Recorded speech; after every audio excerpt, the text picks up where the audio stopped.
Well, hello and welcome to the 2026 Cycling Canada Esports Championships. We're super excited to be putting on the 5th edition of the championships here on Leadout Esports. If you're not familiar with this, what's happening out here today, this is all about cycling esports. I'm Nathan Guerra, your host, and we are going to be having masters racing as well as elite racing here for the men and the women across all categories for Canadian cycling. Super excited to put this on. I've got alongside of us though today for an introduction up front, my man from the Maple Cup, Hugh Johannes, is joining us real quickly to help us out with a little bit of French and also to let us know that we are having a French stream actually that you guys can go and check out as well if that is your preferred language. Hugh, how's it going? Dave as well. Good to see you guys. Hello. Good morning. So excited with the championship today.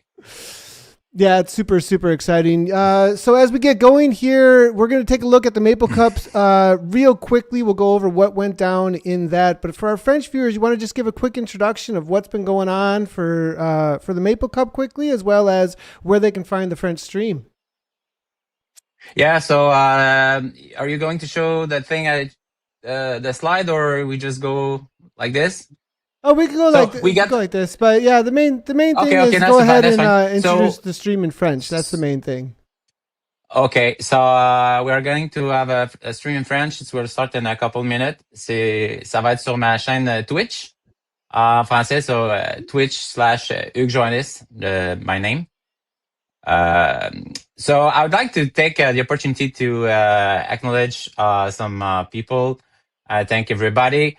I would like to acknowledge our big shout out to Jonathan with IT Watts, the PV director for the series and today's championship.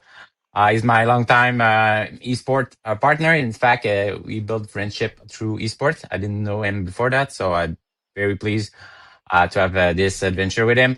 He's a tireless guy and highly talented worker, professionalism, rigor, and constructive attitude all the time. So big shout out to Jonathan. Also, big thanks to Robin and Nathan from Cyclisme Canada and Leadout Esports, respectively, for giving us the opportunity to be part of this Maple Cup and this great event. Also, want to mention James from Zwift, always very helpful. His kindness is very kind guy. Quick response, always available. So really appreciate James. So thanks you, James, for everything you did with us. And above all, thanks to all the racers for their positive attitude and toward the process verification, the camaraderies, the rivalries that build up toward during the Maple Cup. I think we achieve our goals of delivering the best possible sports experience. I think we achieved that. Donc, merci beaucoup à tous les coureurs, tous les coureuses pour votre attitude positive face au processus de vérification. C'était merveilleux de voir la camaraderie puis les rivalités se développer lors de Maple Cup. Notre objectif, c'était d'offrir la meilleure expérience possible de e-cyclisme. Je pense qu'on a réussi avec le Maple Cup puis le championnat aujourd'hui. Thanks, Nathan, for that time. Yeah, of course. Thank you so much. Real quickly, you want to just recap for us? You can do it real fast, man, about what the Maple Cup was about. For those that don't know, this is the lead-in series that you had to do in order to qualify to be a part of this. A quick little shout out about all the verification that the Maple Cup did put on. It's very new to a lot of our riders, actually, and I thought it was really amazing what Jonathan put on as well as what Hugues put on in order to make sure that these riders were getting verified. And for a lot of them, it was a new process. And they showed up, and actually we were talking about yesterday the amount of camaraderie that and tradition building that came along with that. They all were in the same boat, and it's so cool to see the esports develop. Yeah, and everybody the standards raised for everybody, the attitude, the confidence on the performance of the other. No trash talk. It's very, very awesome. It's very refreshing experience. So hope the people like it. So if you look at back at the race from the last week, We got a win from Troll. We didn't see him at the finish in the bunch sprint because he crossed the line before. But Warren Muir, which will be to watch today in Master A for sure, got the better on Merlin right at the finish. So Muir got the better on Merlin. And as you said during the streaming, Merlin was short of 1 point for the win of the series because of that. So that last moment finish. So Thomas Stroll won the series in front of before Merlin and Andrew Perkins. Andrew Perkins is a very strong rider. We're gonna see him today. I believe he can get the win. On the master, not the master, but the category 2, it was Doucette who got the better on Bergeron once again. So Doucette 2 wins in a row.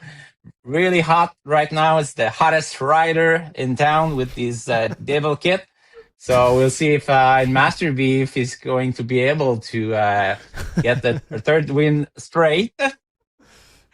So for the cup, we got Andrew Embry, who established himself right from the first race and then maintained his lead toward the series. Was Christian Deschênes, my good friend from the SWAT, for second spot, and Jesse Langevin for a third spot.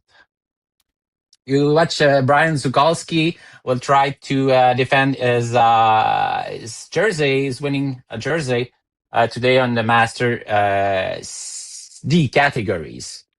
And finally, we got the Cat 3. Cat 3, it was very fun to see because Cat 3 was composed mainly of women. So we had a few men in that category as well, but most of them were women. It was really fun to see. I think it was quite well calibrated for the bunch. So last week we saw who's won? Yeah, it's Diane. I think it's Diane who win Diane. Is that correct? I thought Zoe Adam was able to take it down. Zoe Adam, I think, took that one down. So it was good on her. And then doing so, but Linda McHugh, though, consistency was key for her. Oh yeah. Linda McHugh is going to be going. We have to watch Linda McHugh today for the championships. She probably will defend her jersey. Renaud Desrosiers second will try to go against Zukalski for the win, and congrats to Susan Allen as well. So Willie Van Servant is the current champion. So right on. So, well, Hugh, thank you so much for coming in, and I think a lot of people are going to be waiting, hopefully, for you to throw down some awesome French commentary with, is it Jasmine? Is that right? Yeah, Jasmine Marinelli, my good friend, yes. Yeah, I will throw, and it's going to be on your channel. You guys are live already, I think, over there, if I'm not incorrect. Yeah, just launched a live. Yeah. So I'll go ahead and find you guys, and I'll link that up in the Facebook. We're live on Facebook, Twitch, as well as YouTube, everybody. You can go ahead and jump on your favorite platform. And then the French stream is going to be over on Hughes. You can see his name there and his lower right there. That is the name that is on the Twitch as well. And I'll go ahead and link that as well in the chat. So head on over there if you want the French stream. Hugh, thank you so much for jumping in with us. Really appreciate it. And great job on organizing the Maple Cup. Everybody, big thank you to him as well as Jonathan. They're the ones in the background that made a lot of this happen. So yeah. Thank you, Dave, for taking over with Nathan. All right, cheers. For today. It's going to be a long day. Have a good day. It is going to be a long day. Thanks a lot, Hugh. See you soon. Okay. Bye-bye. Bye-bye. He's the man. I definitely think my preferred language would be French if I could listen to him and Jasmine do the coverage. But I'm here with you, Nathan. I'm locked in. You're stuck with me, man. You're stuck with me. You've been stuck with me for years. That's the reality it was about funny. Things have been, eh? Yeah, I heard him mentioning his friendships that he developed through esports, and we could say the same thing. I don't think you and I would be connected if it weren't for esports. So that's absolutely true. We definitely would not have, I think going all the way back a little bit longer than the Canadian Championships, honestly. But Yeah, it definitely has been a long journey. It's really cool to see how far this has come. The number of national championships that we've done. We actually did this in 2024, didn't we? To crown some champions and some familiar names, I think, that we'll see. One thing, looking forward to the elite race later, we'll talk a lot more about that. But back then, the Thrall versus Jeremy Ray thing, it's happening again. What I love, Nathan, is about half of the names on the start list you could pull from that 2024 start list, and about half of the names are fresh, new to the sport. That's a really good sign, to tell you the truth. To have that kind of, you're looking for both of those things in an equal, but always, it's always morphing. But good job, Canada and esports. And you know what? You can feel it from Hugh. There's a element of friendliness to Canada. Nathan, how many times through the 6 years that we've been commentating together have I used that phrase, punching above your weight, right? And I think that the best way, if someone said, what do you mean? And I've had people say that to me at races. What do you mean by that? And truly, it would be Canada in international sports. It's a country of, I'm going to guess off the top of my head, forgive me, but I'm going to say 40 million people. That's my guess. Maybe even a little less. But they are always on the podium at the Olympics and World Championships, and they win races like the Giro d'Italia. And even though they're not huge in numbers, they're always represented in the top tier. And that's what I love about Canada. And here's some good examples of the Canadian standard, right? Jeff Muse, the 35 to 44.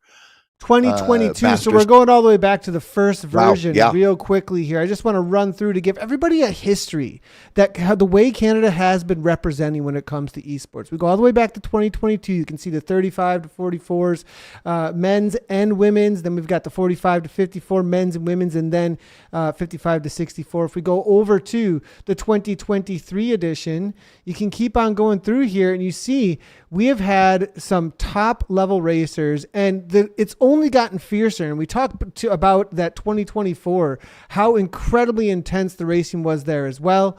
And then back in 2025, 4 editions so far that we have seen out here. And it's going to be a lot of hitters, I think, across the board. We look at the categories here.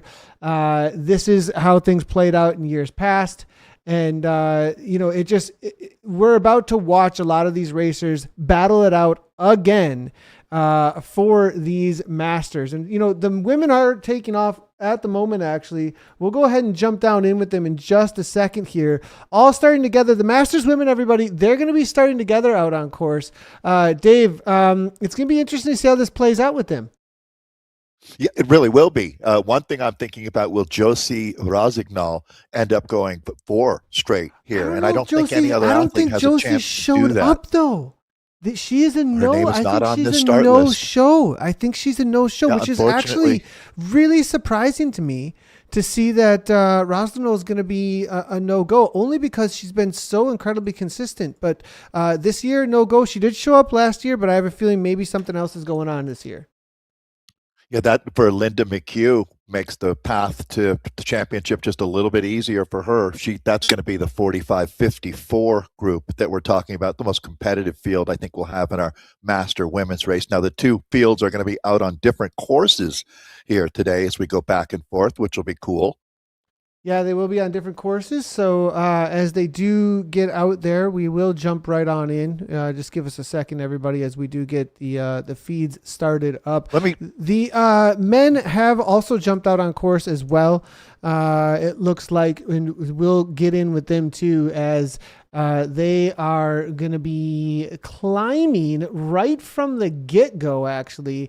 The Masters men, 35 to 44. We're with Marc-Antoine Bouchy here as they get moving.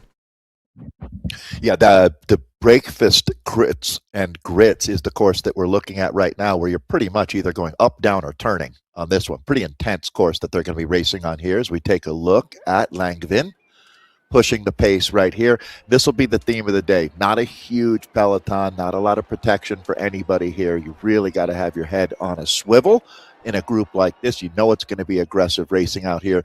Under 40. So what do you think, Nathan? Around an hour, 15 minutes for this one? Yeah, I think so. Hour 15, hour right around there, 42.9K. You know, they got a little bit of lead in into there. So I think, you know, we aimed at it around an hour 10, I think even. Look at this. Battery drained right from the get-go for our Jesse here. This must be an intense pace from the 190 beats per minute. Already here, they are burning matches on an early go here, Dave. Yeah, I mean, this is classic esports, Nathan, in that you're not going to win the race in the first 10K here today, but you can lose it. That is for sure. And these guys all realize that. It really puts you into an uncomfortable position, which is what this sport is all about. For some of these riders right now, they're definitely trying to punch tickets here, put riders out of this group early. Even if they come back, they'll have to do a lot of work to rejoin the group. So a lot to be said about aggressive tactics in esports. It almost always pays off. Yeah, we'll see how this is going to pay off here as the riders are pushing right from the get-go already. Didn't get dropped on the first goal. It's achieved. Nice one. That's Langevin. That's actually the rider that we're looking at right now, who's chatting away a little bit here saying, look, all right, I got my first goal achieved. And Vincent Sawyer also the same. And to be fair, he was turning some screws himself. Good job, Jesse. And look at how that battery recharges for you, too. I love that feature, Nathan. You've done a great job there at restart. So, okay, picking up a peloton that's finding its rhythm in the early going. The first couple kilometers are always going to be a reality check for your body, isn't it, Nathan? No matter what race you're in, but at a Canadian national championship level, the enhanced nerves effect that you have coming into this one, it's just a little bit harder to eat that oatmeal this morning.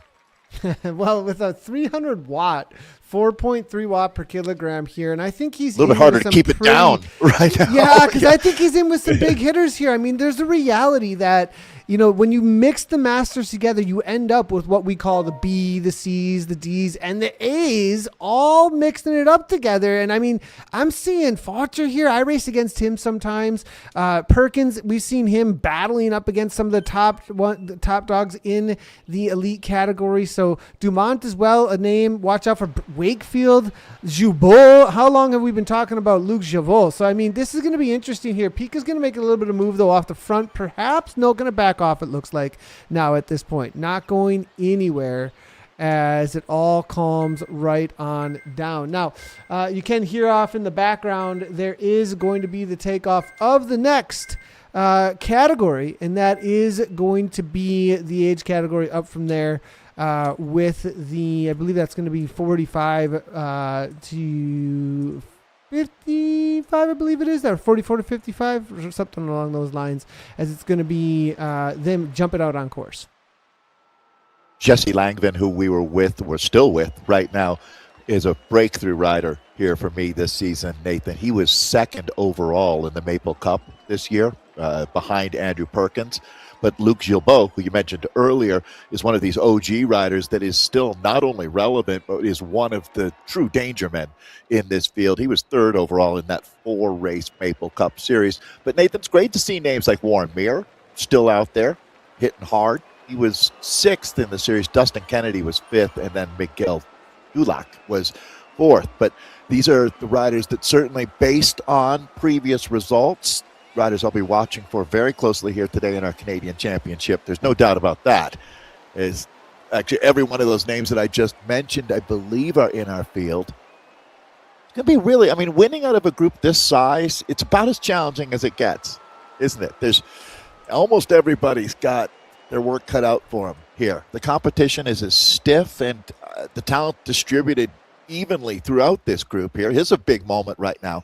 This is what this course is all about. These surges here. You've got to withstand the pressure. Yeah, there's a big moment, Nathan. This might split the group a little here. Serious kick coming on here. We see Gilbeau making his way to the front now as trying maybe to cause a little bit of splits. That's going to be one of the only, I think that's the only time they actually go over the top of that Clyde kicker, but there's going to be a whole lot of times over the top of the breakaway Bray.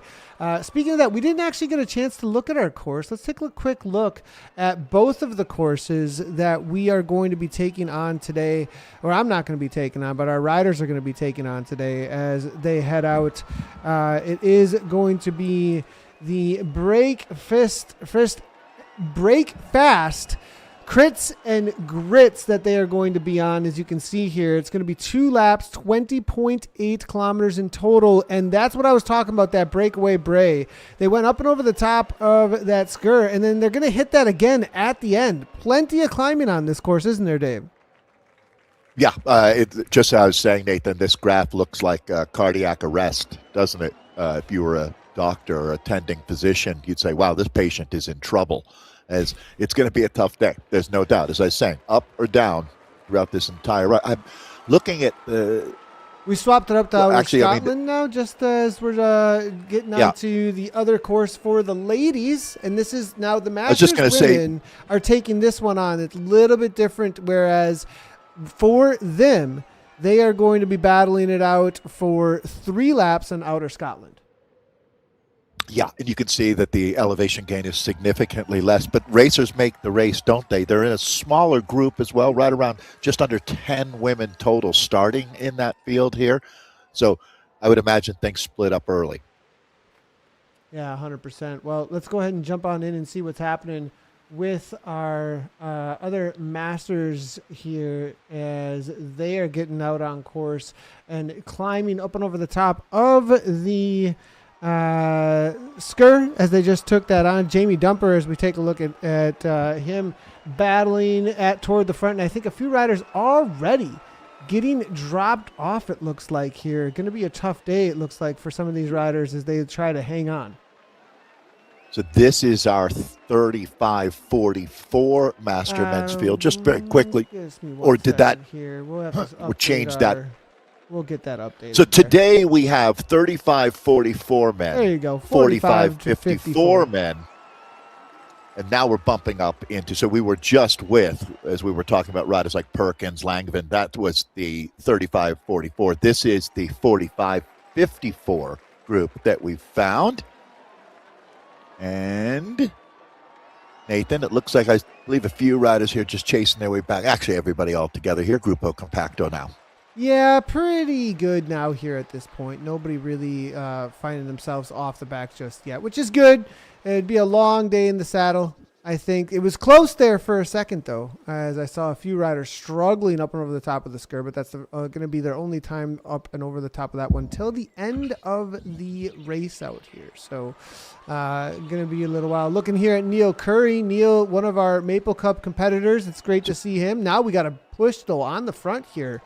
And it is going to be Dumper, Bergeron, Pete Mogg, JP Leclerc. Good to see JP Leclerc, always one who's the indoor specialist, showing up with us out here today. Great to see him as he looks to battle it out. And he might be one of the favorites actually out here for the national championship. I know he's been really gunning for it. And this is a rider who's been absolutely putting down the hours and showing up amongst some of the elites actually as of recently, attacking over and over again. So it's really great to see Leclerc out here, and we'll see if he can make something happen. I put him down as one of the favorites, but it's going to be tough with some of the other big hitters that have shown up here. Yeah, he's more than just an esports racer, Nathan. That guy, JP Leclerc, is a lifestyle in my mind. So, all right. It's Andrew Ambry is the rider that I might keep my eye on the closest here, as he was our Maple Cup series champion. He's in the mix in this group, doing a really good job of keeping his nose out of the wind, but staying very well positioned throughout the last few minutes that I've been watching him. Christian Deshane, Jeremy Blair, they made up the top 3 in the Maple Cup. Here's the Clyde kicker again, Nathan. So this is very comparable to some of the climbing they'll be doing later. Leclerc coming over the top here. Cyray as well. The Sheens, it looks like that's going to be your top 4 over the top of this climb. Nothing really going to get any kind of separation, though, just as of yet, it looks like. So everybody's still together, and it's a long race. They got a solid 42 plus. They're going to save it. So they're definitely going to be holding off. I think really when things kick into that breakaway bray, I think that's when we're really going to start seeing some serious efforts. And that's a good point, Nathan, to note that I think maybe if we went back to the I guess this world existed then, sure, in 2024, but they probably would have been some attacks over that sector. But nowadays, these guys realize the sophistication level's so much higher that wasting a bullet there, you'll pay a price for it in the last third of this race. So everybody seemed to use some good reasoning there. Yeah, it's a good point, actually. No reason to push too hard at this point. I think they're all going to keep it pretty chill. All you're going to do is end up back in that group, Nathan, in another few hundred meters. They'll reabsorb you, right? You would make a point that you're feeling strong and ready to race and attack, but actually you're not doing yourself any favor. Yeah, 100%. So, it looks like all back together. We'll jump across and see how things are playing out actually over in our 35 44s. I think things are calming right on down in amongst the masters here. So 35 to 44, Luc Jabot, they're just coming up over the top of that main climb, actually, past the castle section. Harry Milad now on the move. Early move here from Harry. We're going to see that, and you can see that energy bar completely, I mean, not completely, 34%, but he obviously put in a fairly serious effort here to try and make this happen. So as Milad makes that move, we can actually get a good look at what this is like for the rider as he's up and out of the saddle. 9 seconds here at this point. Nobody actually really chasing. This could be dangerous. You let somebody go. Now, Dumont now makes a little press, and on this downhill, sometimes things can work out, but on a downhill section like this, they're going to do some roll-throughs. Everybody's going to have a lot of interest. There's a maple jersey ahead. I think they're really going to work together to bring this back. I would agree completely. We'll see how this plays out here now. Very, very early in the race, remembering we're not even a quarter of the way into what's going to turn into a slugfest. By the time this is done and dusted, I don't think we'll reference this moment in the race as a critical part of it, but we'll see.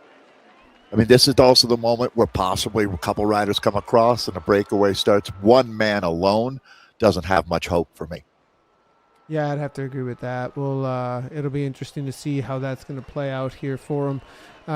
So, as he pushes on, Harry, nice little gap here, but I have a feeling this is going to be a moment where the riders behind will make a solid punch here, 8 watts per kilogram. And this is where we could see people coming across, actually, and trying to cause a break because there's somebody that's kind of a carrot to chase down and maybe get a little bit of something going on here. But to me, it looks like all together still. That's not happening.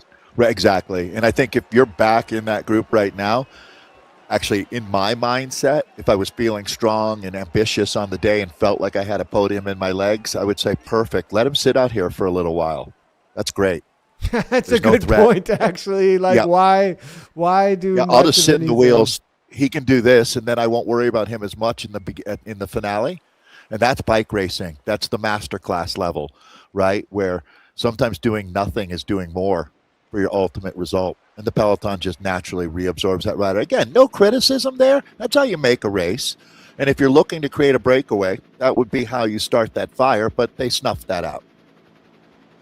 In with Warren Mir now, as he was one of the riders that made the chase, and now they're going to hit their breakaway brave for the first time. And this is where we really start getting into this repeat of the laps. And it's going to be Langevin. Jesse again on the move. And this guy, is he going to be our most aggressive rider on the day is going to be the big question, I think, as Langevin now 185 beats per minute, 362 watts here coming in from Langevin as he looks to try and make a little bit of a move. Is he going to be able to get any kind of gap now at this point? Nope. Definitely one of our more aggressive riders. We've seen him do this time and again, actually, when we were in with the Maple Cup. And he was always making the chases, always willing to do the work. I think things are going to be a little bit different, though, with some big hitters, though, today. It's a mindset thing with racers, isn't it, Nathan? You've seen that through the years of some guys just like to get after it and they can't help themselves from instigating attacks or spurring on moments in the race and keeping the speed high overall. That benefits the fitter athletes out here for sure. I don't think that there's really a weak link in this chain, though, when you look at this group now. Everybody's settling into a smaller peloton's rhythm. here. The attacks, though, you've got to take everyone seriously. But I think that the Machiavellian chess match that exists out here right now, you're trying to get everybody else to do as much work as you can while you stay in the wheels here. Just save for what's going to be, again, over an hour of racing. It's a relative, I mean, it's not a monster day on the bike, but it's a big day on the bike, and the intent. I mean, when you see names like Luc Gilbeault in our field, it's going to be a spicy finale. Yeah, 100%. I have a feeling it's going to be an insane finale out here today. So as we do jump in with Marc-Antoine Bucci, one of our pretty calm racers so far. If we look at that energy bar, he's got 100% still on. Good that, on him. Even after going up and over the top of that breakaway Bray here. So we're going to be hitting 3 laps of the Bray at this point. So not going to have a whole, this is not going to have a whole lot of opportunity for rest here now because of that. There's a very strong Italian influence in, obviously, as our friend Hugues shows us, that French is a huge part of the culture of Canada and Quebec in particular. But Toronto has a massive Italian community. Francesco Mosier, the multi-time Italian Paris-Roubaix winner, our record holder, he had family that owned Italian restaurants in Toronto. So don't be surprised to see Canadian flags but names like Bucci.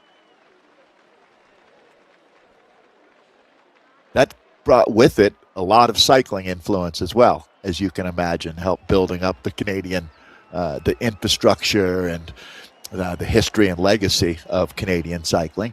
Here we go. Look at a little counterattack right now. Langevin can't help but stay on the front of this bike race, and even when they counterattack him, he doesn't slide back into that group. He's right up into immediately locking in on whatever the front group is out here today. A very impressive racing here by Bucci, Payne, Pika, Langevin. Certainly, I think if we look through the first third of this race, he'd get our most aggressive rider award. Agree with you on that, Nathan? Yeah, definitely. Well, quick one here. As we take a look, we are on to the second time over the top of the Bray. You will be able to see. Now, they are doing 2 laps of this, everybody, and we'll go ahead and have a reset of our laps here in just a second. So on the course, 2 laps of this course. You can see where they're at now currently on course as they are going to be taking on that next one up and over the top of the Bray. So, and then they're going to be heading on over toward the Skur again. And I think that's really what the riders are going to be thinking about here at this point. Hitting that Skur is going to be what it's all about for that second time. Back on over to our Masters 45 to 54. They're hitting their time over through the castle, and it's going to be Amberley followed up by Dawes. Dawes now up toward the front, 11 watts per kilogram. Big orange numbers here coming from them. Ray looking to hang on, it looks like, as well as Alexandre Dion. Bergen, who's a solid sprinter, as well as JP Leclerc. They were some of the riders that we saw really battle it out for the wins in the lead-in series here. Jamie Dumper trying to follow it up there, it looks like. One of the OMG riders, actually, when it comes to their quote-unquote trade teams. So Dumper looking to try and go across, it looks like, with the Sheens. There is some gaps opening up here in this Masters group now as they come over the top of this. I have a feeling we're going to see some splits soon. I actually, Nathan, thought that might be the moment, but it wasn't. There's enough resilience in the back half. They didn't go hard enough to split it, actually. I mean, I know that sounds relatively obvious, but they weren't all in on trying to split it there. They were just going hard enough, carrying the tempo, keeping position, but they didn't go ballistic. And that's why we've still got everybody like Leclerc, Bergeron, Perrault, Deschênes, Tremblay. Strong group here. I mean, these are so we have really 3 races going on right now. There's actually more than that. All of the master women are out there, and then these 2 master men's field. This is the 45-54 group that we're looking at. A lot of these guys would do more than hold their own with that younger field. Nathan, it'd be interesting, actually. Not all that big of a difference is there between these 2 master men's field that we've got out here. No, not too much. I think they're pretty evenly Again,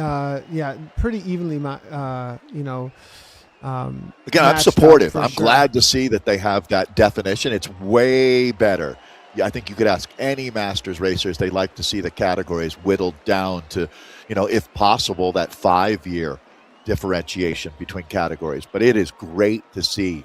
So that is not a criticism at all. Even, I guess what I was really trying to do is compliment this older Masters group to say that they're certainly sprightly. And I don't think the difference in speed or watts per kilo are going to be that different. But it is very cool that Cycling Canada has been able to create all of these different categories and not just lumping everybody in together in just a small handful of races. It takes more work. 100%. It's more effort, as you would know yourself, Nathan. This is the man himself, Mr. Indoor Specialist. I don't know that there's anybody out there, Nathan, that independently supports esports racing more by making it look cool and fun and hip than JP. He's the best, honestly. It's really great to see, and he's really, really consistent about it, actually, too. He's always putting the post out there, always making sure that he's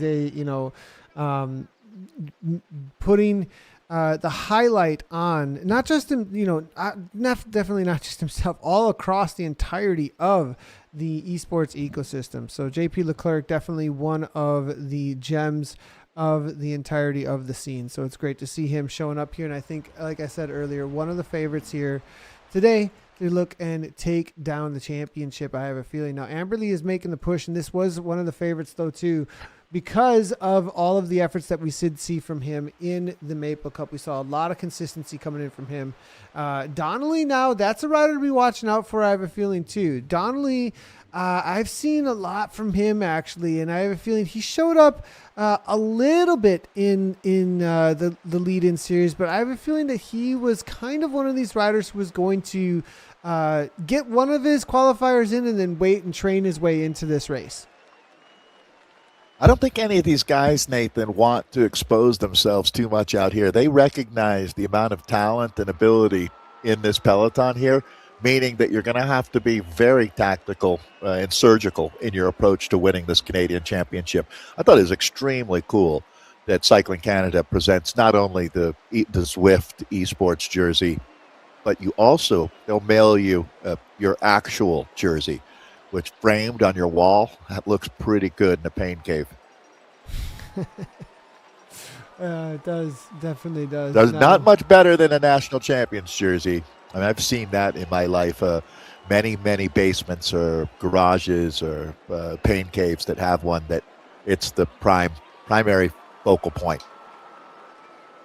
Well, I think we might be able to jump in real quickly with our women here and see how things are playing out for them, as we do see it is going to be Baird as well as Hasty Pinnock.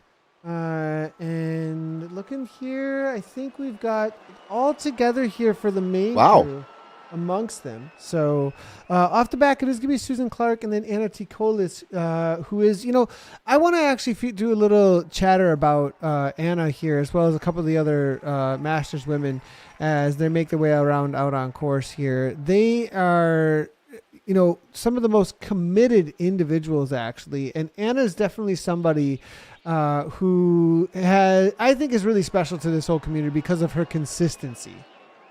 Dave, look at this. 3 consecutive at 65 plus all the way through. The commitment coming in from her to show up for the esports community has been so awesome to see.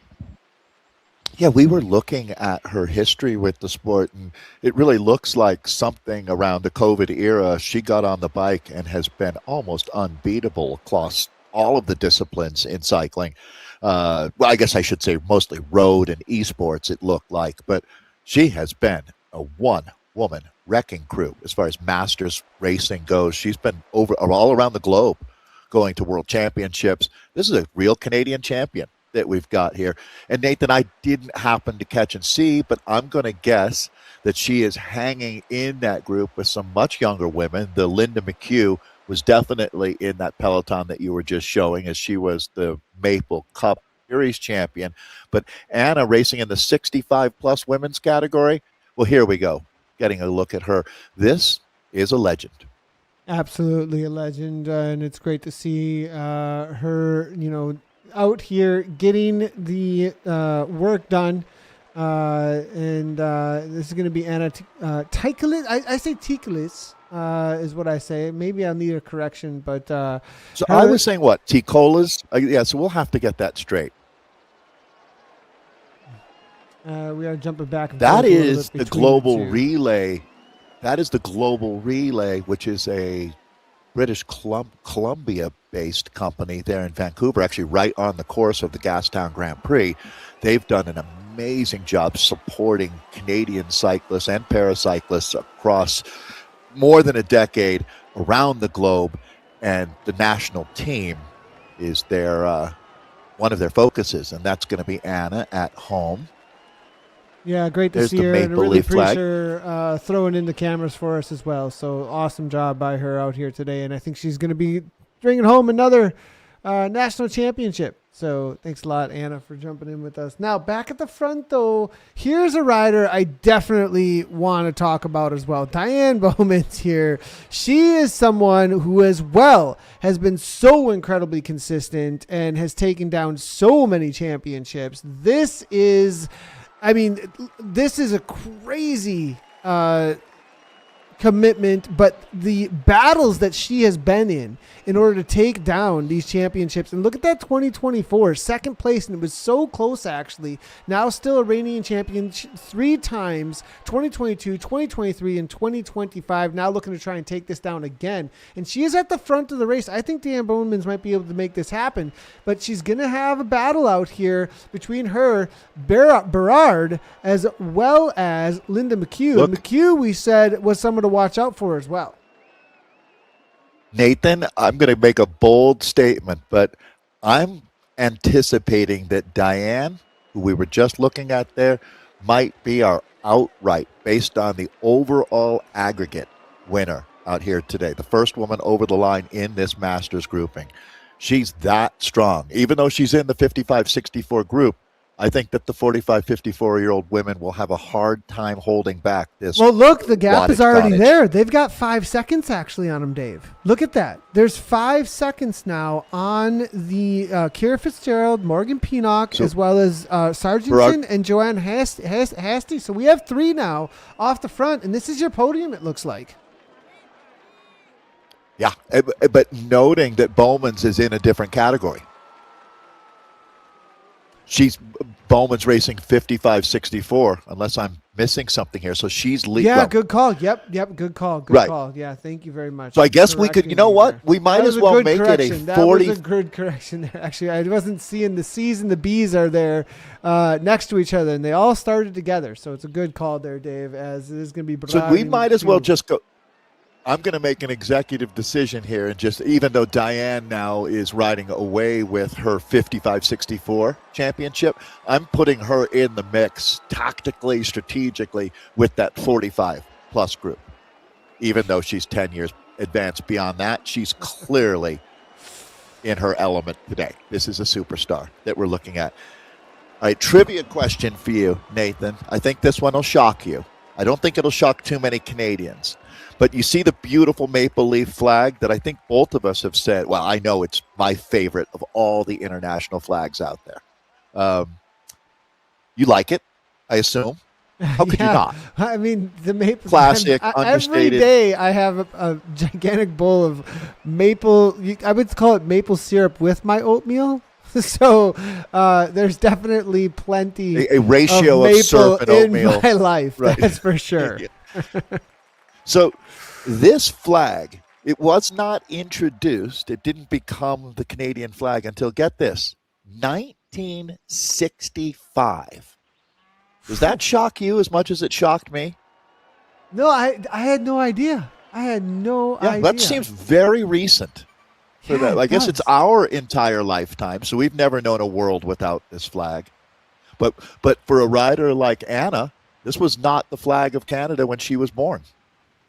Well, Joanne Hasty, this has been one of those riders who has been so committed, and she just continues to be extremely impressive, actually. And it's going to be her up against Morgan Pinock as well as Kira Fitzgerald. That's going to be your ladies that are going to be battling this out here for the top spot in the 35 to 44. And so they're all together still. Morgan Pinnock has got the better of Joanne Hasty in the lead-in series, actually.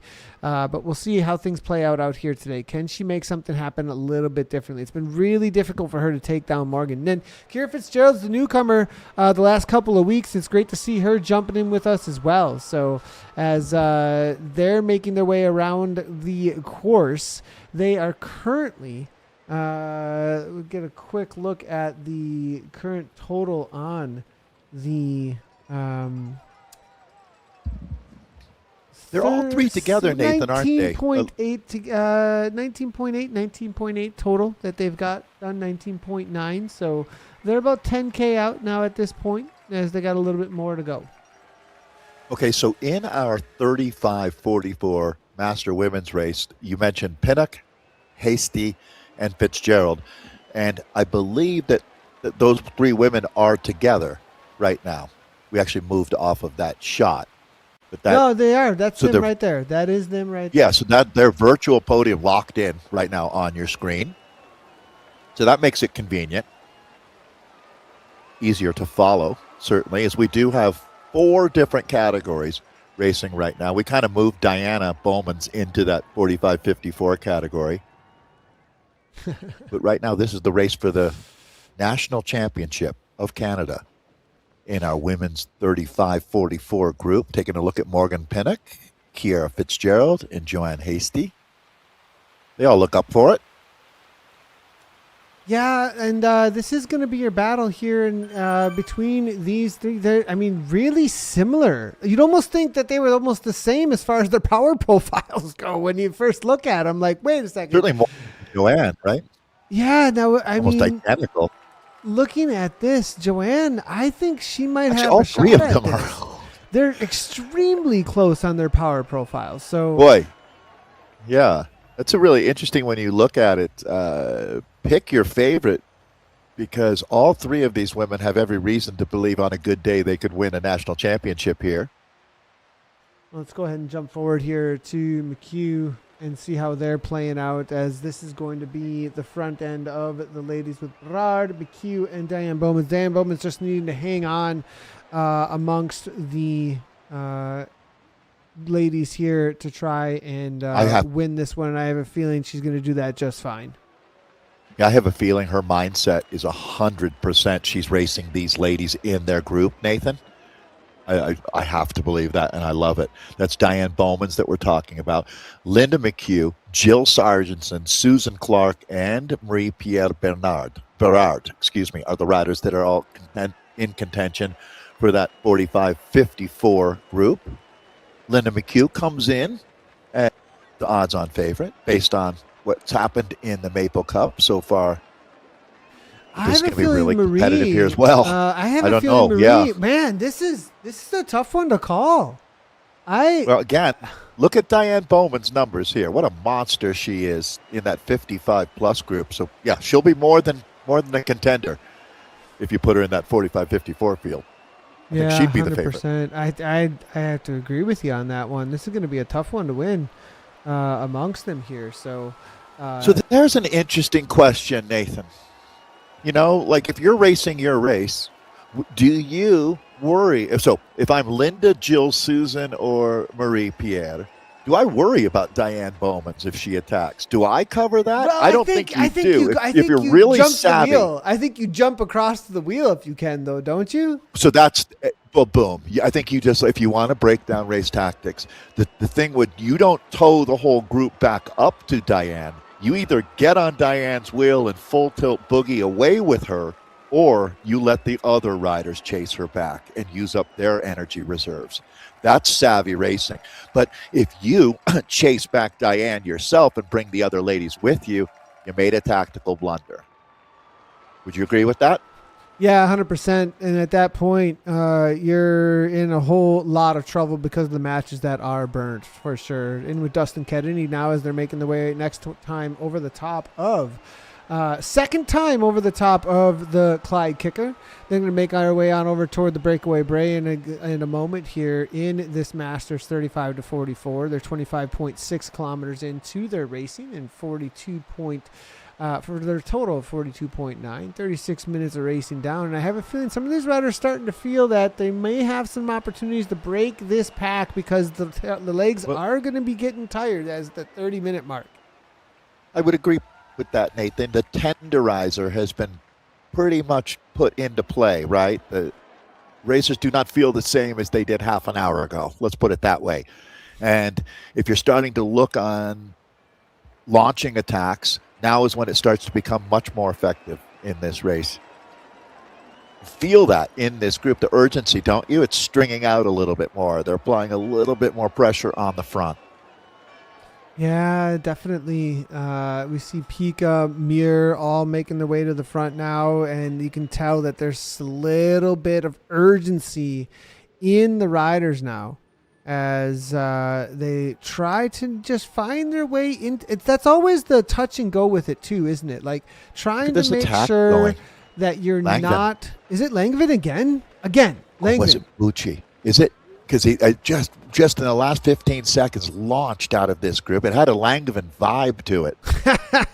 A Langevin vibe. I like that. That's such a great way to put it. And that is he has been pretty effective at those attacks so far. We'll see if that is going to be Langevin. That's the tenderizer. It's actually going to be Luc Jabot who is actually making the move. But Warren Muir goes ahead and brings that right on back as they make their way around back on over toward the castle section. It's going to be a long, steady climb actually up through that section, Dave. That section, the false flats sometimes when the legs are getting tired, it's long, steady. It's not necessarily as much of a punch that you see in the skirt. But I have a feeling that perhaps that might be a section somebody might be able to make something happen. And the rider I'm looking at is Alexander Dumont, Nathan. That doing a really good job here of staying tucked into the sweet spot. Explosive rider. This guy is going to Canuck up at some point here. And that's certainly one of my picks for the podium today. Dumont, there he goes. There he goes. What was that? Jeez, Dave I'm knows in communication with Alexander, apparently. Wow, man, that was pretty good. Foucher's there as well. Jubot, it looks like, going to be sitting in, but big kick here coming from him. 36% now, as you can see. So as he looks to try and go across, Foucher is going to be the next man that's making things happen. We hear him saying hammer time. Well, it is hammer time, it looks like, as they make the push. And look, relatively, look how low that heart rate is considered to the damage that he's doing to this bike race. Is a big moment right now. There's the counterattacks that these boys came to play today. Is Boacek is making his mark. Here comes Wakefield as well. All right, these guys are really mixing it up right now. Well, speaking of the people that you were calling perhaps the favorites, right? Like who in amongst this is, and the people that I would be, I think Jubot's a good. Dumont, you were saying, was somebody to be watching out for as well. Miguel Dulac, perhaps. Bucci is there. There's Perkins. Perkins, definitely somebody there. So these are the names, that I think we're going to be watching out for at the end here. And if we can get a quick look at this, what are these power profiles like amongst them? Dumont, 12. We're looking at Warren Muir, who has been right there at the end. But look at Bucci. I did not know he had a 14.9. That's a rider you want to get rid of. At that kind of wattage here, Marc-Antoine is somebody to definitely be watching out for at the end of this race out here today. And I think riders like Luke and Alexander realize that, Nathan. And that makes that last, because you're not going to be dropping Marc-Antoine at this point in the race. He's clearly fierce. But you really need to put him under pressure in the last couple K if you're one of a rider like Gilbert or Dumont and want to win. And I think that, this is what makes it so exciting. And our Canadian National Championship is there's different styles of rider. Even though it's subtle differences, there's a different style of rider that's ultimately going to play their cards right. Sometimes it's not just what you do out there, it's what other riders do and how you react and respond to that into the finale. That's race instinct, and that's as important as physical ability. SWAT with a couple of riders on the front here. And, it's a little bit of team tactics, I think, playing out here as Bucci takes over at the front. Nice little push here from him. See if we can get a live cam. If he helped us out with a live cam out here today. He did not. Too bad that we do not have one from him. It would have been great to see because I have a feeling he might be a favorite. But it is going to be another rider that we didn't talk a whole lot about here. Bohacik, this might be a rider too, I think, that has, there's so many good riders. I keep on talking about so many different riders, but it is definitely a close one out here today amongst them. And this is a rider, I think, that knows how to race his bike. I just saw him at not even pedaling, 0 watts per kilogram for a moment. Knows how to make sure that he's not using too much energy. Coming up over the top of that climb just now, in the green still with the energy bar. Obviously knows exactly what he's doing. Now, is there an attack off the front here is going to be the question for me. As Dumont, Payne, nope, nobody's gone now at this point. Everybody still sitting in. So all together now in the Masters, 35-44. I've been impressed by Matthew Pica, Nathan. Certainly keeping his head above water out here, well positioned in that group. Scott giving us some TV time. Right as he gets on, he goes, okay, let's go. Pica, so yeah, I've seen him make a couple of moves here as well. Let's see what's going on with our man Pica. He's certainly been, much like Boyacek, just one of these riders that's been attentive, riding on the, not with his nose in the wind per se, but right there. And there's Matthew. It's going to be a Donnybrook. He's been riders in contention here. He's been playing it so chill, too. You can see not really sticking his nose in the wind too much, just closing down gaps. And, I wonder if they're just figuring, look, this is going to come down to a full gas kick up and over the top of the skirt. And, why do anything until that moment unless you're not a punchy rider, right? Absolutely. Well, do just enough, right, to stay in the middle part of this peloton. Any more than that is wasted. Any less than that is too dangerous. And, this is some very savvy riding that we're witnessing from really this entire peloton out here. There's a very high-level race that we're witnessing here for our Canadian National Championships, and they're going to be into the final 10K pretty quickly here. It's crunch time. Now, there's an amazing number of guys who still have this Maple Leaf dream alive. Faucher now, Marc-Andre. This is a big move here coming in from him. I like to see it. He's got a little bit of separation behind him here at this point. Is he going to be able to do something with it? I don't know if it's going to actually cause the separation that he needs here at this point, but 5.8, he looks committed to this move now as he presses on. He is making a little bit of hurt happen here. This is going to be our man that's on the attack now, as you can see. Masters 35-44, 5.7 watts per kilogram coming from him. And now it's going to be Gavalis as well. Dumont now on the move. Now those two trying and come across here. Gavalis, as you can see, another rider. Bucci is there as well, just behind. They're closing things down. The group all together, though. Those are the three that were really making the moves here. But it looks like it is going to be Fletcher all by his solo. And it's all going to come back. And watch how the numbers flip. Once, the reality for him, it happened about 10 seconds ago that no one was coming across, and this wasn't. So didn't waste a whole lot of watts on that one. Certainly shows he's got some solid legs out here today. Yeah, and that was all through a climb, actually, just there a second ago. So because of that, they, they all just calmed right on down. They had to chase it down. He emptied the tank, though. I mean, look at the. Look at the battery there. Completely emptied the tank. But watch how quickly it comes back. I mean, in the course of the next minute, he's almost going to have a complete recharge here. I wish my iPhone worked like this. I like it. I like it. I have a hard time getting a charge every now and then. So, but Nathan, I think that makes my point there. That was not a wasted effort. That was more. He almost did a little bit of an opener out there. Not that you need an opener at this point in the race, but certainly he's got the good legs. He flexes a little bit. Test attack, a play attack, almost. Nothing wrong with that, though, because it wasn't like he kept wailing away with no ultimate goal. You know what I'm saying? Just attacking for the sake of attacking and spending 5 minutes out there with nothing to show for it when it was over. Well, that wasn't the case of what we just watched. It's just at this point now, this peloton is attentive, it's strong, and it's not letting anything go. Why not find out, actually, if you're Nathan, I'm sorry, attacking there and seeing maybe they decide to let you go. Maybe they make the biggest mistake we've seen at the national championship level. They didn't, but give them a chance to. Looks like all calm together. And like you said, really savvy racing out here today. We see the attacks so far have been very dialed, I would say.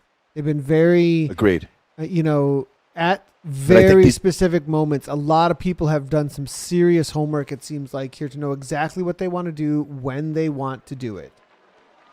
And I think, Nathan, it's almost like a fencing match, right? Where there's the thrust and the parry, and we're witnessing the defense has been just as good as the offense. These guys have made good attacks. They've been neutralized by an attentive peloton that was on their A game out here. And it's going to come down to a very savvy racer that wins this race. It's starting to look more like an Alexander Dumont day to me, though, I must say. Yeah, and is he our big sprinter? Is that why you're saying that? Is he? Well, it's interesting. Is that is he the guy that we're looking at because he's got a solid kick? See, that's my logic is not that. My logic is that he wins solo by attacking at about 2K out today. Something like that. It's going to be a different kind of finish here. Just the way this race has been a very interesting one. No question. We're down to now where you cannot afford to make a mistake. But a guy that strong, and he's going to have to catch the other favorites looking at each other. There he is right on the front now. That's Alexander Dumont that we're looking at.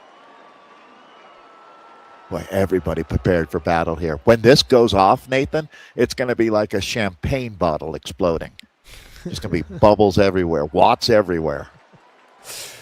Well, we're getting close to the finish here at this point. It's going to be our first finish out here today. We will be jumping across to the older categories in just a moment, as well as back to the ladies, because the ladies will be finishing up pretty soon here. So we will be jumping across to them.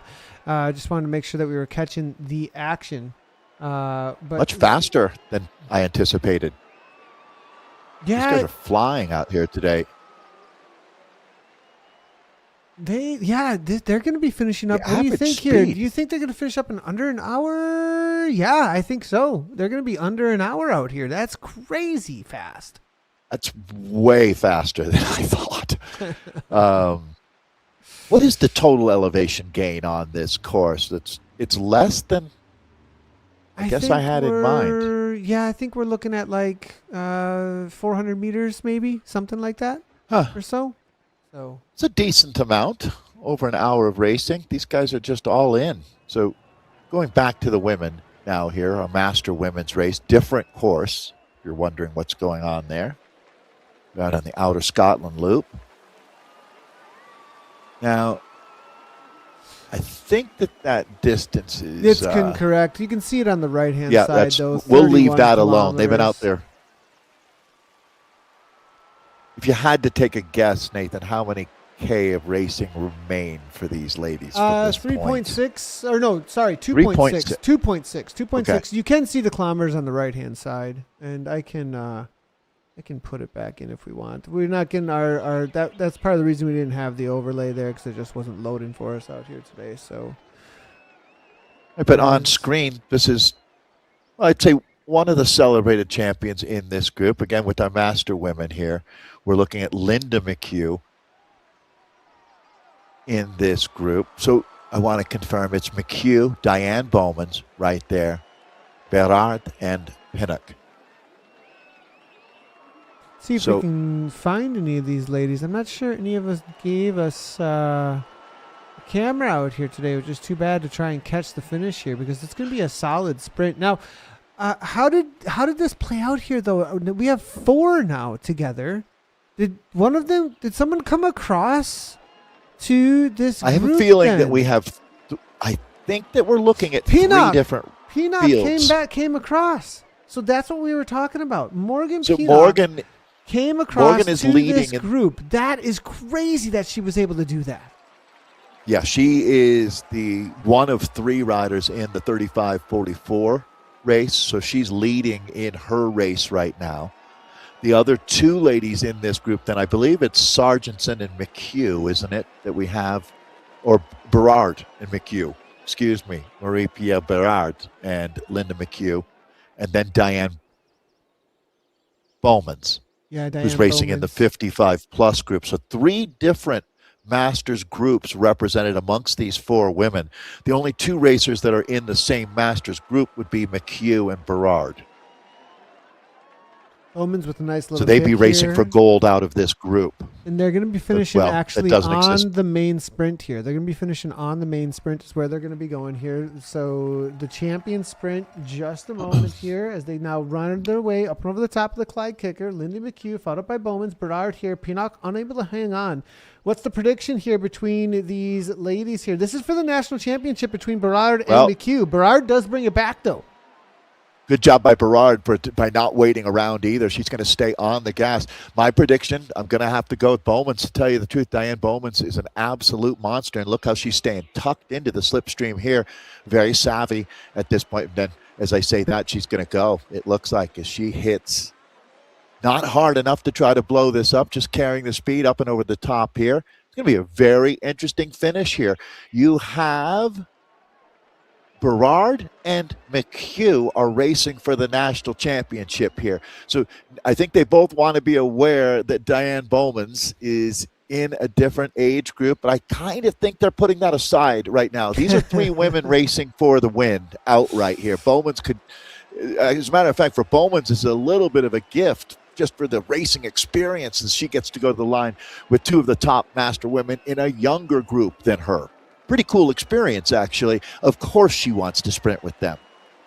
Yeah, that's a good point, actually, here. But between these 2 now, this is going to be the situation. And who's got the better sprint is going to be the question.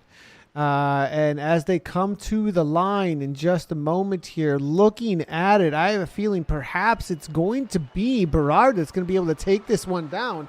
Round the corner now. This is for the national championship. Here we go to the line. Bowman's might be the lead out here. McHugh, though, she's going to be the first one to go. Perhaps. No. Yes. No. Full gas now at this point. No, Berard goes now, and there's 9 watts per kilogram, and I have a feeling that's going to be it. To the line, Berard Bowman's, but no national championship for both of these ladies. Diane. As they cross the line, it's going to be Berard and Diane. McHugh for the silver. Pinnock's going to be coming across the line. That's all 4 said and done. The national championship there between these Canada. 4. 1 silver medal is going to be going to Joanne Hasty as she comes across the line. Nice job for her, but unable again to take down the reality of Morgan Pinnock. But she is going to be taking that solid silver there, followed up by our friend Jill Sargentson. Good to see Jill coming across the line as well. Big effort from her as she comes through and amongst some top ladies.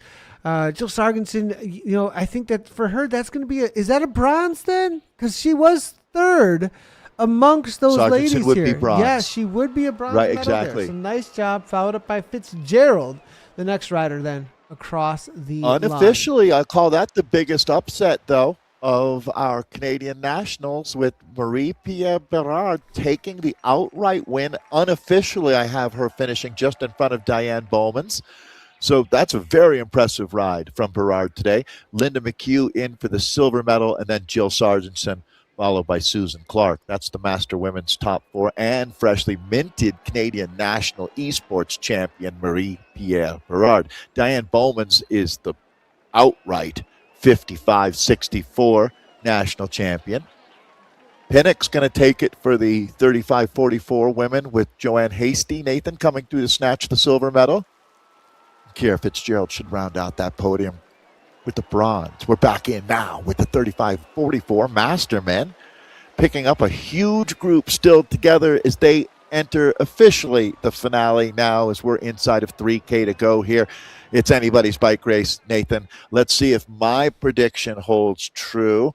I was telling you, watch out for Alexandre Dumont, Luc Gilbeault, Jesse Langevin, Andrew Perkins. These are the big names in this group. Maybe Warren Mir sneaks up and grabs another national championship in his career. That'd be a good one to see. I'll be really happy actually to say, because it's been so many years where he's right there looking for it, and it'd be a big one here for him if he can make it happen. So I'm excited to see what he can throw down.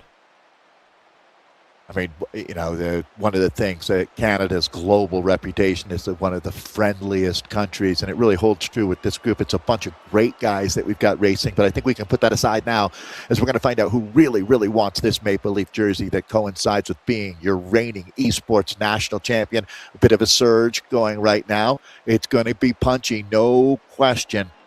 They're taking no prisoners at this point.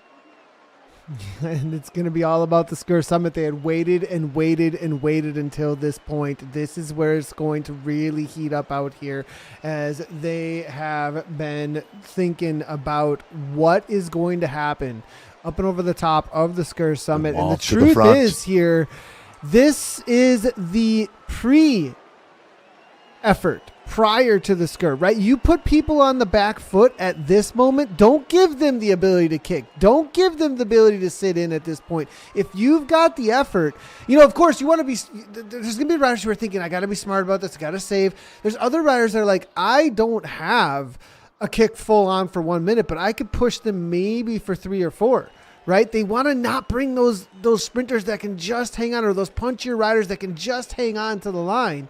But it looks like at this point, everybody's settling in to say, nope, it's going to be about that climb.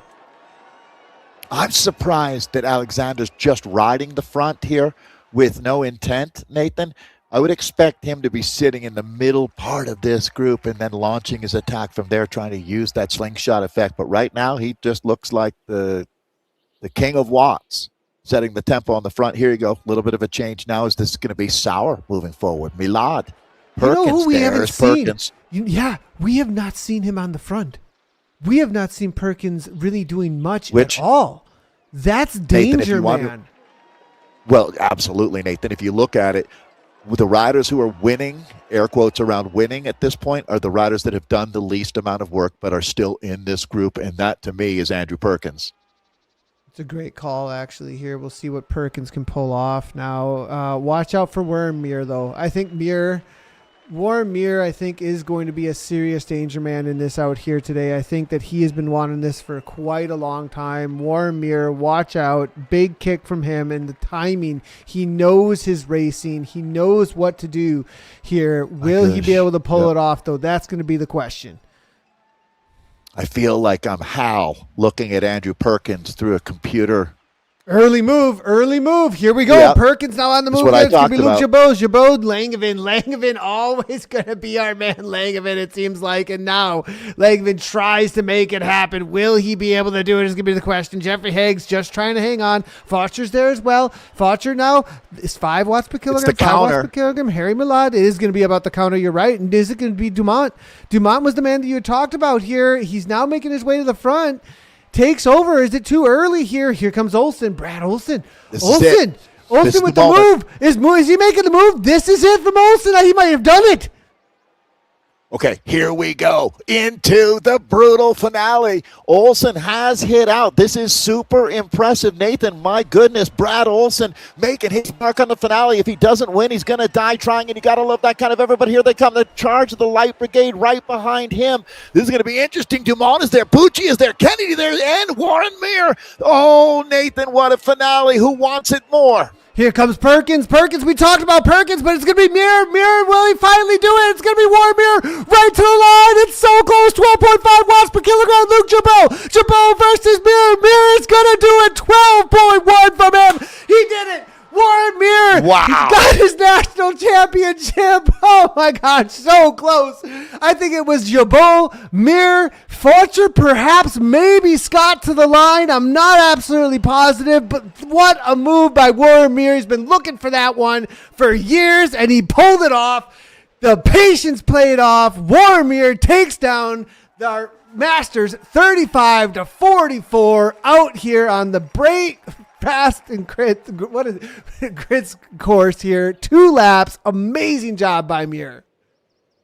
Nathan, something is right in the universe today as Warren Mir is your freshly minted Canadian national champion. You saw that was a 2-level sprint, a double-decker sprint. He had to go deeper, I'm going to guess, than he's ever gone. That is nice to see good things happen to good people. So there you have it. Mir is your national champion. Nathan, when you win a race like this, it's the quality of the competition that you look at first. Is how much joy should I feel? And he should feel ecstatic. That was a baller race. Amazing job. Nicely done to Warren Mir. He really awesome to see and definitely deserves it. Somebody's been working a long time at esports, and you love to see it from a guy like him. So congratulations. That jersey's going to look good hanging up on his wall, and his virtual jersey will be fun to see. Congratulations, Mr. Mir. Your Canadian champion, Nathan. That has a very nice ring to it. We're not done, though. 45-54 men. They're bearing down on the finale now. This is almost where we picked up that previous field. Just around 3K, a little over 3K of racing to go. You know, that was a tactical masterpiece out there from Warren Mir as well. That was a really well-raced event that we just witnessed from that entire field there. Sophisticated esports racing. Well, we're going to start seeing some kicks, I think, early on here. Are they going to do it exactly the same way that we just saw as we make our way over? Doesn't JP do something like that? And that's the thing is I think he has to. I think with this crew, I'm not sure. Does he want to bring a guy like Doucette to the line? Doucette's got such a kick. But Doucette, here's the thing. Doucette has to play it like Mir did there, but I'm not sure that he can. If you don't, he might not be the kind of climber that you need. We did see him do it in Richmond, though. We saw him do it in Richmond. But the reality is JP Leclerc, he's got elite level power. That's the truth about Leclerc. Leclerc has just got another, I think, level in him than some of the other riders out here. Cyré is another one maybe watching out for. I'm looking through these names here. Donnelly, perhaps. Bergeron, he came to the line as well with a really good kick. So it'll be interesting whether or not Leclerc can make this happen. I mean, the heart says Leclerc. It'd be so cool to see what he does with that national championship. There's an element of that, but I also look at the heart rate of Bergeron right here. This is like some people's waking up. Their heart rate is like 139. He's sitting in the finale of this event. That'd be a little high for waking up, I must say. But that's remarkably low for being into the finale of an esports national championship. But to be fair, there's some guys right now that are champing at the bit. They've done all the work. They're in the group. They want to sprint. It looks like you've got to sprint as long as you can rein in these characters like JP Leclerc. I mean, there's going to be that attack that comes. There's no question here. This is going to be a really good finale. We're being treated to some fantastic racing out here today. Quickly, I am so sorry to Bruce Bird. The reality that there's just so much going on here, and so I'm gonna. He's leading our 55. He took off really early, and let's just do a quick feature. We'll come back to him in a moment, just so everybody knows. He's almost catching the group we were just watching. He won't catch them actually and see them because they don't see each other.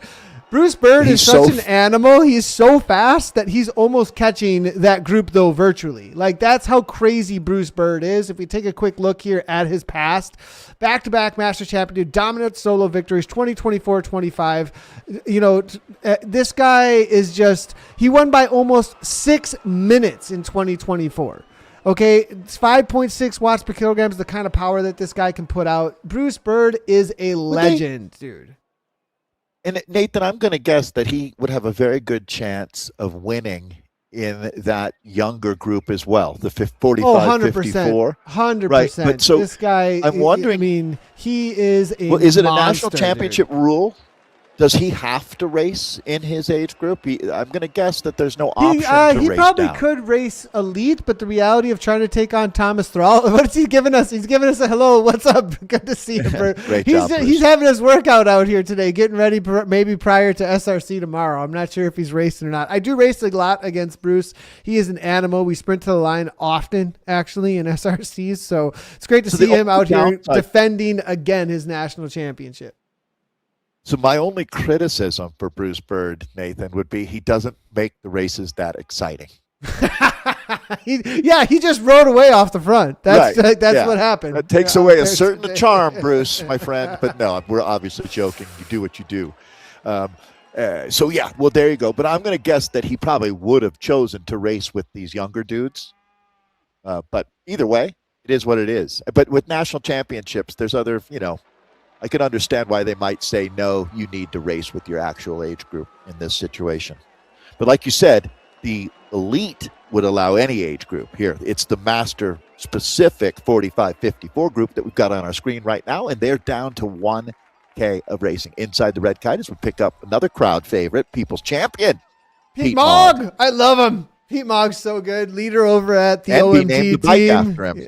That's so good. Well, here we go. Oh, there's the move. Is this going to be it? Is Leclerc going from bottom to the top, or is he just following? He's following Dumper. He's following Dumper. It's Donnelly too. Yeah, good call. The Rhino Racing Man. Wow. That's actually Donnelly making a move here. Good move by Donnelly.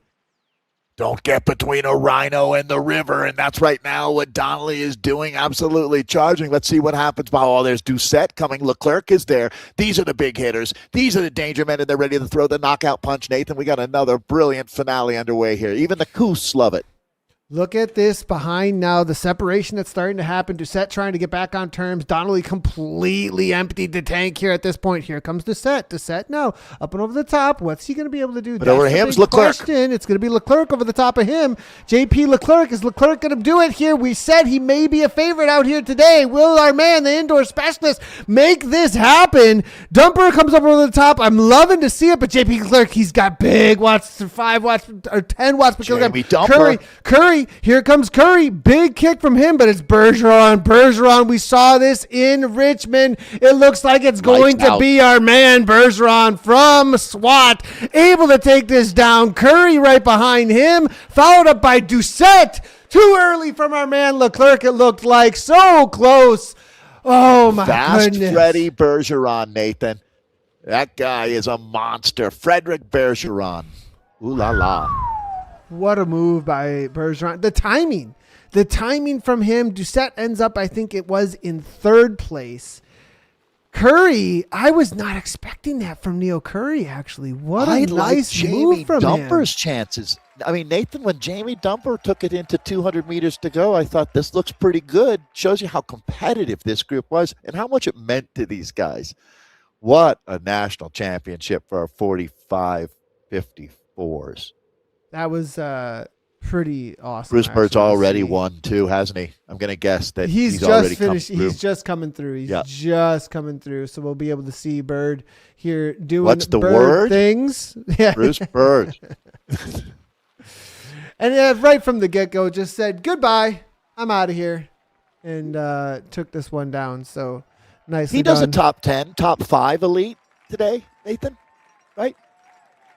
Yeah, I think so. I think he'd even be third. He might even take a third, I mean, the reality as we look toward the elite for the men, that'll be racing out in about 2 hours from now. The women will take a break here in a little bit. We'll finish up about 5 minutes to go for the rest of the Masters and just to be finishing up. But Bruce Bird's going to be finishing up and taking down another Canadian Esports Championship. Great job to him. As he Nathan, does that make 5 for him now? Do you know off the top of your head? So what I think, if I've got this incorrect, I don't think he started racing until 2023, I think. So okay, that's what I'm guessing. But I have to double check that. Looks like we got some more riders making their way. Brian Zlakowski.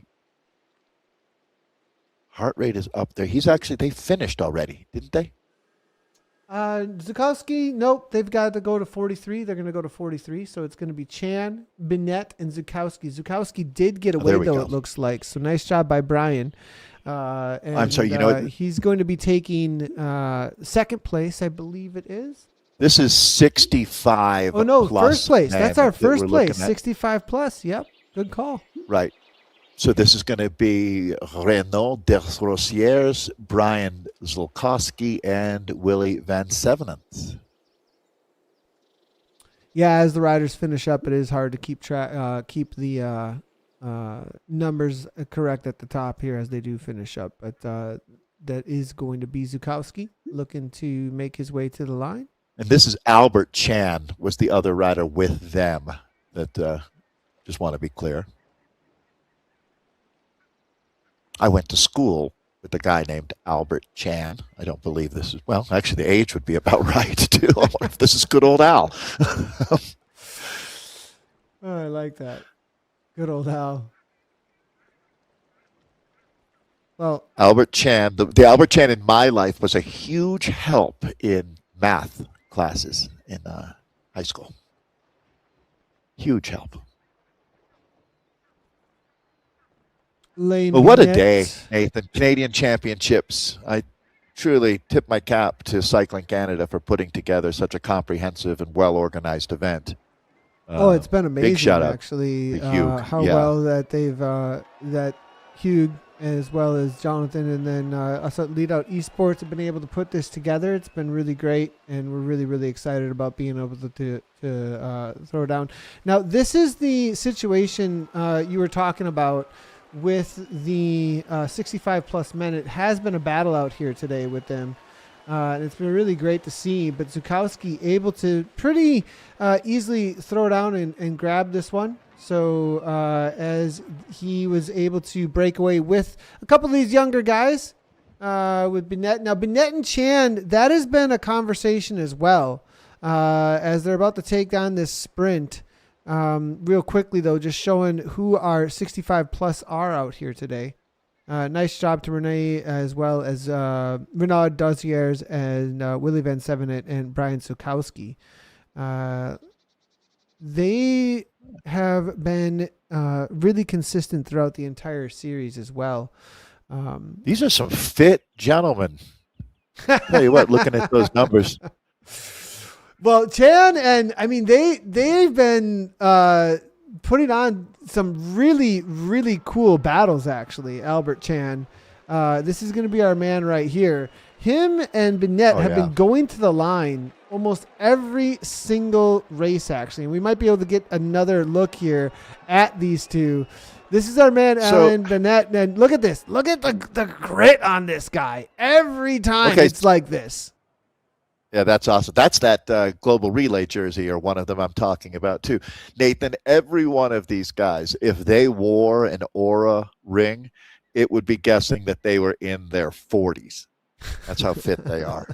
You know how it tells you your age? I don't know if you had. I don't. Yeah, 100%. Here we go. Here's the kick. Here's the kick here. Alain's looking to try and grab that silver medal, and I think he's going to get it. Chan's unable to respond. And Alain Binet, this is what he did in Richmond. Look at this. He's got the power going in the wheels as well. Look at the insanity of the lightning legs right now coming from Alain Binet all the way to the line, draining that battery. 183 beats per minute. I love to see it. Yeah, draining the power grid in the Niagara Falls area right now is Alain Binet. Awesome job there. Nice podium from him. Great job from Alain. It's going to be our man. I tell you what, that right there is what Cycling Canada is all about. Punching above your weight, huge effort, looking good, but leaving it all out there on the course. Great job today. Absolutely love it. It's so good. So good to see. Nice done. Nothing says Masters Racing like needing your readers to be able to evaluate the data after that. Yeah, that's true. Now, this is another one of our 65 plus.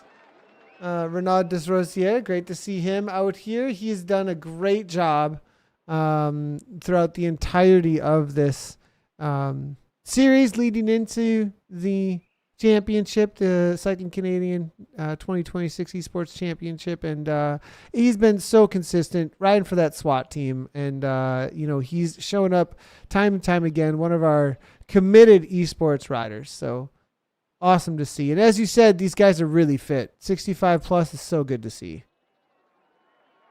Yeah, and it's great for them to be able to race with such good competition out here, which is what we witnessed today.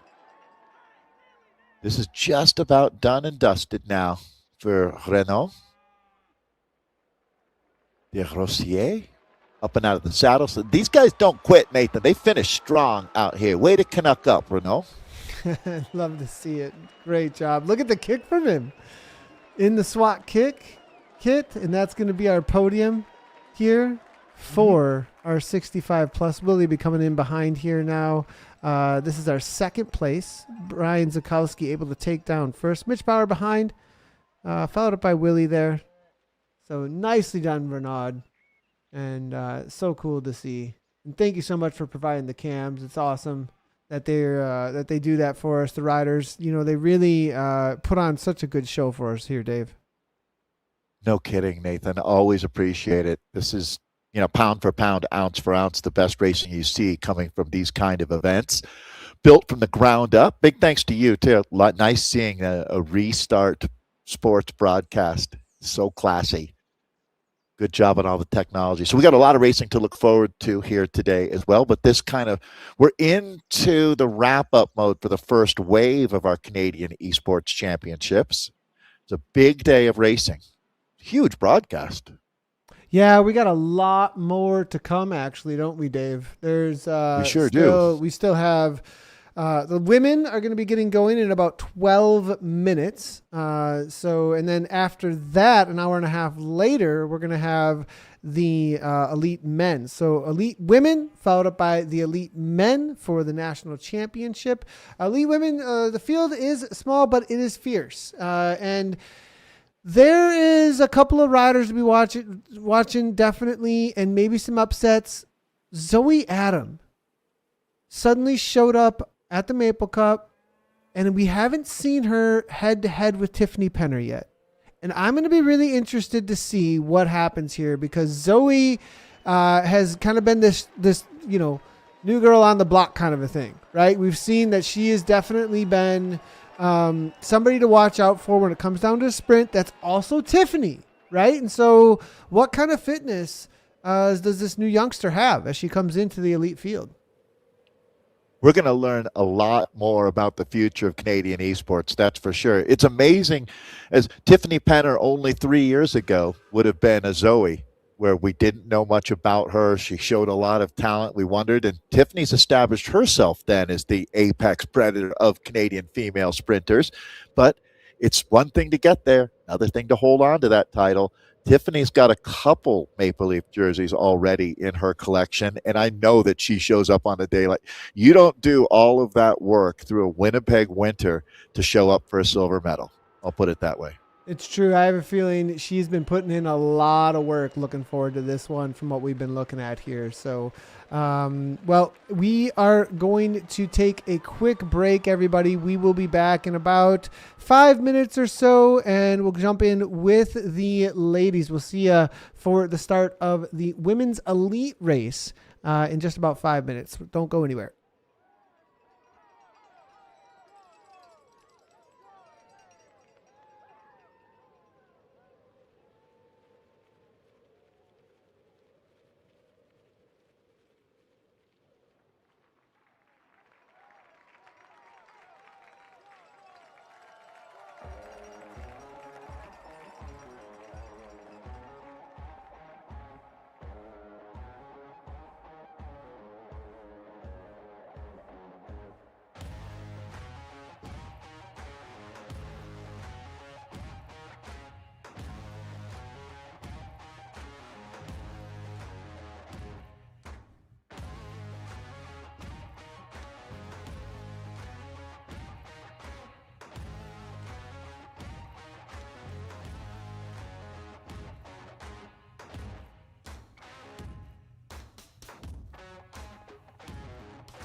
Well, we're back with the Canadian Cycling Canada Esports Championships, and we are going to be jumping in with the elite women. I've got Dave Toll with me. Dave, you ready for this one as we're about to get out on course? Ladies are going to be starting in about 2.5 minutes.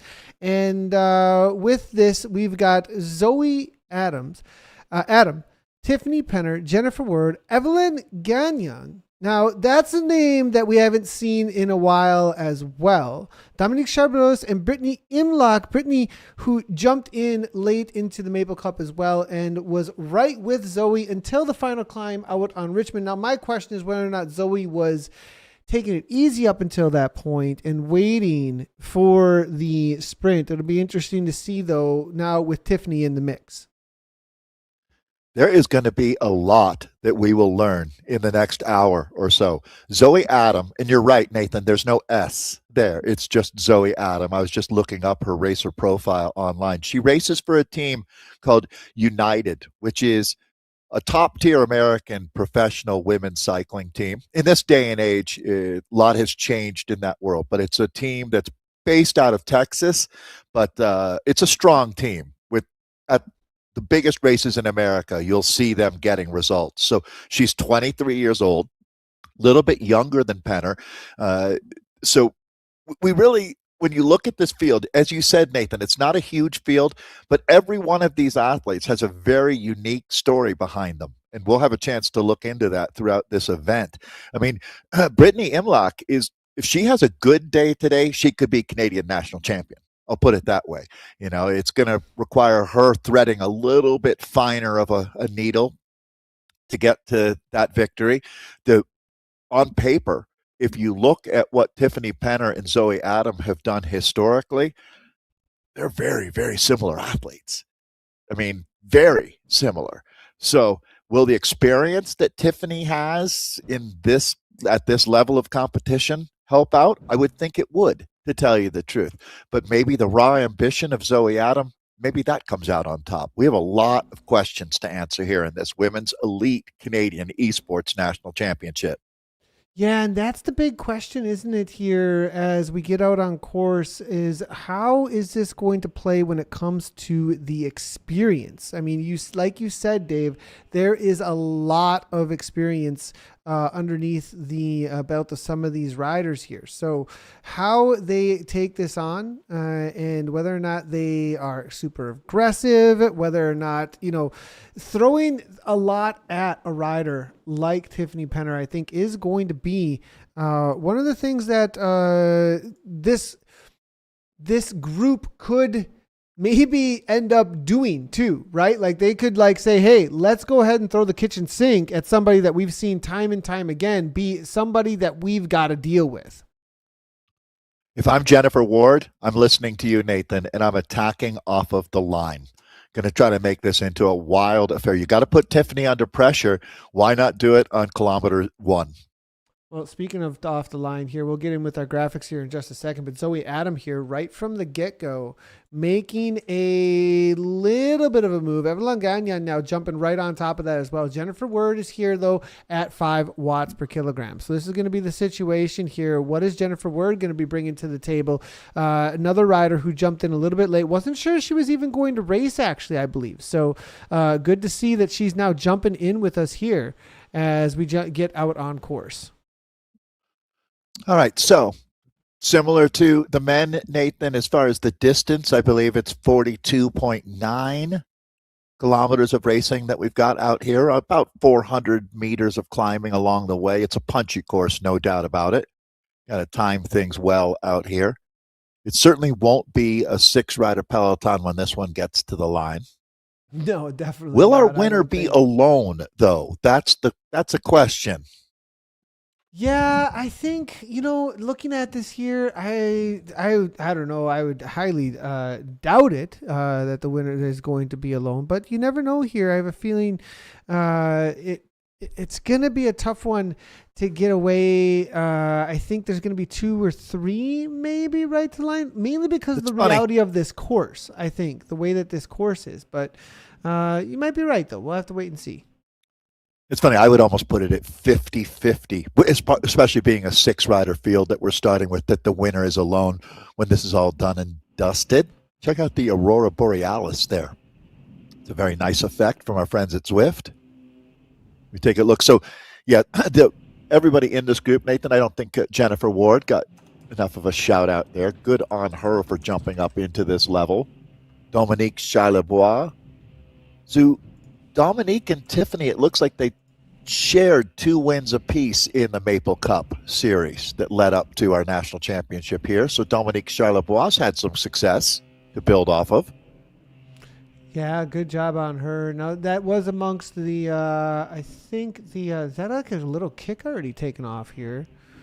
Zoe Adam, I'm telling you, Zoe Adam is going to be the firecracker. That's kind of what we've called her out here time and time again. So is she going to just keep on doing this aggressive attacks that we've seen from her? She's definitely been somebody that has been on the move over and over again to try and make things happen. So she doesn't like to sit around. Tiffany Penner, I think the other way around. She's a rider who's not necessarily going to be all that interested in making moves early, right? She's got a lot of experience. She knows what she's got in the tank. She races SRC continually. She actually just got upgraded to Cat 1. So, I mean, she is definitely somebody who's got a lot to work with here when it comes to energy in the tank out here. Not a whole lot of riders too. So there is opportunity. You know, you said, is it going to end up all together at the end? I'll give it a 50-50. I'm going to go back on that and say, I'll give it a 50-50 chance between what's going to happen here, because a smaller group, it's going to be harder to bring it back, harder to bring it back together. People are going to get tired, and who's going to want to do the work is going to be the big question. Yeah, absolutely. Nathan, when you think about it, I don't know exactly where Zoe Adam is in her season right now. Well, I guess it'd be pretty easy to say we're at the beginning of the season for everybody, but I don't know whether she's in Arizona training with her team.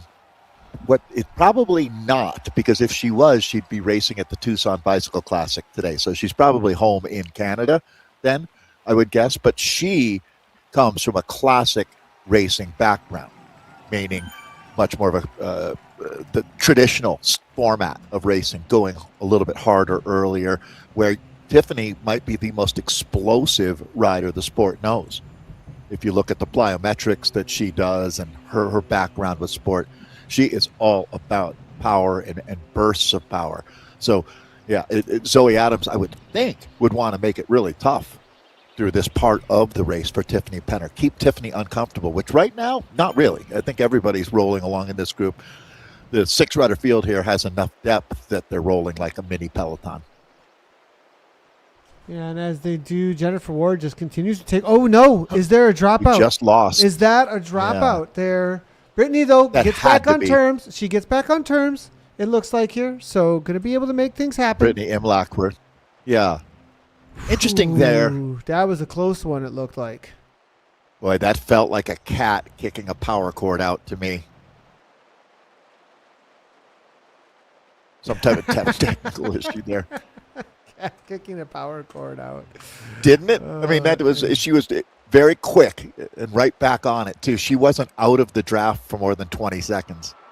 Yeah, that's a good point. As they make their way around. Now, they are going to be hitting this Clyde kicker here in just a moment. And that might be a place where people want to just kind of give it a little bit of push as they make their way around here. And as they do, Brittany now 160 beats per minute. Interesting. Not really looking to push the pace too much. No, it's like looking at it from everybody's perspective, Nathan. If I'm in this group, I want to keep riding in a 6-rider group to get through at least the first half of this race. And, it'll be to attack. Like, does Ward want to get after it here? Jennifer Ward, we're looking at up on the front right now. And just make things tough for these ladies, be a stone under their shoe. Yeah, it seems like that's what she's up to here. I think that she just continues to want to just not making press them the feel pace, too comfortable. not letting them not letting them do anything. Nathan, there's something to that in real life and esports racing, right? Like letting people just ride at the pace that they want. That's all well and good. But if you want to beat them in a bike race, it doesn't hurt to annoy them a little bit as well. Yeah, 100. Yeah, that's a good one, Dave. I like that. You get what I'm saying? That weird Give psychological. them a little bit of annoyance out there. Make them go a little hard. I mean, when you hear people going, "Hey, take it easy," or slow down a little bit. What's the point? That's when you're like, "All right, I'll give you a little more of that." You don't seem to like it. Here's Zoe with an umlaut. It's noteworthy. I was not using the umlaut in my notes, Nathan, so I'll have to go back and correct them. Oh, it looks like she is going to make this into a little more. Yeah, this is what I was talking about. Zoe Adam making the punch here, pushing the pace, and this is what we saw on from the downhill. Yeah, on the downhill in the first 5K. That's a bike racer. That's mentality. Can she continue with this over and over again is going to be the big question here. It feels like Jennifer Ward and Zoe Adam are of the same mindset of like, let's keep this rolling here, keep the pace going. Where Tiffany Penner's like, as long as you ladies want to roll slow, at least through this first half of the race, I'm more than happy to do that. Tiffany is in a PhD program, right? So I'm going to think that she has less available time to cycle for fitness that, which is, it's really interesting, the dynamics of everyone's life behind the racing as well as we take a look at Dominique Charlebois. Very focused here. Nothing easy about this, is there, Nathan? That's one of the great quotes from Greg LeMond is it never gets easier. You just go faster because you're going to see a rider like Dominique going all the way to her limit out here. Her heart rate is at 194 right now. And she's realizing what it takes to race with the Zoe Adam and the Tiffany Penners. Yeah, nicely done here from Dominique to hang on there. I think that was a pretty tough one to come a lot of heart. The top there. Yeah, it's really showing a ton of heart here, being able to hang it in amongst this crew. You know how many, think of the percentage of people living, of the 8 billion on the planet, whose heart rate never touches 186. They would think they're having a heart attack if their heart was going this hard. And here's Dominique Charlebois riding in the front group, the peloton, in the Canadian Esports National Championships. There's no higher level of esport racing in Canada than what Dominique is doing. She should feel proud of herself. That's a really good point. She's settling in. Nothing she got through higher. There is nothing higher than this. You cannot find a higher level of esport racing than this today, right now. And she's in the mix. And her heart rate's coming down. So after that last Zoe Adams surge, she covered that. She didn't let go. She held on. And now she's building her battery back up to 100%. Dominique, you're my hero. I'm all about the riders that take on a big challenge, Nathan. Not always the Tiffany Penner perspective, the champion standard, but the someone who looks up to that champion and says, I'm coming for you. Zoe Adam wants this national champion's jersey. That's for sure. Yeah, I think she's extremely motivated out here today. 157 beat sprinted. Look at the difference here in the heart rates as we go across here. Looking at Dominique, looking at Zoe, 178, 161. Now, my question is if we jump Tiffany, across. Please. Yeah, that's what I'm wondering about. If we jump across to Tiffany, 148, right? 147. The difference between, top end elite esports athletes. I was just talking about that, the program, the other part of her life, the work, education part of her life. Well, Tiffany also has a lifetime of fitness. I feel, I don't know her for her entire life, but I feel like Tiffany is someone who's always stayed active and doing things. And there's something to a lifetime commitment to your well-being. And that pays off for her too right now. I mean, that heart rate at 146, and we were looking at something pretty comparable there from Zoe Adam in the low 150s. And then, again, physiology is going to be a little different between athletes. Brittany Imlach looking pretty comfortable right now. Yeah, in fact, this is the first time we're taking a look at Brittany. Actually, big kick here from Zoe. Interesting enough, though. Brittany now up and on the saddle. She's going to respond Attentive. to that. Yeah. That's a good sign right there, what you're seeing from Brittany Imlach here. But this is a moment. Zoe Adam is not going to let these ladies have a free ride today. This is a moment that they're finding out what it takes to ride in the front group at a national championship. You got to knuck up time and time again. So Zoe Adam's going to put them to the test here. It's going to be Ward who's doing the first bit of chasing. Then Tiffany Penner realizes this is a Penner problem. Yeah, Penner jumps right on top of it here. And still plenty of green left in it, though, as she covers I love Zoe. Ward. You got to think Jennifer Ward's showing some real heart here, attacking over the top there of Zoe Adam. That's a brave move. That is a brave move to be making. That shows me you're a gamer. It doesn't necessarily mean that you're going to win a national championship yet, but it shows me that you've got a head for the fight. Now, somebody that we haven't jumped in with a whole lot yet and haven't chatted a whole lot about, but someone who I'd definitely be watching out for out here if it comes to any kind of a sprint. Evelyn Gagnon is here, and she is a top racer. I mean, she's been around quite a long time. Now, she's having a couple of kids at this point recently, and now coming back into the racing scene. It's awesome to see her. It's been a little while. And when I saw her sign up, I was like, okay, we're going back 7-8 years at this point, I think, when, Evelyn was absolutely one of the top racers that you'd be watching out for when we were doing a lot of the Zwift racing leagues. So watch out for Gagnon. Like a canyon, she likes to say here. At least that's what they taught me, to make sure I know what I'm saying. So it's funny. I mean, Nathan, when you go back to your very first broadcast, she was racing along with her husband. And there's no doubt this is an OG in the best sense of that term. And it's awesome to see her still out here. She's also a community leader, I would say, helping define where we're at now. She had a lot like an Alice Lethbridge kind of person. She's had a lot of positive input, good feedback, respected in the community. True Canadian.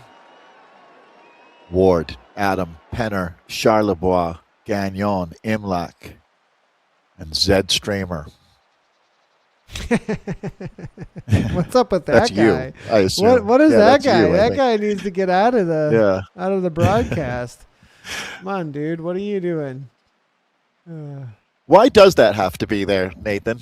Is that for the camera? It's the watcher, yeah. It's what's watching the I mean we do sometimes make it so that you don't always see the Zed streamer. There are ways to do it, but today, in order to have the rider nearby list the way it is, we're going to keep it around for today. Who chose the course that we're racing on? Hugh, that's going to be the Maple Cup guys. They threw it together, Hugh and the whole crew over there. So good decisions, I think, made here. Solid course. Definitely Hugh one just looks like the coolest guy to me. I truly think he's a fun person to be around. I've never met him. You've worked with him a fair amount, so you probably really know. But congrats to that whole team, but in particular Hugh for putting together the Maple Cup. That series looked great.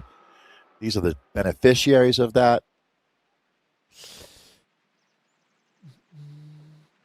So that's going to be Dominique Charlebois, I believe, Nathan, up in the top left corner here. Correct.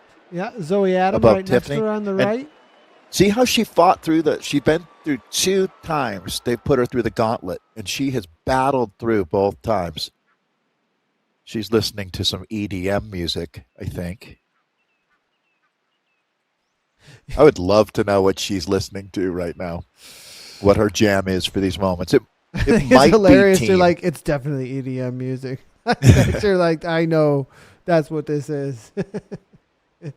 That's great. Let's go ahead and take a quick look at the stats here from. Oh, well. I was just going to say, just as you went to Tiffany there, Nathan, she jumped. I'm wondering what's going on. Big kick. Yeah, good call there. Zoe Adam there. Jen Ward now making a move as well. So it is going to be Jen, I think, that is looking to make something happen here. Big move there. Now Brittany Inlock closes it down. as Ward continues, though, to be on the aggression. And that's interesting to me that Ward is the one, but now it's going to be Adam now up and over the top. Yeah, this Adam situation is going to be untenable for the other ladies here. As again, that's the first time I think I've seen Zoe Adam. Nathan, have you shown her yet? I might have missed it, but Zoe Adam here is going to be a big part. So Tiffany Penner and Zoe Adam very well might end up alone together here. We might see this separation happening. I'm wondering, can Evelyn Gagnon get across? Can Brittany Imlock cover? Because these two are two of the queens of Canadian racing right now, certainly I would say. Or are they princesses at this point, waiting to find out who the queen is at the end of the day today? This is going to be quite a battle here as we're looking at them side by side right now, Penner and Adam. But these, you know what? I think the story of the day is Ward, Gagnon, Charlebois, and Imlock. These ladies showing up with their A game. Very impressive job here by Jennifer Ward. Yeah, Shout out Jennifer Ward. She closed that down. That was really well done. With no actually. joke. No joke. That's a level that's higher than I anticipated.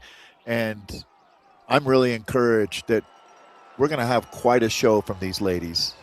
I like the attacks. The attacks are great. Left, right, and center, over and over again. It's great to see them. Zoe Adam trying to push her initiative. Nathan, Zoe Adam trying to, get her away. Tiffany Penner fighting back. And then these other ladies showing, hey, there's a lot more on this stage than just those two prima donnas. We'll see if we can get inside. I don't know. I think it's great. Actually, I think that's kind of what's going on here with these ladies. They're pushing each other to the limit. So I think it's awesome. Let's go ahead and take a quick look here at some rider comparisons for everybody as things calm down for just a moment. Why is Tiffany not giving us any data? I wonder. I have to double check what's going on with the data situation there. For Tiffany, I'll see if we can bring that back in. But maybe she's not. Maybe she's being sneaky about it. Yeah, not sharing. No power data for Tiffany. Ever since she made it up into Sunday Race Club Series 1. No longer sharing. Yeah. Well, this is going to be the ladies here as they are. Pretty comparable, it looks like, here between them all. I have a feeling Tiffany might be a step above the rest here, as it'll be interesting to see if we are able to bring that in. I have a feeling that was us being nice out there with the Tiffany situation. It's interesting because Zoe Adam, I believe I saw 4.3 watts per kilo for her 20-minute, and I am wondering. I'm having to log into my Zwift account here to see if I can track down what Tiffany Penner's 20-minute is. I realize that she's a sprinter, and that's not her specialty. But, so just under 4 watts per kilo for Penner, kind of as a traditional baseline number, Nathan. So that does lead me to believe that Adam would want to attack before we get I had no idea. Wow, okay. So Zoe Adams, somebody we're watching out for today. I mean, that's a threat here. I was not expecting that, to be honest. I had to dig into my own private data stash on Zwift Power to find that number. Tiffany Penner is so sneaky. She's probably having someone strip that out of the internet right now. Well, here, talking to Tiffany Penner, the current reigning champion, going to have to earn it again. And one of the things about her is her ability to rise up through the ranks, right? We saw her rise up very quickly, which is similar to what we saw with Zoe Adam. Yeah, I'm going to guess. I mean, Tiffany's maybe a couple years older than Zoe, but not that much older, but you're right, has a few more years experience in this sport, esports, and just through her social media profile, if you followed her, you'll have seen someone who has never shied. Very similar to your wife, Nathan. Gabby just does the work, doesn't complain about it, just seems to show up every time and get the job done. I have a ton of respect for Tiffany Penner. don't know Zoe Adam to know her ethics or ethos, but obviously she's a hard worker and is an elite level athlete and will have to be taken very seriously obviously be taken seriously by Penner. But you do notice, Nathan, that the 4 times maybe in this race that Zoe Adam has asserted her authority here, it has been Penner and with a little bit of Ward, but generally it's Penner that's the one that has to take responsibility, as should be. Big kick there from Penner. We just saw a quick little drain of the energy bar, 158 beats per minute. She immediately but again, Adam, Penner, Ward. Yeah, right away. Yeah, it's a good point. Then actually. Ward won't relent. And Ward is cheeky racer. This is the kind of racer I want on my team when I'm a director. Someone who every time that she gets attacked, okay, this is the 3rd time she's done it, where she gets attacked. When she comes back, instead of just settling into the wheel, she goes over the top and does a little bit just to say, I'm here. I got you. Didn't even phase me, dude. And then settles back into the wheel. Rather than just riding back up into the wheel and covering the attack, she has to make a point that wasn't that tough for me. 4.1 watt per kilogram here from this rider. So this is definitely a rider who's got, a really solid FTP. And Penner's going to have to be really smart about this one. Her coach, Alex Coe, has been on top of that with her, training her specifically for this national championship. Again, that this is marked on her calendar as something to win. I would say if she had her biggest day being the World Championships, this would be her second biggest day. Tiffany's a proud Canadian. This jersey means a lot to her, as it should. And coming in as the defending champion, I tell you, it's one of the heartbreaking things about sport. It's truly that, the joy of victory, but then the brutal other side of that is when you're not national champion and you have to explain that to people. Nobody wants that. Katie Compton, the American, was 14 years in a row national champion. People just come to expect it. And I say with athletes like Tiffany, is this going to be her? I believe it that she's 3 years running Canadian. No, it would actually be 2 years running Canadian national champ for her. So she's looking to settle into a rhythm with this jersey, and this is going to be a big test with Zoe Adam coming for it this year. That's for sure. And it's not just Zoe Adam coming for it. It's Evelyn Gagnon. It's Jennifer Ward. It's Brittany Imlach and Dominique Charlebois making up our women's elite field here. We started with 6, and there's still 6 keeping their head above water. That's something I would not have expected. I would have thought at least one rider would have had her ticket punched. So that's the story for me, is the fight in this group. All the way up into 184 beats per minute. Now, the question here is, Dave, is this going to be a situation where she does too much? Does she have, does she, continue to attack over and over again? It's a long day in the saddle here. We're 15.8. We will get the distance fixed as quickly as we can, everybody. We do know the distance is not changing at this point. But you can see on the right-hand side in the riders list nearby how far they have gone. It is 15.9 kilometers currently, 16.0 kilometers that they have completed out of 42.9. So at There's 25 minutes. Your cheat code. That's our cheat code at this moment. So, there's a lot of racing to go here. I mean, a lot of racing. And she's already burned a lot of matches trying to make these attacks happen. Does she have the energy? Does she have the base, the foundation to continue to do this over and over again? And she's the only one we've really seen make any kind of moves. Ward a little bit here, but now it's calmed down. And I have a feeling they're starting to look at each other going, whoa, this is a long race. Well, Nathan, really great analysis there. And what I would say is this. I'm going to say that probably not. She probably is able to pull off a few more of these and still be in contention for the win. But if I'm Tiffany Penner, I'm liking the way this is going so far. I'm going to encourage more of this kind of activity, especially if you can get Jennifer Ward to help you cover these moves, and a little bit of pitching in from Gagnon, Imlach as well. Well, This is how you beat Zoe Adam today, is let her wear out the edge of her blade. All right. I mean, you're not going to completely see her collapse or fail out here, but you could take away her punch in the finale. And that's all Tiffany Penner really needs to win this race, is to be with her. And if she can have a slight edge going into the sprint, I would expect that history shows us she knows how to finish these races. She knows how to do it. So for her right now, letting Zoe, so I don't know, Nathan, you're probably not quite of the age that you ever watched Muhammad Ali fight, but there's, the rope-a-dope technique where you it basically, if you want to sum that up, it means let your opponent wear themselves out, throwing ineffective punches, which would in this case be ineffective attacks, and you let them wear themselves out before you go in for the kill. Pretty straight ahead. It's kind of what's happening.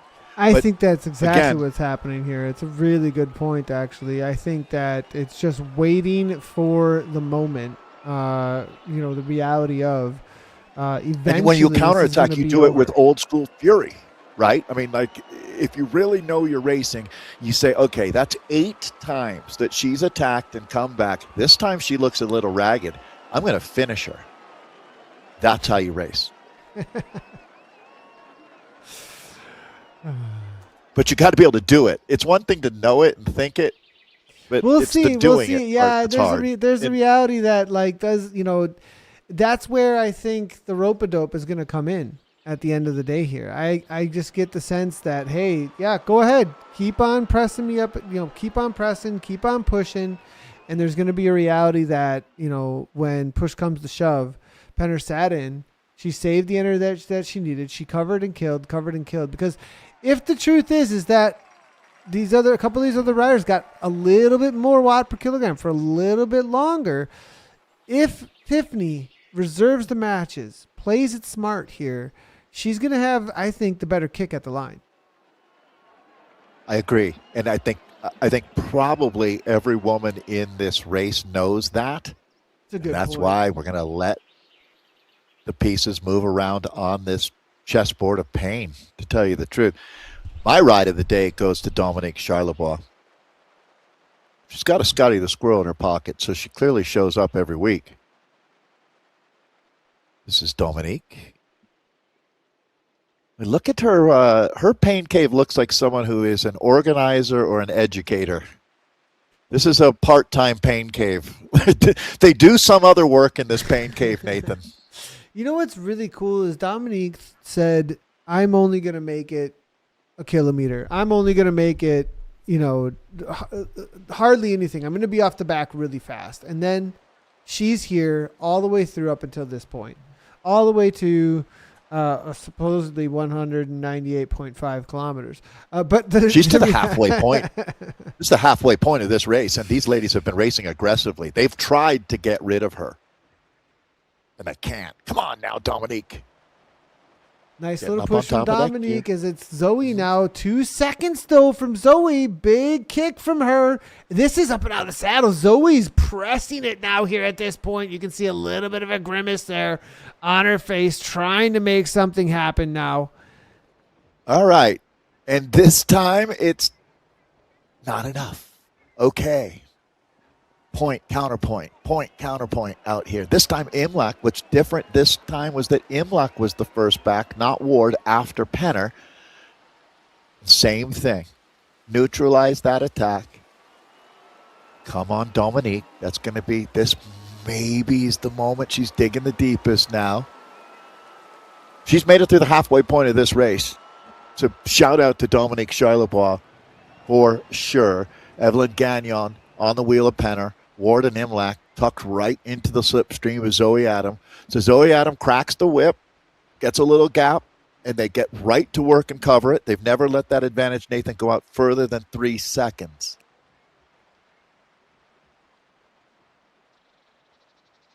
Spirited racing, to say the least, from these ladies here as our Canadian National Championship is now.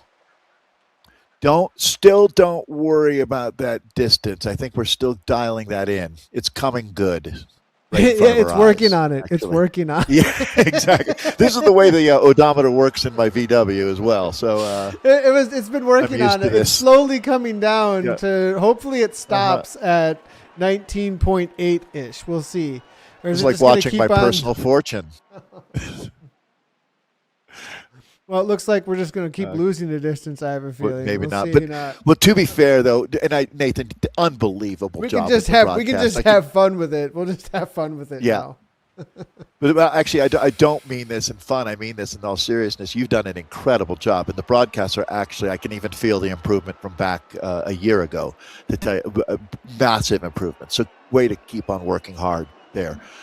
Don't worry about that distance right now, because I can tell you that they've gone past 20K. So they've got about 23K of racing remaining.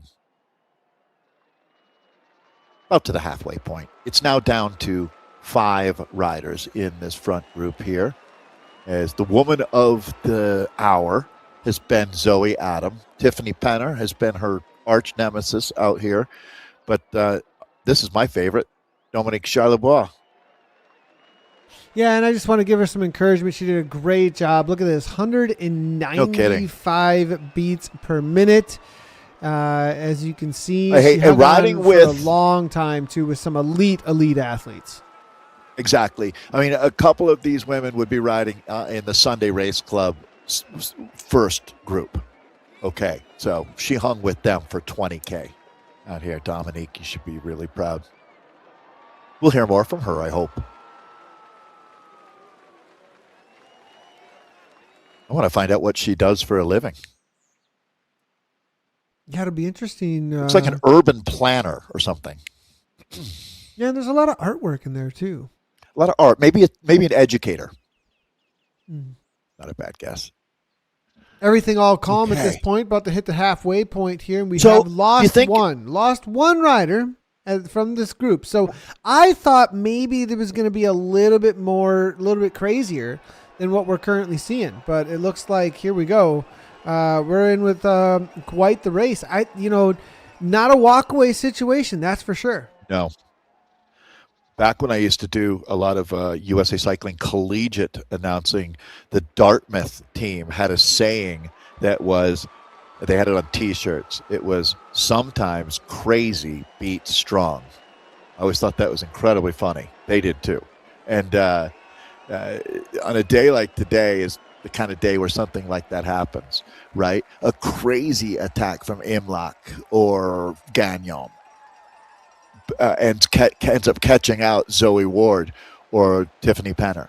This is going to be a very interesting back half of this race. And crazy does beat strong every now and then.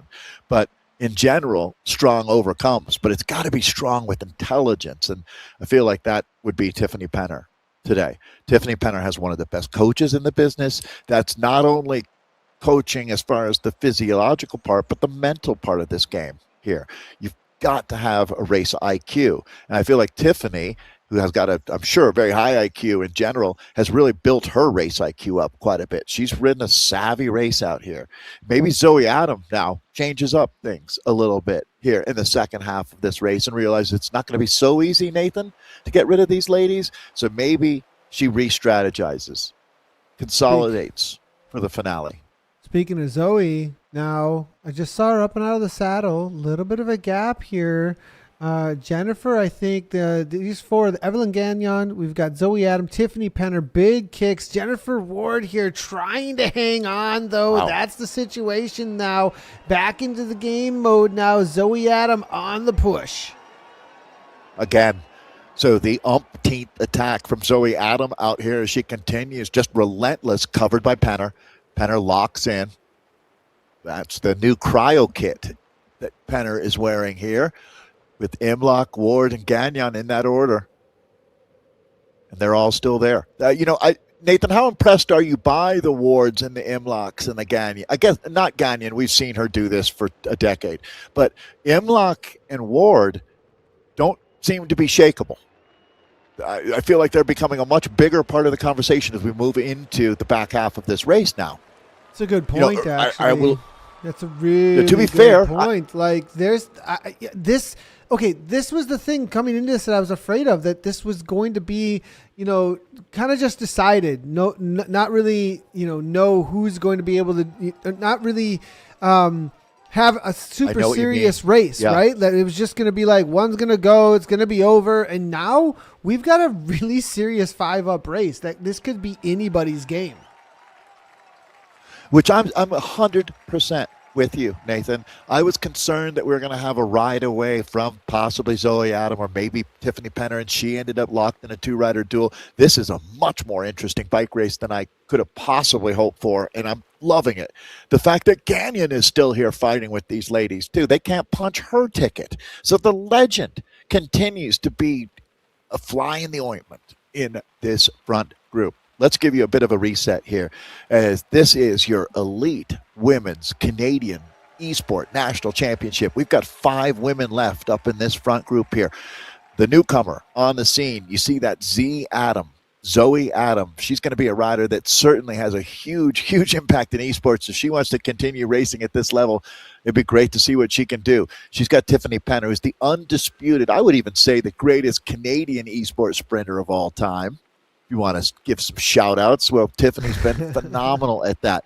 And then it's a specialized world we live in, Nathan. And then now you've got Ward and the upstart. Well, I don't know. I won't say upstart, but Ward and Imlock. That is Jennifer Ward. We've seen her in screen a few times, and she looks really well composed and up for the task. And then the other rider I was talking about is Brittany Imlack here, who we're learning quite a bit about. That's a good look at Brittany's Look at that wall there. Look at all the bikes. What's going on in this household? Getting some fuel on board, it looks like. I believe I saw her squire, or she has a partner there helping at one point. Did you see another person in that? Because I don't know that it's all her bikes. I like it that you call it squire. That's a good one. But she is rocking it, Nathan. Those are all, she's a cyclist too. Those are all bib numbers, not running numbers. So this is a cycling person from my tribe. She's on attacks. Looks like she's on attacks. Looks like it moves a little bit. Did you see that? It's got she's got those rocker plates. Yeah. Remember when I did that Garmin tour back in the day? She's giving us the wave. She gave us a little bit of. She's obviously feeling good, giving us a little wave there. This lady's got her act together. Brittany Imlack, I'm a big fan of. We're going to see big results from her. There's her squire. Getting a. Oh, well, I don't know if we can zoom in enough. Oh, good. Good job, Nathan. Roca Corba. You are so good stuff. Roca Corba. Roca Corba's good stuff. I'm 100% on board with that. As a long-time supportive cycling esports for women. You know what? So, okay. It's starting to ring more of a bell. Roca Corba that's the climb outside of Geneva. People just love it, and it's a club, and it is clearly an experienced rider. Brittany Imlack, I hate to say I maybe slept on her. You know, they say don't sleep on. Well, don't sleep on Brittany Imlack here, punching well above her weight in this group. So, all right, some dreams starting to reveal themselves. Can you imagine how good that Canadian national champions jersey would look hanging up in their sports cave? Be good, really good. I just stuff. invented a term. Sports cave, hanging out in the sports cave. I miss doing these broadcasts with you, Nathan. This is so fun to watch. I mean, we are locked in on this. 5 women, 1 national championship. We're going to find out who really, really wants this one. I mean, I don't even want to ask you to predict because I don't want to taint the purity of this victory out here. It wouldn't. You can predict if you want. I think I'm. Look, I've been a huge Penner fan for a really long time. Yeah. This I think we both have, wouldn't you say? We have, we've been calling her racing for years at this point. We watched her come up we like her to this point in her career, and it's so hard to go past her because she is such a savvy rider, and the level I see her racing so at now hard. at this point, the fact that she's able to make it, to the end of a top level SRC race at this point. If it's a flatter race, we saw her really excel this past weekend, at the top level. So I don't know. I'm just, but at the same time, as this develops here, I'm looking at this going, I wasn't expecting this much of a fight. Whoa, there's some motivated ladies here. They've shown up to win. Okay, this is a different story than I thought was maybe going to be. You know how I was talking earlier, Nathan, about heartbreak and joy and that balance and dance that you have in sport with those two emotions and the pendulum swinging. And we can talk about, we really do like Tiffany Penner. She's a cool young person doing a lot of great things in her life, and I'm a fan. I don't know Zoe Adam, but I'm sure that I would enjoy her in the same way. Just she clearly has got her act together. So you start to identify your favorites and riders you know. But, once you see Brittany Imlach's attitude and you see riders like Jennifer Ward riding her heart out, you want to cheer for them as well. And so you look at what's the best for the sport, what's the best for me, what's the best for her. It's interesting how somehow the universe will decide. When this bike race is all done and dusted, either the reigning champ Tiffany Penner will win another Canadian national champion, or we'll have a breakthrough ride from Zoe Adam, or maybe somebody like Brittany Imlach has the coolest day of her life. Or maybe this is top 5 coolest day of her life, but her coolest sporting achievement. Or Jennifer Ward, or even better, maybe Dominique Charlebois just unlocked something inside of herself today, making it with these ladies through the first half of this race, coming back multiple times from attacks. Maybe she unlocked something today that will play out later in her life, right? That's why we do this. There's definitely a purpose to sport. Yeah, and what's not been just really cool exercise. to see is how these stories have played out, right, over time, and how much esports has really played out in specifically Tiffany Penner's life, and that we can see. That's where I like the growth that we've seen and the commitment of Cycling Canada, that they've been at this now going on 5 years. And I've heard little rumblings now that we've come back to Zwift too, that is where the main brunt of the community is. And there was a lot of excitement about that. We grew massively since last year, actually, and had a lot more participation. I think a lot of people are going to see this and go, okay, there's something to chase after here. And we start getting more and more series that are country-centered, regional-centered, get these national championships going, and, really make something out of this. And we see that with these ladies, specifically, as we said, with Penner here. But I think now with Zoe Adam getting some motivation, showing up week in and week out, we'll see her posting about it. Hopefully Evelyn stakes with it. Get some other ladies encouraged as well. I like that story that you're talking about here, Dave, as the development of the sport. Right. Me too. So, well said, Nathan. Okay, what have we got in front of us now? They're just hitting 27.5K into this race. So we're looking at around 27 minutes or so until they'll finish here. So plenty of racing ahead of us. I think Zoe Adam has cooled her jets a little bit, Nathan. I think that she's realized that these attacks aren't getting me anywhere right now, and that's a smart racer, a savvy racer.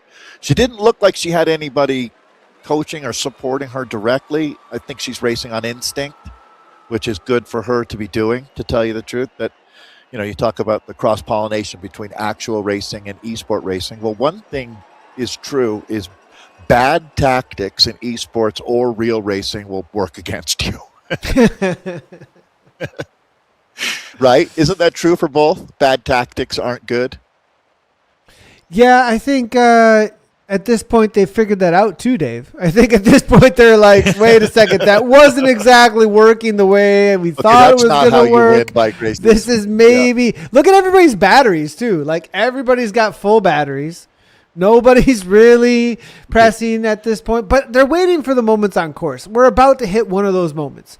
If we take a quick look here at those who are, still in amongst this group, We've got Jennifer Ward is also one of the riders who's here. Brittany Imlock, Tiffany Penner, Evelyn Gagnon, Zoe Adam. Zoe Adam in the upper right there. She's been the firecracker. I see people in chat really cheering her on a whole bunch actually too. So she's obviously got a couple of fans with the way that she's been riding. You know, you see that a lot, don't you? Riders who, you know, take the big risks. You get some people who are, they make the racing exciting. People absolutely love that. But then you got the people who are like, but watch out for the smart one, though. And they like it when the person who really plays the game just right. Not saying it isn't smart what it's always doing, but if it don't work out for her, well, there might be a little bit of, you know, kicking herself. So I think at this point she's backed off, waiting for the next moment that this course provides for her specifically. Well, and you see the strategy that someone like Tiffany Penner uses as well, where she taps into the entire Canadian rabbit-loving community. She gets them behind her, cheering her on with her social media posts. You got to find your people, get them on the side of the road cheering for you, like we've got right now. And I'm glad we're back on Zwift here too with this. It's the right place for this racing here. So right now, one thing you don't want to be is the rider who gets caught out with the battery that's not charged at 100%, because it's coming.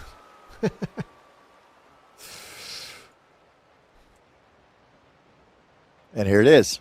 It's going to be Zoe attacking. It is. So Zoe's had enough of that. Attack there from Zoe Adam. Penner's the first to jump. Making the move. Now Penner covers. Reflex is good. It took about a third of a second for Tiffany Penner to realize the attack was underway and cover. So she was poised. She had her finger on the trigger there. Imlach, Ward, and Gagnon are showing you that they're here to race. There's absolutely no weak spot, except for we are losing one, aren't we? Gagnon's trying to hang on right now. Back on. There point. she is. Gagnon is there. Is she just... What's happening? Shout out to the only mom. Actually, I don't know about Imlock and Ward if they're moms or not, so I don't want to not give them the shout out if they deserve it. But we do know Evelyn Gagnon has Mom Watts, and look at her. She clearly is persevering another Zoe Adam attack. Well, I shouldn't say clearly. She's fighting her way back into this group. It is not easy for anybody out here, but look at that. Shout out Evelyn Gagnon here, right in the middle of your screen as she reattaches herself onto that group. That's all heart right there from the Quebecois. And look at the calmness here, I've got to say, for a moment there. Well, calm was for a second there. Look at the battery, though. Really drained the tank, as you can see, Zoe. So if Tiffany was going to counterattack her, she would now, and she's not. Well, it's into a downhill, though. Tiffany's really smart, and it is into a downhill here, and you've got 4 riders behind you. So kind of a tough spot here. The other thing about Tiffany is she knows her courses. She knows where the solid points are. The next point to really go is going to be this punch up and into the castle. It goes downhill and then up into the brae, and then it's 4 times around the brae or 3 times or so around the brae. So, you know, I think maybe that's the next section, because you go right here, they're just going to bring you back with a little bit of punch and tuck, punch and tuck. So if you're Zoe Adam, Nathan, what your mindset now is, you realize, okay, I make these surges and they respond immediately. They're not, I mean, there's no question that they're not giving any leash at all. They're on short leash, to say the least. Now, so what do you do if you're her, as far as your strategy into the last 5K? Do you back off and save it for one monster one, or are you willing to sprint with Penner today? But if you're going to sprint with Penner, you might want to stop doing this.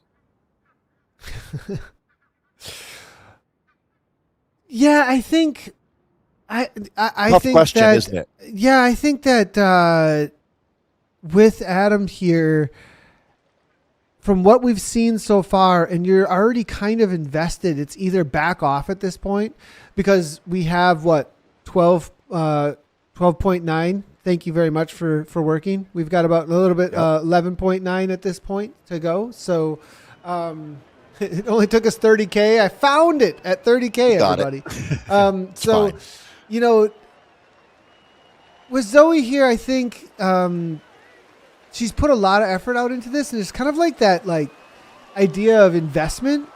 how much you've invested into this and whether or not it's working, you start thinking, boy, have I sunk cost at this point? And do you just continue into your sunk cost, or do you stop? Because how much have I put into this, and I might have to do this at this point because of how much sunk cost there is. It's all or nothing. At a certain point, do I got the pocket rockets, or is it game over? I got to go to the river, trying to do a little bit of the Texas Hold'em analogy here, but no, you're right though. You're in the worst part of that equation where you've invested so much and now the outcome is in doubt. But if you stop investing altogether, you're guaranteed to lose. Right? So I'm with you. It's very, very tough place to be right now, where I think mentally the rider that's got to be, well, to tell you the truth, both Ward and Imlach and Gagnon have got to feel great about their rides. Ward and Imlach have this huge upside that I don't have a handle on, to tell you the truth. I'd say it would be the biggest surprise if Ward won, Imlach the second biggest surprise, but that's not out of the question. That's not an I would not bet my house against them. That's for sure. They're showing much more heart and spirit than we could have ever hoped for. If you're looking for a good bike race, you've got a great esport race right in front of you here. As it's going to be Penner now taking her turns, and Penner's going to roll this. Penner's gone. Penner's hitting out. This is a very interesting moment. Penner's going to go. Nathan, I did not anticipate this, but Tiffany Penner has hit out with authority. She's been in the bank. She's got the money, and now she's in a getaway car here. And we still have a long, long way to go. Wow, was not expecting that. Good call there, Dave. Penner on the move now. Up and out was making it here. Is it going to work out for her is going to be the question. Penner, though, it's going to be Zoe Adam covering it. There is a little bit of struggle again. Gagnon, Gagnon. Does she go to the top? Struggling. She does. Counterattack off of Penner. This beautiful racing for Zoe. Zoe Adams just got a gift, and it's actually pretty amazing it played out that way. Ladies and gentlemen, buckle up, buttercups. We got one heck of a bike race now as it's just body blow after body blow being thrown by Adam and Penner. So Penner starts this one, comes over the top. Adam covers and then counters. Now Penner up on her wheel. And how about Ward and Imlach? Ward now shows that she is really in for the fight. This is a whole new level for Jennifer Ward out here as she's in with the Galacticos of Canadian women's elite esport racing. Ward, Adam, Penner, Imlach. Gagnon might have to let go this time. Yeah, and I think the reality here as we go across the Gagnon, that energy bar is not correct there. I don't think at all. It's now down to 1.9, or maybe because she came down to 1.9, it has to throw in the towel. And it's one at a time here. They're dropping off little by little. It's not exactly how I was expecting it to happen here, but that is how it's going down. It is one rider at a time succumbing to the reality that is now becoming the Penner Zoe Adams show. Penner now with that attack over the top. Now, there wasn't necessarily serious orange numbers, which is telling me that everyone's getting pretty tired.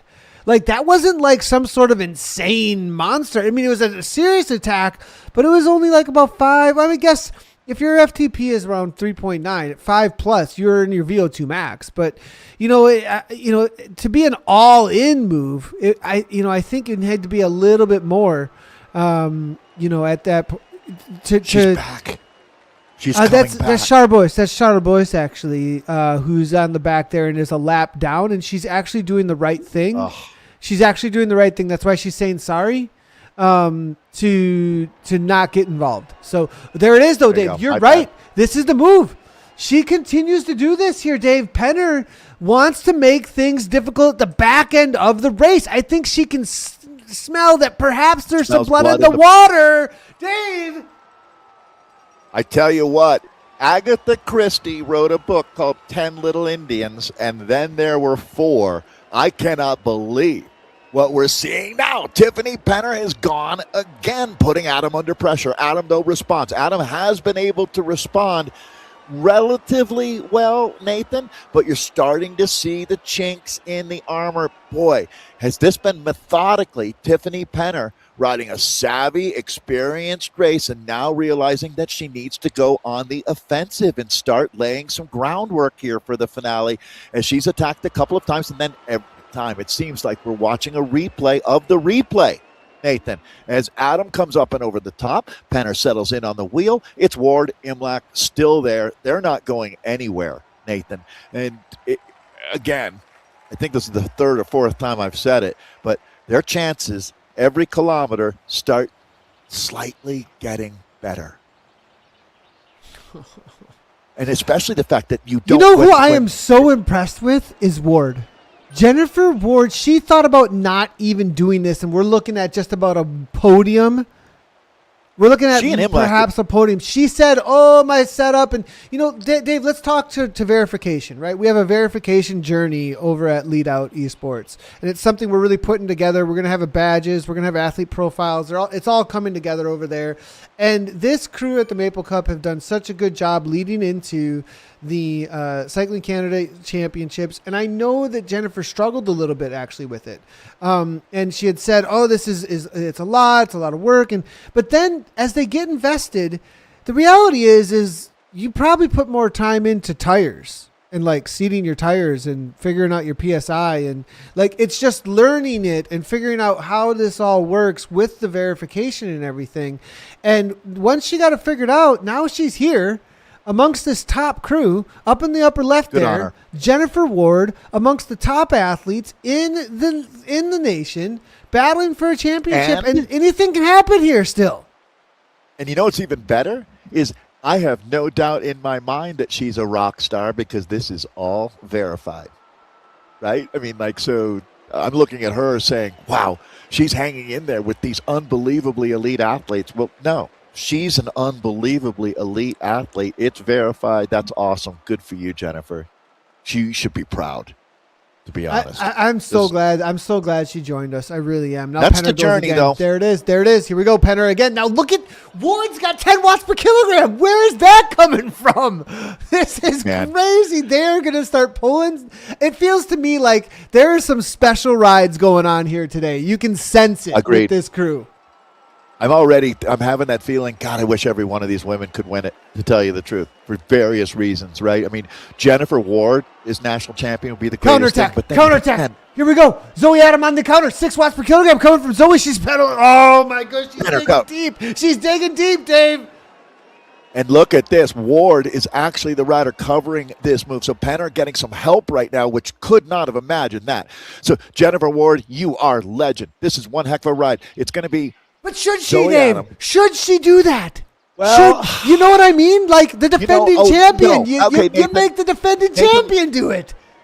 Let's be 100% honest here. You're right. I hate to say, well, no, I don't hate to say it. You're right a lot. But you're right. She probably should have let Penner do it. But the problem is maybe that's inexperience, but also I want to credit her for having the ability to do the work too. So you know what?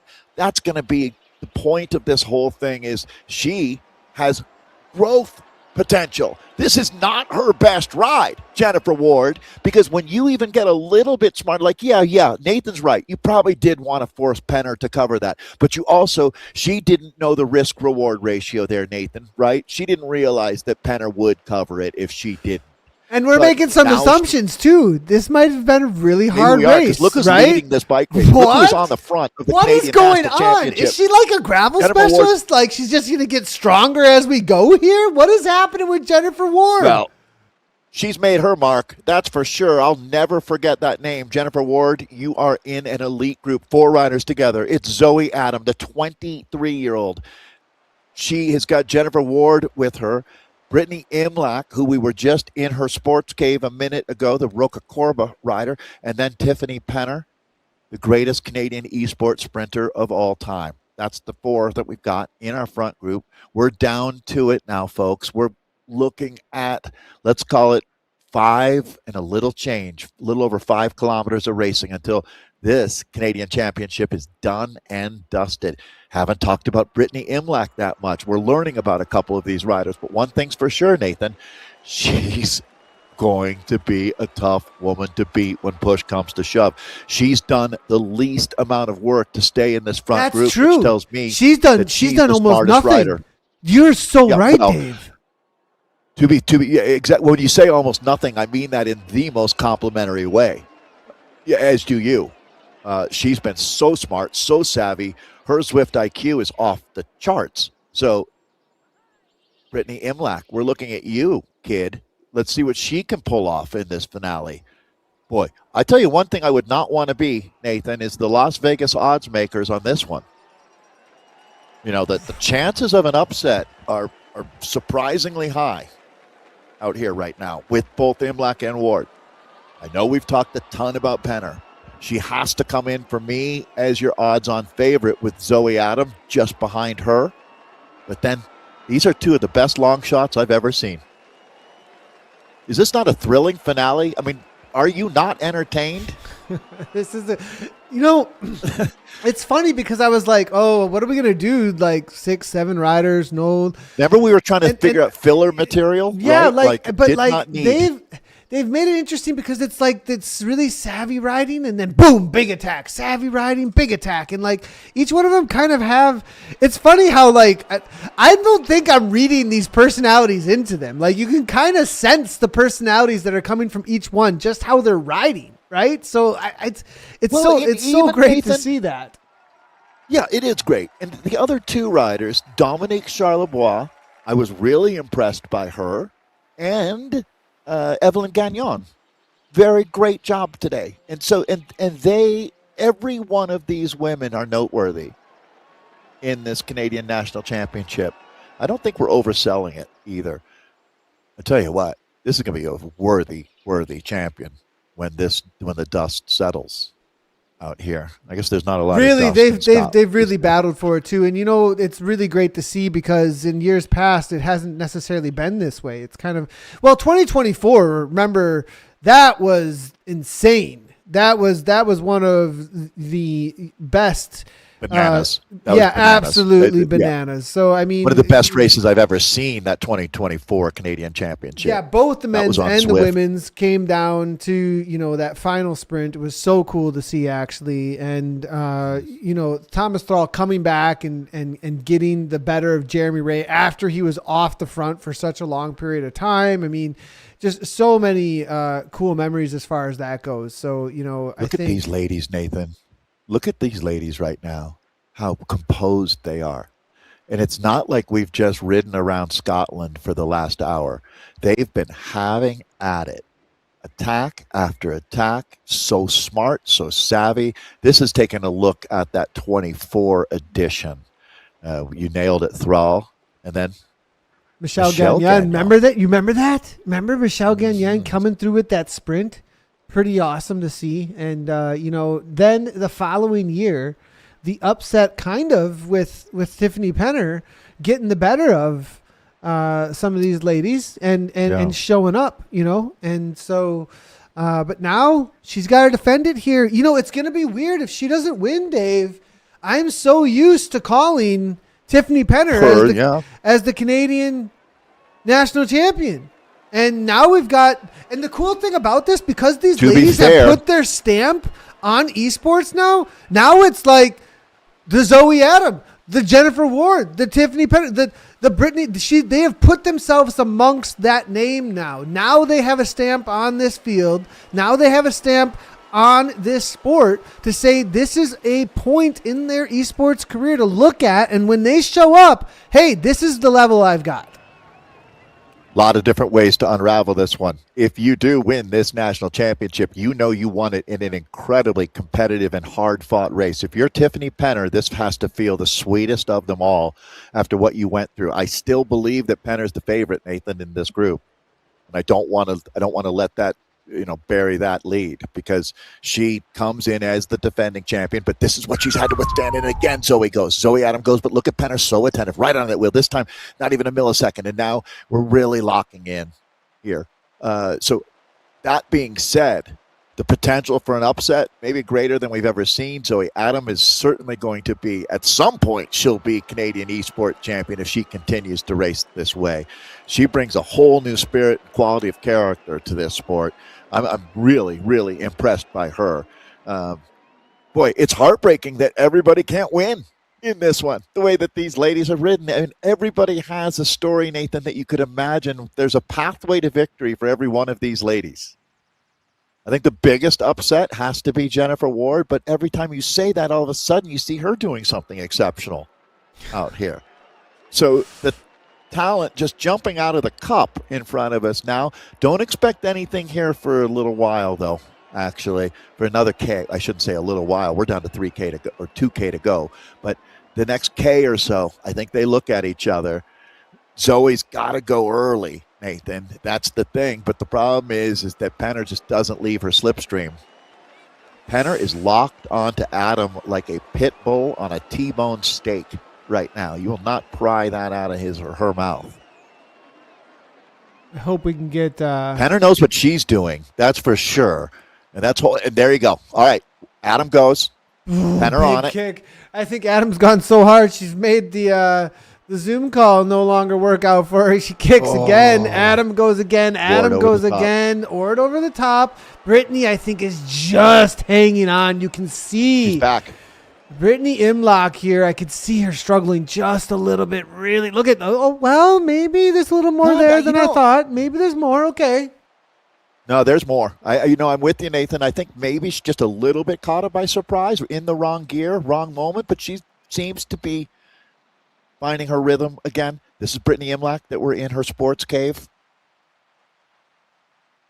Very professional. And now we're back to the group, everybody together. So Imlach covers, rolling it into the final K. Who's it going to be, everybody? Who's your choice out there?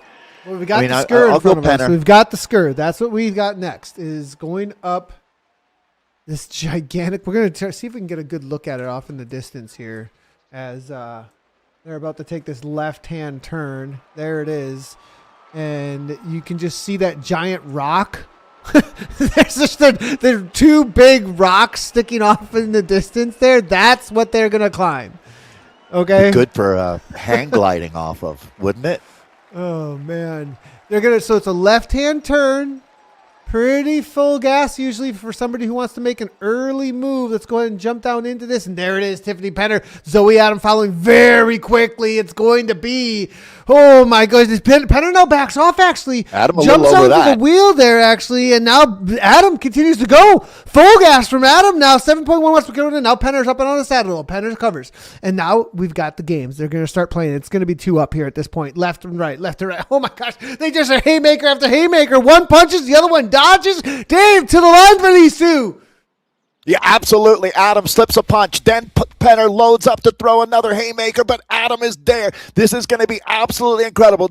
Definitely, these two are locking horns. Nathan, we're down to it. This is it. Canadian Championship is waiting. Tiffany Penner, your defending champion for the Cryo team in that blue jersey, on the wheel of the young 23-year-old Zoe Adam. This is Adam now on the front. Adam rides for the United Cycling Team, a professional American squad. She's definitely got a bright future. Penner comes in as the apex sprinter that never. Here we go. Penner now moving to the front. Nathan, this is going to go to the line. As our conversation about will it be one alone? It's not. It's two to the line here. Oh, Tiffany she's done Penner, it. defending champion. She's done it. I think she's broken Zoe Adam, and there it is, over the top. Tiffany Penner's got the grind to the line. She did it, Dave. The patience paid off. Zoe Adams going to have to settle for second place as Tiffany Penner takes it down. Jennifer Ward, what a ride from Jennifer Ward as she comes across the line. That's going to be your third place. But Tiffany Penner takes down her second national championship for Canada. Congratulations to all of our riders out there. Brittany Imlock's going to be coming across the line next. But look at Tiffany over the handlebars. She did it, Dave. And I think she was, I honestly think she was put to the test there by Zoe Adam, the firecracker. Yeah, Canadian cycling wins this time big. That's a great champion right there, ladies and gentlemen. The people's champion in front of your eyes after finishing up another devastating finale, Tiffany Penner. I say Zoe Adam, wow, that's a win in my book. A silver medal covered in gold because she was amazing out there. And then really, Jennifer Ward, Brittany Imlach, they made it quite a day. This entire race, Evelyn Gagnon and Dominique Charlebois. Nathan, that was special. You know, the only thing I wish is that we had 60 women having that experience out here today. That was actually really cool. Really, really awesome to see the participation of the ladies here, how much that they put in. It's and how so much great. better is it, Nathan? Seriously. For Tiffany right now, for the feeling that she has, for her to know what it took against these other ladies, it was hard fought, and the best victories come that way. Yeah, there's going to be true, some so true. Canada That is so true. There's the reality, Dave. Bring us back in here. There is a reality to, like, if Tiffany would have just walked away with it, okay, I won the national champ. I got this jersey. The status of it, it wouldn't have been as valuable. She had to take it all the way to the line, and now she's a part of bringing in a new generation as well. Zoe's a youngster coming in, right? And new to this, she just started getting involved in this whole space. The reality of Evelyn coming back, love to see it. Brittany Imlock riding Roca Corba, who's also a major force in this whole space. It's really cool to see. And what you were saying there about Tiffany having to earn it really makes the jersey that much more valuable, and hopefully even more of a chase coming into the next year too. Yeah, she owes Zoe a beer or a chai or whatever they like to enjoy, because, yeah, that's the whole steel sharpens steel. And without a great competition, you know, like, you could win 10 national championships in a row. And if it was just a cakewalk every time, who cares? But that one, we'll never forget. That was absolutely awesome. Congratulations to all of those women. Actually, great example of what the spirit of Canada is by all 6 ladies there. Take a quick look at the results. It is Tiffany Penner at the top, taking it down. Wait, followed. she looks tough. Yeah, I like. Well, she actually, I sent a message yesterday to all the athletes. Hey, update your photos over on Leadout, and so that we make sure we have some good professional photos. And this is the one that we got from Tiffany. So thanks to her for that one. And she does have that jersey now, so I can show it that way. She does as she earned the jersey. She manifested that, I'd say. Yeah, well done with that. Well done with that. I'm going to be looking for Zoe Adam at. I'm going to be heading to Texas next month for a race that her team is at a lot of times in Austin, Texas. I hope Zoe's there. I'll go up and say hi. But United is the team that she rides for, United Cycling. Yeah, big And team. we'll hear more from her. That's so awesome. We'll be hearing a lot more. And I do see a lot of chat coming in, actually. I see Titus Stein, Stephanie Briggs, Catherine Patriarch in there as well. Zoe's got a ton of fans, actually, in the in the chat, actually. So really cool to see. And it's been great seeing her come on up. But Tiffany Penner takes it down. Jennifer Ward, I am so glad you joined us, as well as Dominique and Evelyn and Brittany. Thank you so much. It was a great show that they put on. How did 6-7 women put on such an amazing show, Dave? That was so great, actually. They carried more than their fair share of entertainment value. That's what. And, to be honestly, Nathan, I don't see why more women wouldn't want to be involved in that camaraderie and the spirit of racing. And that was all on the up and up with the heck of just the Q factors off the charts when you say, I want to do that. That looks fun. So good job, ladies. The guys won't disappoint, though. I know they won't, as we've got one to go here. Yeah, it's day. It's going to be really. I think this one has some. What is it? Regret or not regret, but some need to get it back. I think Jeremy Ray invited me redemption. to I think is the redemption. Is the Thank you so much and he invited me to a Tuesday just group ride, he set up a group ride on just a personal group ride. I invited 10 big hitters, and it was on this course. And he was like, me against the world. Come on, let's go, because there's no ZRL. I need something to do. So he just invited everybody. He was like, bring it to me on this course coming. I mean, he's motivated. This guy, I tried attacking in ZRL a couple weeks back up and over the top of Box Hill. I was doing 7-8 watts per kilogram, and he was just, oh yeah, no probs. went the next lap and I was out the back, dude. Like, I mean, Ray's motivated. He's got to get rid of Thrall. If he brings Thrall to the line, I don't know if he can do it. So it's gonna be interesting. There's a couple other names in here though that we definitely need to watch out for. That I am really interested to see how it plays out. Benjamin Brignall, he has been on the recovery road, and I'm wondering how that's gonna go for him if he's been well rested and ready to go. Jesse Bauer, this guy's been around a long time. His Zwift ID is in the 400s, lower than mine. Wow. Yeah, so this is just a little preview of what we've got coming, you guys. We're going to take a break for about 10-ish minutes or so, and we'll be back for the Elite Men. Don't go anywhere, everybody. We'll be right back. Canadian National Championships here. Elite Men, 10 minutes from now.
Yeah.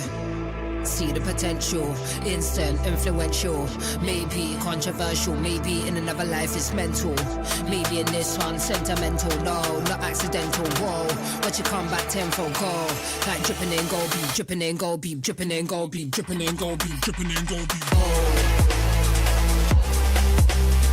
Gold bar standards, that's the best thing, hold your standards, that's the best thing. Bar standards, that's the best thing. Hold your standards, that's the best thing. When we step through, that's gold. Anything we touch, it turns gold. Far too much, don't worry about nothing. Far too much, better let that go. Yeah, when we step through, touch road. Anything we touch, it turns gold. Far too much, the MC life, but far too much, better let that go. Gold bar standards, that's the best thing. Hold your standards, that's the best thing. Bar standards, that's the best thing. Hold your standards, that's the best thing.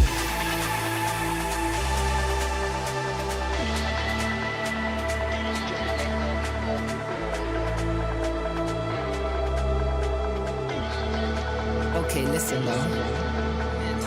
Shiny, expensive, list goes on extensive. That energy is dead, it's defensive. Them little weak flows, nah, not effective. Gold plated, it's protected, manifested, well respected. Eyes like jewels, how can we test it? Nah, we didn't do it like the rest did, nah. Gold bar standards, that's the best thing. Hold your standards,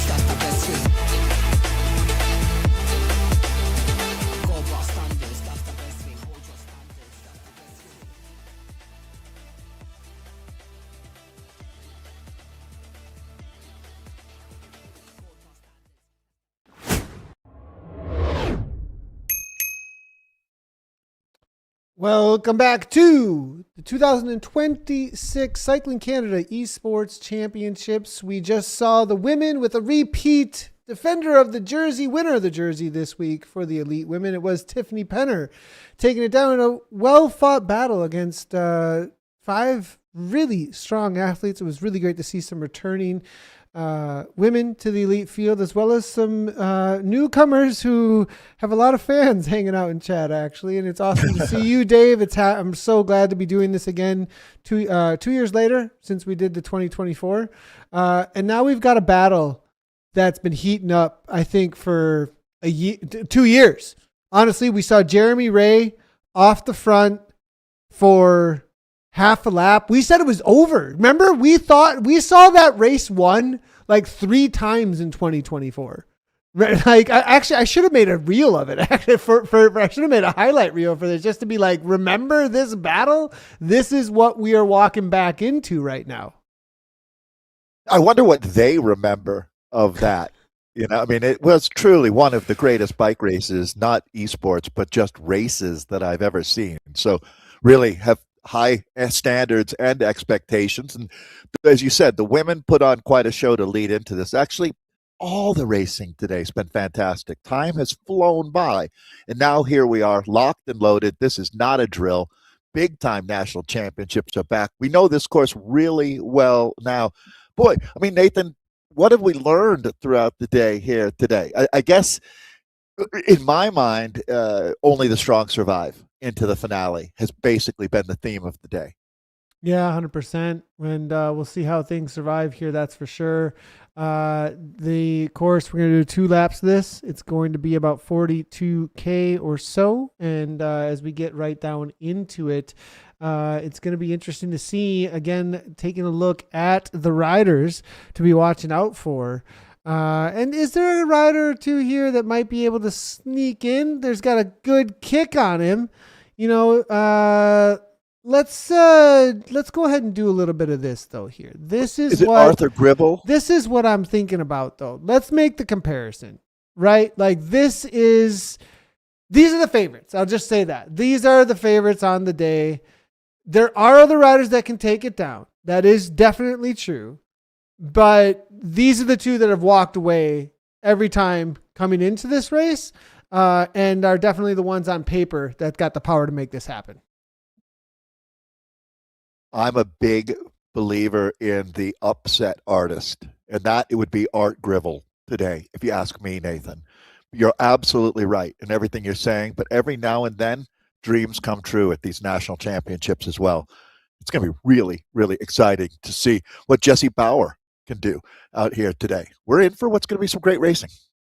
It's going to be so good. And as we get out on course, it's going to be from the get-go, the big question is going to be, is there going to be any kind of kicks immediately to try and make something happen? That's going to be my question as we jump right on in with Jeremy Ray here. Now, we do have juniors out on course, as well as a U17. So will be on the watch out for them. They're going to have the C and the B next to their names. So just as a heads up there are other jerseys that are available out there today besides just the elite men. There's junior men and a U17 jersey that will be up for grabs. Now, what is going on? This is what he did in the Maple Cup, and I think this is going to be his go-to. Just make the racing insane from the get-go. This will be fantastic to see how this plays out now. So Thomas Thrall is going to just throw a hand grenade in the middle of this race in the first kilometer. Now, Ray's able to get across, but there's going to be riders who won't survive through this. Jeremy Ray jumps on it real quickly here. No, they're going to make it up and over the top. They're not going totally insane. I think that people are going to settle in. I think there's a little bit of like, okay, what's happening? You get a little excited, things are crazy. And then I think it's going to calm down a little bit. Let's watch the heart rate of Thomas Thrall here, sitting at 180 or just coming down, or sitting at 180 right now. What happens with the rest of these guys through the group here physiologically through the next couple of minutes? There's a bit of a lead in on this course before we get on to the laps, and this little kicker here Well, he's going to make them hurt, but they're up for it. That's been the theme of the day. There's my man, Arthur Gribble, tucked right into the sweet spot. I'm definitely pulling for him today, Nathan. What's the story on Arthur? I gotta know. Like you got a sweet spot for Gribble. Look at Ray, 12 watts per kilogram. What is going on? You'd think that this is a points race before we even hit the top of the first climb. Jeremy Ray is doing freaking 12 watts per kilogram, dude. Look at his battery. I don't know if I've ever seen a battery drop that fast. What is going on? This is going to be bananas. So, all right, these guys are going to put on a show. Thomas Thrall's going to cover here now. If these two are going to throw down like this, what can we expect? And there's another name that I don't know that you must have mentioned it, but Marilyn Deliere, also a rider to watch. Yeah, Merlin. Now, here's the thing with Merlin. Merlin has been an upset man against these two. He won the first Maple Cup race, Merlin. He coming into a perfect drive to the line. Watch out for him if it does come to the line, if he's able to hang on. I mean, this is going to be such good racing because of this. I absolutely love it. This is, every one of these guys is here for the win too. There is the story, obviously, of the favorites, but on top of that, you've got some of these dark horses that might be able to pull something off. And Merlin Delaire winning the first Maple Cup race in a sprint. Now, the fact that we've got the punch to the line up to the top, though, I don't know if he can hang on with what we just saw from Jeremy Ray. Got to shout out Jean-Michel Lachance as well in our field. Another rider who has a great reputation. Fantastic human being as well as esports racer. So Mr. Lachance, Monsieur Lachance in the field. There he is. Name popping right now. Here's the man that you were all excited about. Not Jeremy Ray. That's not Jeremy Ray, actually. That's your man Arthur Grivel. I'm waiting for the little guy to swap there. But straight up weapon, this guy. So he's a weapon. Why is he a weapon? I gotta know what's the deal with him being such a weapon here. No, I'll be honest. I was just doing my research and I was looking him up and I was like, this looks like this cool is the guy. This is him. I like it. It's so awesome. Very, very cool. Well, this is Canadian cycling has an incredible history. It's funny that there's a guy named Bauer in this field, as that's one of the greatest names in Canadian cycling history, without any doubt. Going back to the split screens here. We got Benjamin Brignall in the lower left-hand corner. So that's Thomas Thrall up in the garage in the top left. Yeah, right. Jeremy Ray in the top right. And Jeremy's not letting this be a chill race at all. He's all in from the get-go, dude. Like, this is just like haymaker. Look at his battery. He's got what is going on here? Jeremy Ray has come to just he's got to get Is he going to do what he did the final lap in 2024, but from the get-go, 6 point? He wants this to be over immediately. That's his goal. Yeah, and that's an interesting comment, Nathan, because I'm sure that is what he wants, but guess what? It can't be over immediately. It's going to be an hour of this.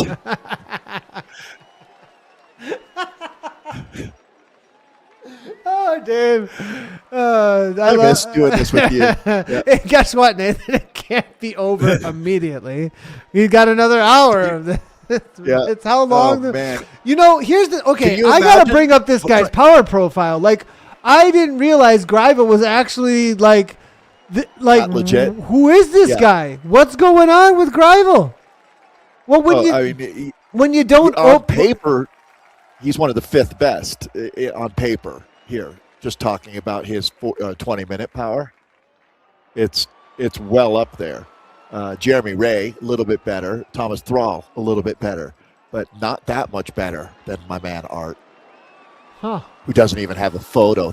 I love it. Yeah, that's why I was like, who is this guy? He doesn't even got a photo. What's going on with him? But the real joke is on you. Yeah, you're right. You look it's top up secret. He's this good-looking guy. Exactly. Right. It's top secret, under the radar. I don't even have a photo. That's what's going on, man. But if you dig deep and you find one, you're like, holy cow, this guy's great looking. Looks like a stud. You know, What's with you and the great looking with this guy? Oh my gosh. Oh, he's got his. I should be his agent. I can get Art a ride in the world tour, man. Here's All the right, other guy, so- though, that you were talking about, Delaire. And, you know, what we're going to do here is we're going to take a quick look at him. And the reason why is that sprint is an interesting one, right? We're looking at 13.7 watts per kilogram. It's 1,166, I think is what that is. That's a good kick, man. He can do 715 for a minute. You're talking about going That's over the small. top of the skirt. Delaire is a guy to watch out for going over the top of the skirt. 100%. So, look, okay, we Without got to stop doubt, looking at Nathan. stats because the reality is Jeremy Ray's can we already look at got one more, freaking 5 please? seconds. Yeah, go ahead. Who do you want? Thomas Thrall for 15-second power. Thomas Thrall's power, because it like what we said, 13.2 for Delaire, 14.1 for Thrall. So, yeah, it's gonna be good. You're in for a Donnybrook, ladies and gentlemen. You're in for an absolute Donnybrook out seriously. here today. Seriously. Phew. And Thrall they're made the having at catch. it, Nathan. What the heck? How did he make the catch? What is even going on here? This In is the time that it insane. took to look up his power data, he closed down a 5-second gap. This guy's a machine. So, racing here in Glasgow, we're taking a look at the top two riders. Really, when you come into this one, these were the guys to beat. These two, they're riding away right now. Gap to Veuillez at 3 seconds. Let's see what kind of help he's going to get here. That's Jean-Christophe Veuillez that's leaving that good. Come on, Arthur's there to help. Arthur Grivel and Dalier, Merlin. So they're going to need to organize a little. There you go. All right. So hit the reset button here. Yeah, a Can little you bit hit of the a reset gap button, Nathan, already, with the though. new group? It's a little bit of a gap here at this point. So they've already Dude, this is established the move. themselves. Goodfellow, though, This is is the trying to make bike race. something happen. Look, this might come back, though. If they don't... Now, will they work together? I mean, there's a national have championship to. on the line. Do they work together? All hands on deck. You think Everybody so? got to start Okay, rowing. all right. 100%. Yeah, I mean, so this is it. That's William Goodfellow that you were talking about there, Nathan. But this is such a top-heavy breakaway. Every guy in that move are the top 5 guys on power here. So if they're willing to work together just a little bit, they can take it down to a 5-man bike race at this point. There's not a peloton to chase you. There's only 10 guys. 3 of those guys are already underwater. So odds are pretty good that this tug-of-war goes to this group that we've got on our screen right now, which is actually, excuse me, this is the chasing group with Goodfellow leading. And because he knows that it's good for him. He knows that it's all about this next minute of racing here if he wants to be in contention. It's not about organizing these 8 riders to all work together. It's like, look, the 3 of us are going to have to full tilt boogie to make this catch. And I think they're going to do it.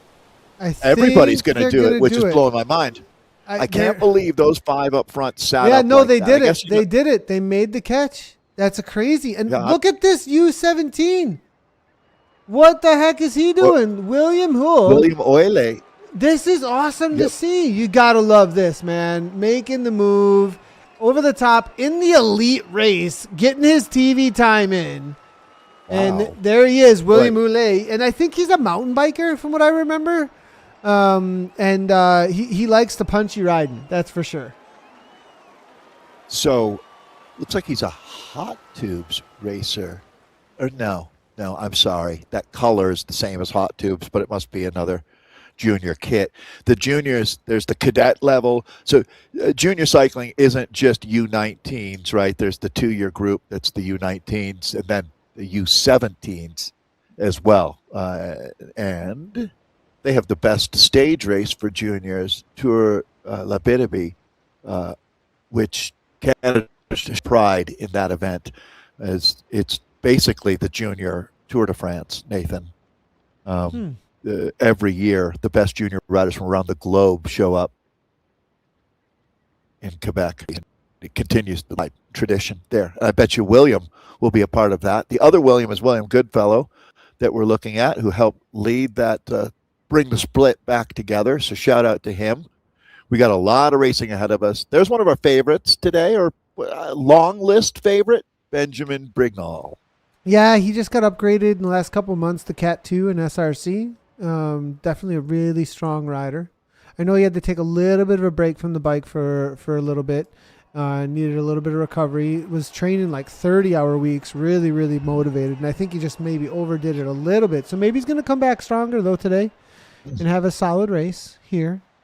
So looking behind, it is going to be Jam LaChance is trying to do everything he can to get back on terms now. Oh, come on, Jean-Michel. Big fan of this guy. He's always been a very cool person in social media, Nathan, going back through the last 5 years or so. He's got an avocado jersey. That's got to help. It's all about that jersey.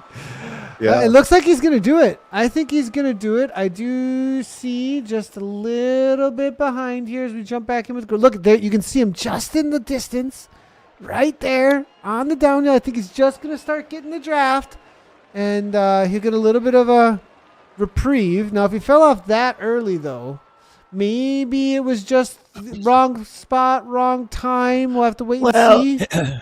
You know what? I mean, to his defense, I'm with you, because remember how I used to always say, well, if you got dropped earlier, what makes you think you're not going to get dropped the next time on that climb kind of thing? But sometimes the older guys take a little while longer to warm up into these things. I'm not completely kidding there. That's not tongue-in-cheek. Guys like him probably do start feeling better the second once you get through 20 minutes of racing. Are you that way, Nathan? I mean, it's physiology. We change as we get older. Yeah, it takes me a little while. It actually, I'm with you on that one. It does take me a little bit longer to get moving here. Complete nonsense. That wasn't complete nonsense. Not total nonsense. Right. No. We do have a little gap, 7-second gap off the front now. Goodfellow here.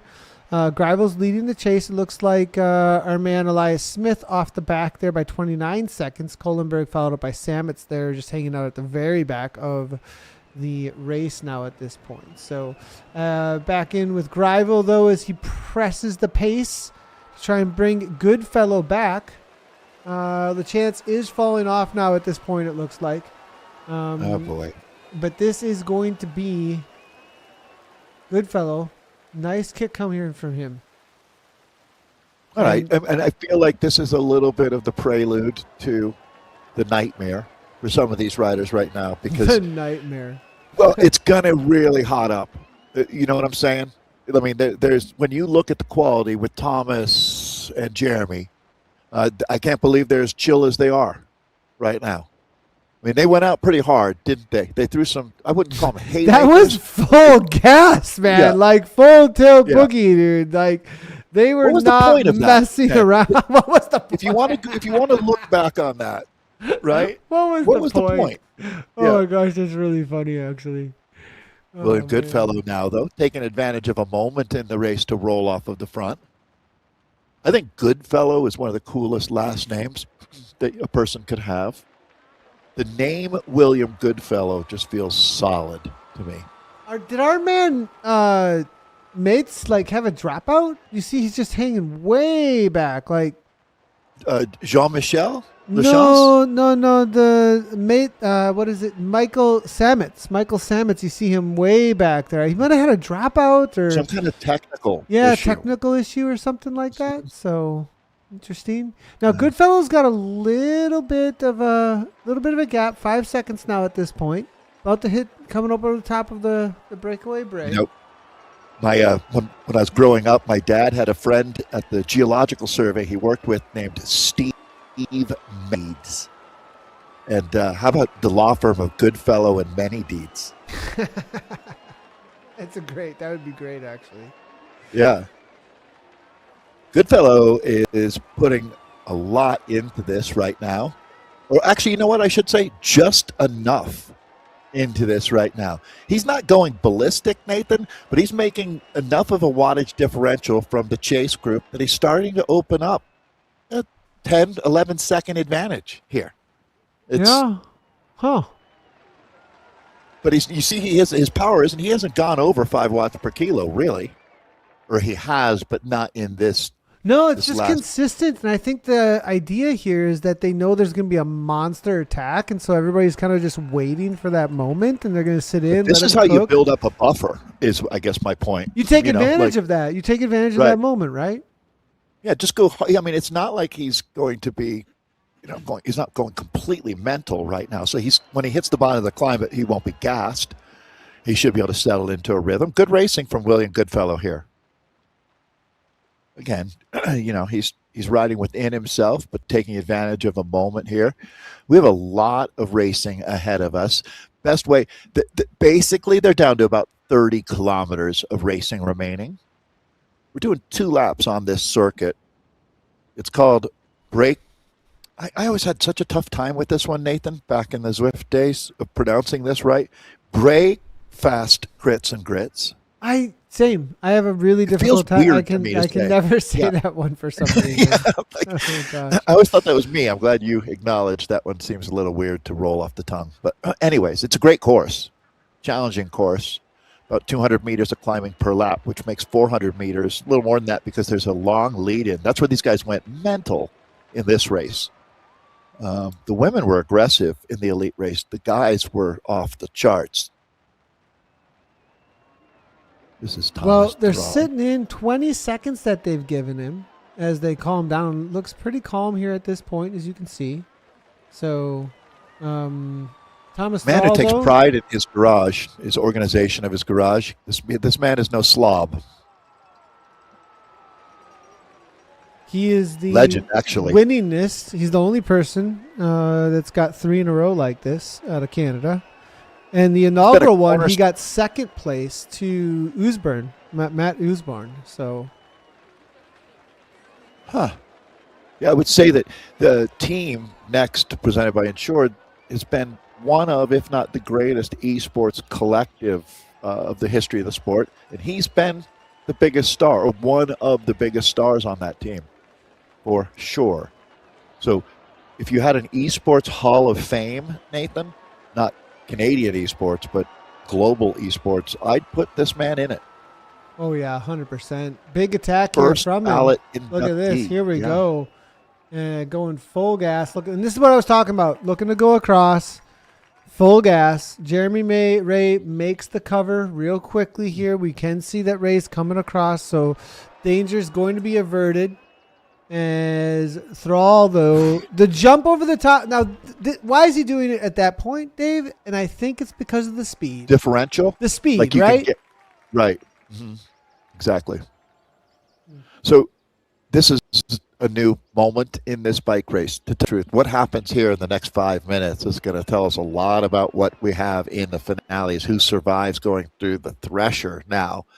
As Ray seems to be feeling good, doesn't he? I mean, if you had to do what just happened? What the heck? Don't tell me. Don't tell me. That's just weird. So he obviously, it would be, is that him coming back? He's back. Yeah, that scared me. How would he have had it? That scared me. Possibly had that. Well, okay. Should we just move on? There's probably some sort of a dropout or something, or like some sort of network issue. Obviously, if you're watching, I've never seen that before. So he went straight. That everyone turned. I was really worried. I was really, really worried for a second. But to be fair to everybody who doesn't ride Zwift, he doesn't have a choice to choose once he's in this race where he goes. As if he went the wrong way. Right. We saw somebody laugh in game even. Like, where is he going? Wild. Okay. Oh, I don't know that he saw that though, because he didn't put his, usually if something's happening, somebody puts their arm up, or you see them stunned, oh, what's that? But he didn't even respond. He just kept pedaling. So, all right. Well, I'm just glad it worked out okay, because that would have been a horrible moment for the Canadian National Championship. But we survive it. We move on. Next up is, resetting things with William Goodfellow back on the front. What's up with his jersey here? The guy looks sharp. That's the SWAT jersey. That's actually the jersey of the Maple Cup organizers, Jonathan and Hugh. They're on Team SWAT. It's a big team that's a part of this whole scene, actually. So really cool to see. I remember them up and coming back in the day, up into ZCL. All right. So 15. This is our longest standing. I think besides Simon Schofield and maybe GP Llama, this guy has the lowest number and longest standing account. And also, he may be a serious dark horse. He has not touched the front. He's on Team Turbo, who is the freaking. Do you know him, Nathan? I do not know him. That's the crazy thing you is I don't know him. How do I not know this guy that well? Like, yeah, it's really interesting when you look back in that. It'd almost make a great documentary to look back at the beta testers and who were the first people that Eric Min found to ride on Zwift. And you know a lot of the guys in that first 400. And this is the first time, to be honest, I've ever heard of Jesse Bauer. But that also means that you were riding Zwift in 2014. So 12 years of Zwifting. And, that would have been Jarvis Island, obviously, and a whole different vibe on Zwift, that's for sure. But here he is riding in the front group at the Canadian National Road Championships in the elite race. It's not like this is a master. Well, in our masters races are a ridiculously high level. So very, very impressive, Jesse, I must say. What was Simon's number? Was Simon down even? His was in 10? Yeah. It was like under 10. It was like 6. 12. He was number 6, I think. There you go. Right. Well, Jean-Christophe Bilot just said, "Go, Will!" He's cheering him on. So obviously he's got some fans that are even in the group here. So Goodfellow's got 27 seconds. This is solid. Now I think we're going to see another attack here in just a moment, though, ramping up as we're looking at Jean-Christophe. Good to see William still there. Yep. That's our leader that we're in with now, William Goodfellow. Hovering close to 30 seconds, at 30 seconds now. That's a good gap. Battery's getting drained a little bit, but this is a really good gap. Yeah, I mean, to be honest, to think about getting 30 seconds on the quality of the field that we have here, didn't expect anybody to do this. So already exceeding expectations is William Goodfellow here, SWAT team. You notice I've been able to refrain from saying the Canadian. That's This has been a great Canadian Championships, though. Certainly bodes well for the future and for other nations. I noticed you've been doing a lot of Swedish Cup racing as well. Swedish Cup, it's just over now, but it was a really great series. I thought it was done really well. It was exciting to put on with them. Everybody involved. Really so Sweden good. And Canada setting the new precedent for broadcasts and quality of racing, that's for sure. Current situation out on course, you can see with a solid 30-second plus gap or so. 36 seconds for the chase 1 as they make their way over toward the Skur. Goodfellow here now just making his way over to... Look at how... you wouldn't know it when we're watching the course, but see the course and how it pretty much is a steady climb all the way to the top of the finish line. Like, now we have another lap to go, everybody, but, this is kind of cool, actually, from this point of view, how it's really falls flattish or climb, then flattens out, and then, kick up to that Skur. I have a feeling we're about to see it really pop off, though, here, because we are about to start that climbing. Is this it? with the climb coming here, so on this climb, if I had to estimate myself, I'm going to say that they bring back at least 20 seconds. Oh, yeah. I think when they hit the top of Skur, I think that Goodfellow's back in the fold. That'll be it. Yeah, I think so. That's actually an interesting thing, a race within the race, to see can he hold on to the top of the Skur with right now sitting on a 41 second advantage. Be interesting. Look at his battery. Not much there.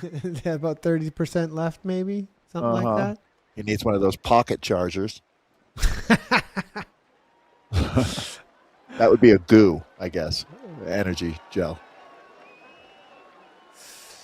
Everything's pretty calm. This is in the group. Hitters. Yeah, this is in the group. Greivel here, right?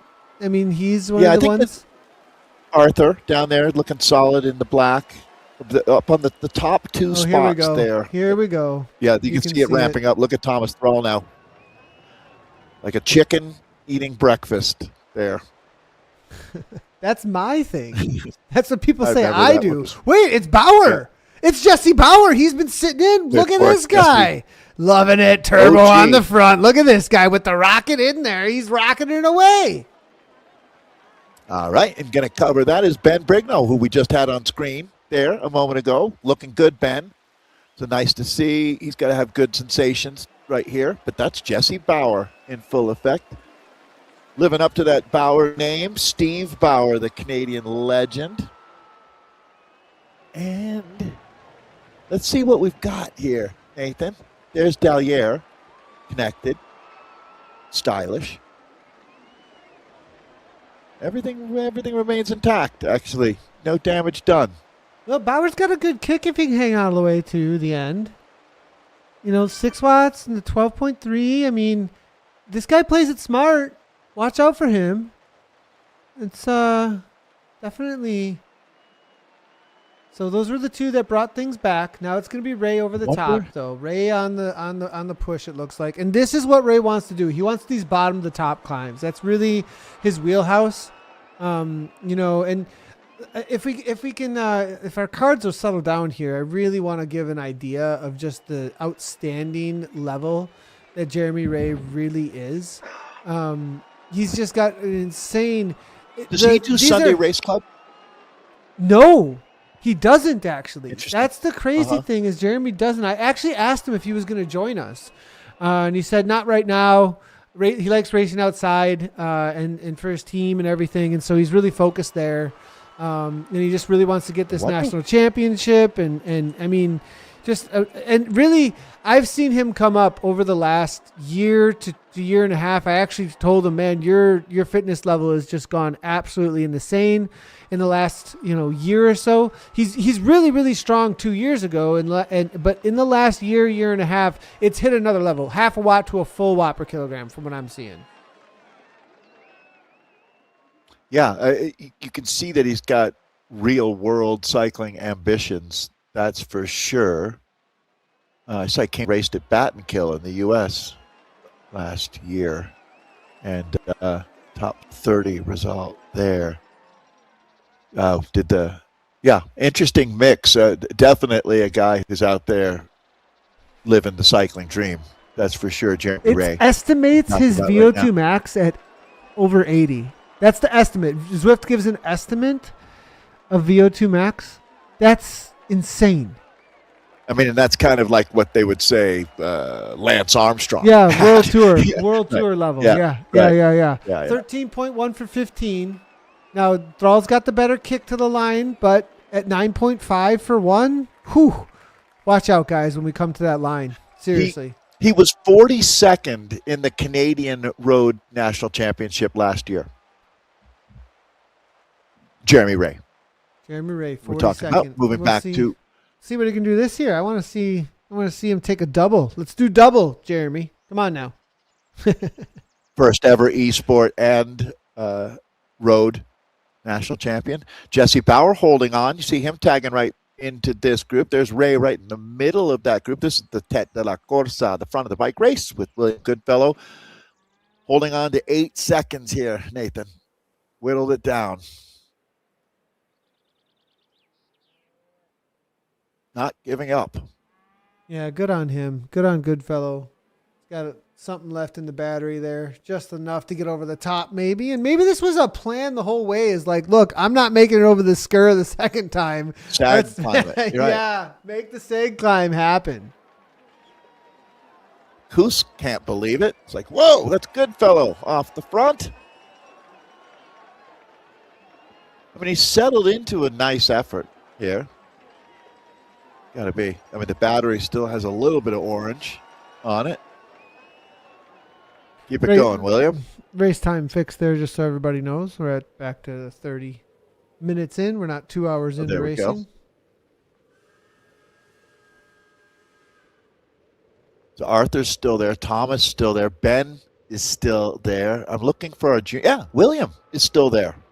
Is he going to hang on with the Thrall attack, though? Here he goes. Big kick from Thomas Thrall over the top. Jeremy Ray's here as well. Ray just jumps right onto the wheel. Grabs Goodfellow it here. just held on, didn't he?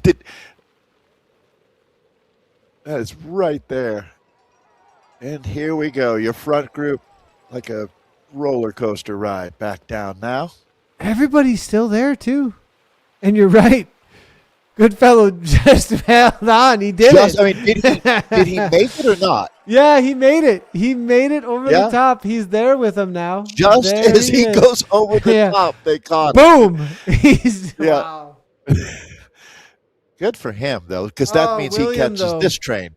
Okay, so now no. William did get dropped just right there, like right at the That's our very, junior very top. William, That is William our Oile. junior. Yeah. Yep. But he's off the front though. He's got the better of Elias Smith at this point. So Oh yeah, he took that. It's almost like gravel racing, right? He rode in the other group way into deep into his race. He got a full lap with that faster group. yeah, exactly. So nicely done to William, and glad that he's shown up here with us. And I think he likes the racing to be a tough day on the bike. I think he's excited to have. He's down for that kind he's of a down day. for the day. All right, good. Well, look for him out there as well. You said mountain biker, we think. Yeah, So- I believe a mountain biker. Let's actually take a quick look here at these guys. I love that they're showing up with us. So this is our junior men. Elias Smith. Hey, Ethan. Go ahead, Dave. Oh, I'm sorry. I was just going to do the same thing as you, but I started from the others. Going to give out a shout to Kohlenberg, Eaton Kohlenberg, who's got some pretty serious numbers there. Not that different than William, Nathan. Maybe in the 20-minute, he's not quite there, but if it was if it was just a street sprint, they're competitive. And then Elias Smith, the other one of our junior riders hit today. So big thank you to them for coming out. Showing courage in esports. Not everybody's cut out for it, but these guys are, like Elias, William, and Eton. So those are the juniors we've got back in with one of them. Leader in that category now in the U19 race, I should say. But back to the front of the bike race, and it looks like Jeremy Ray's having at it. Yeah, there was a big attack just now. I like it. You can see the weights he has to put on the kicker there to keep it from flying all over the place. And there's another kick, though. Let's take a quick look what kind of a kick it is. Thrall, it's because Thrall was on the attack, actually. So Thrall goes up and over the top as he looks to try to counter Ray's attack that we just saw from him just a moment ago. Yeah, and counter is the word. Like these two might lock in now, as Ray was more than ready for this moment. I think both of these guys have mentally prepared themselves for this reality, the mano-a-mano battle. And that moment arrives right here, right now. Yeah, second time over the top of the Clyde kicker. They got a little bit of a gap as they make their way into the downtown of Glasgow. Thrall here, 4.4 watts per kilogram. I Ray need my right man under up the there. wheel. Now, Greivel. Oh, good call. Dave, is he going to make it? That's the question. this do or Here die. it comes. It really is at this point, isn't it? Yeah, come on, Art. So Arthur Greivel there is the rider that's trying to join. I think he might make it, actually. And if he gets some help from Jesse Bauer, that would really be nice. As these two then sitting third and fourth on the road, but it's a small gap up to our leaders. Big moment here. We got a lot of racing ahead of us now. We still basically one lap to go on this monster circuit out here, Breakfast, Crit, and Grits. But this is going to be all in play. And is it going to be a four-rider group, Nathan? Does Arthur Greivel get up there?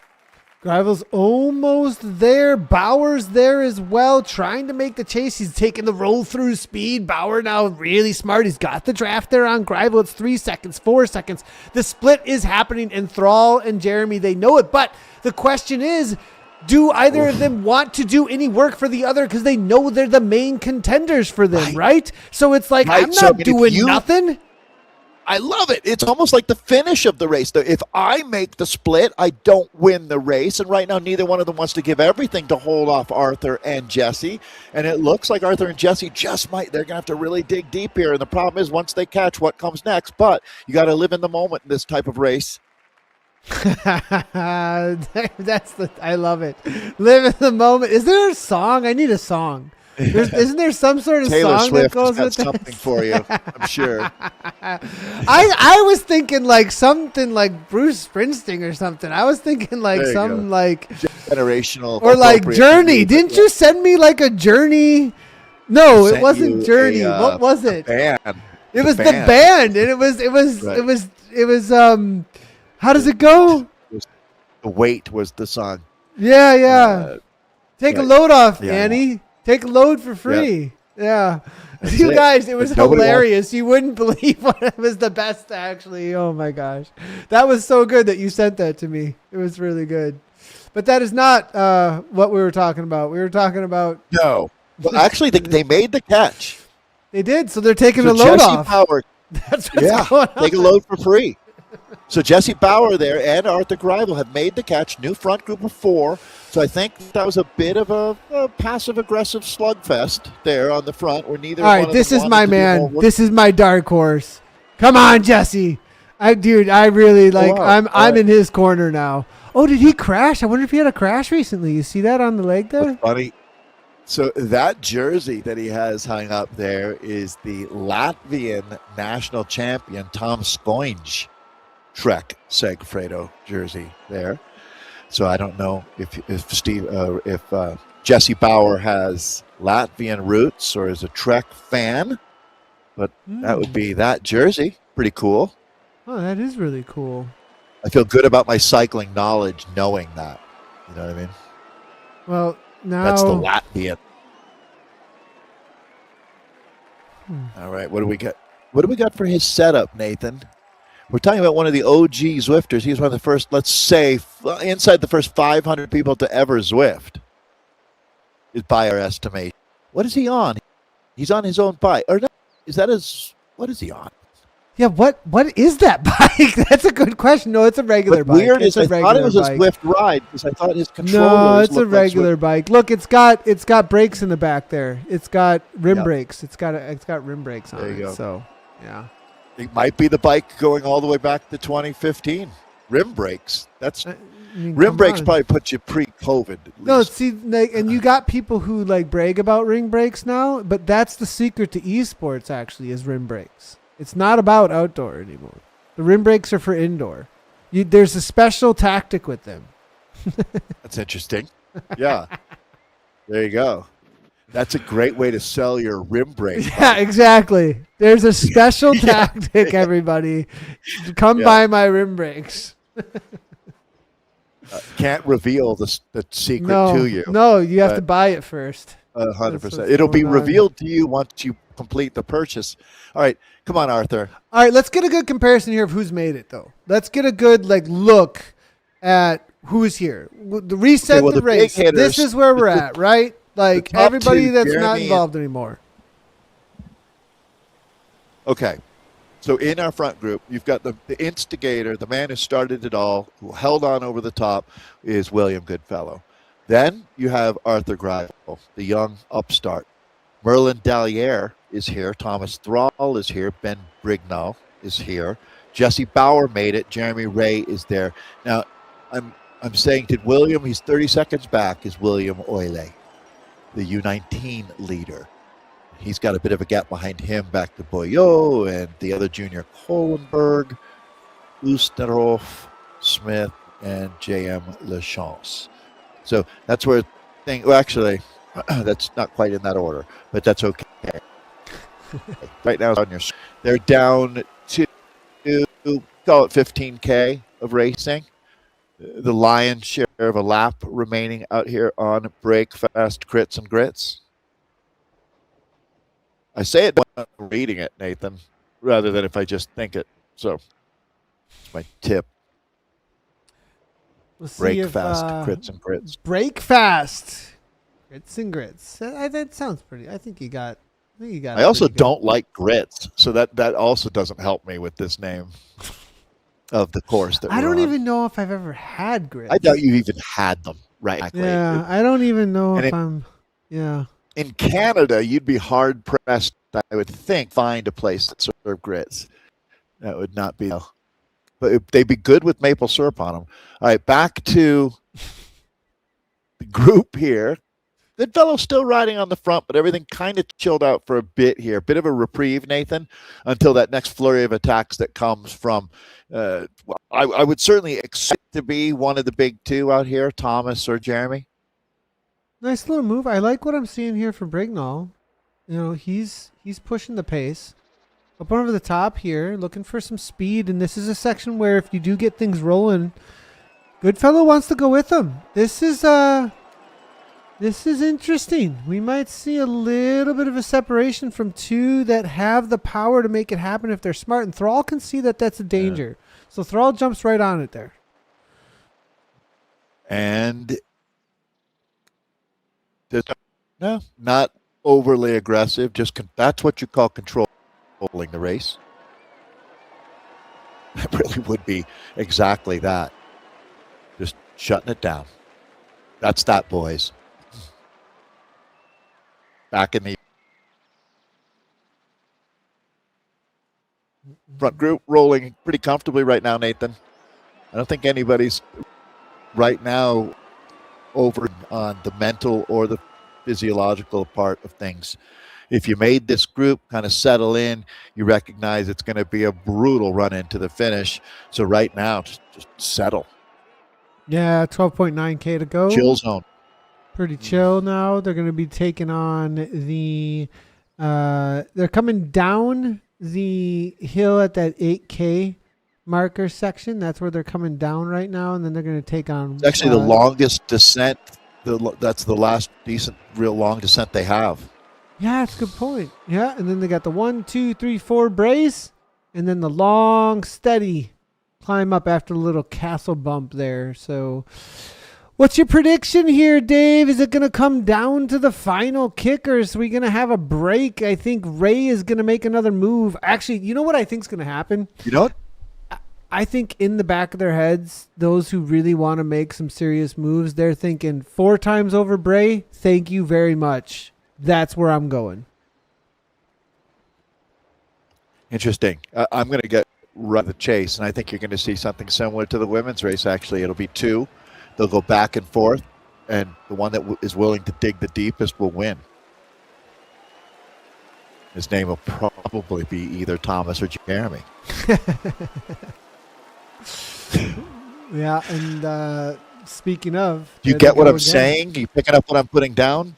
Well, like, it's a big risk. You're taking a really big risk there with that prediction, I think. Yeah.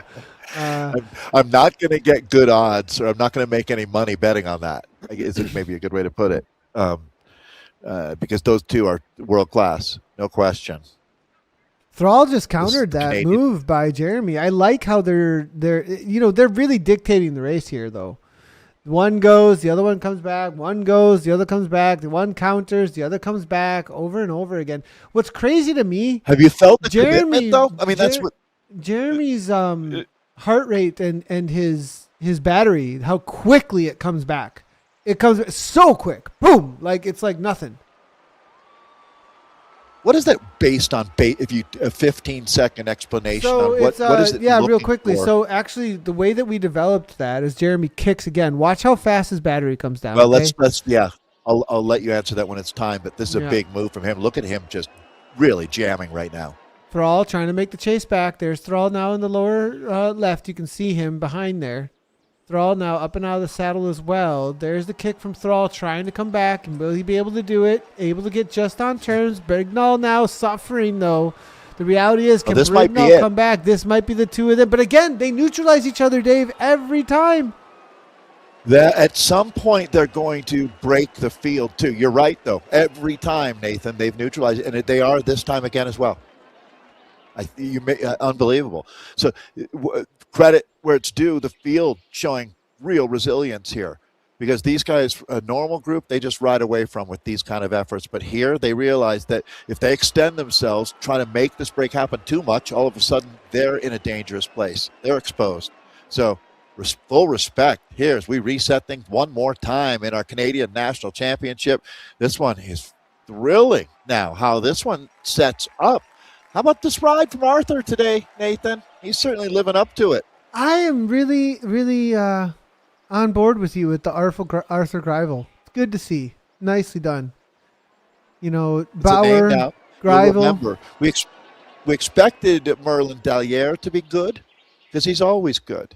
But sometimes some riders are going to break through at a national championship, and that's exactly what's happening for Arthur here today.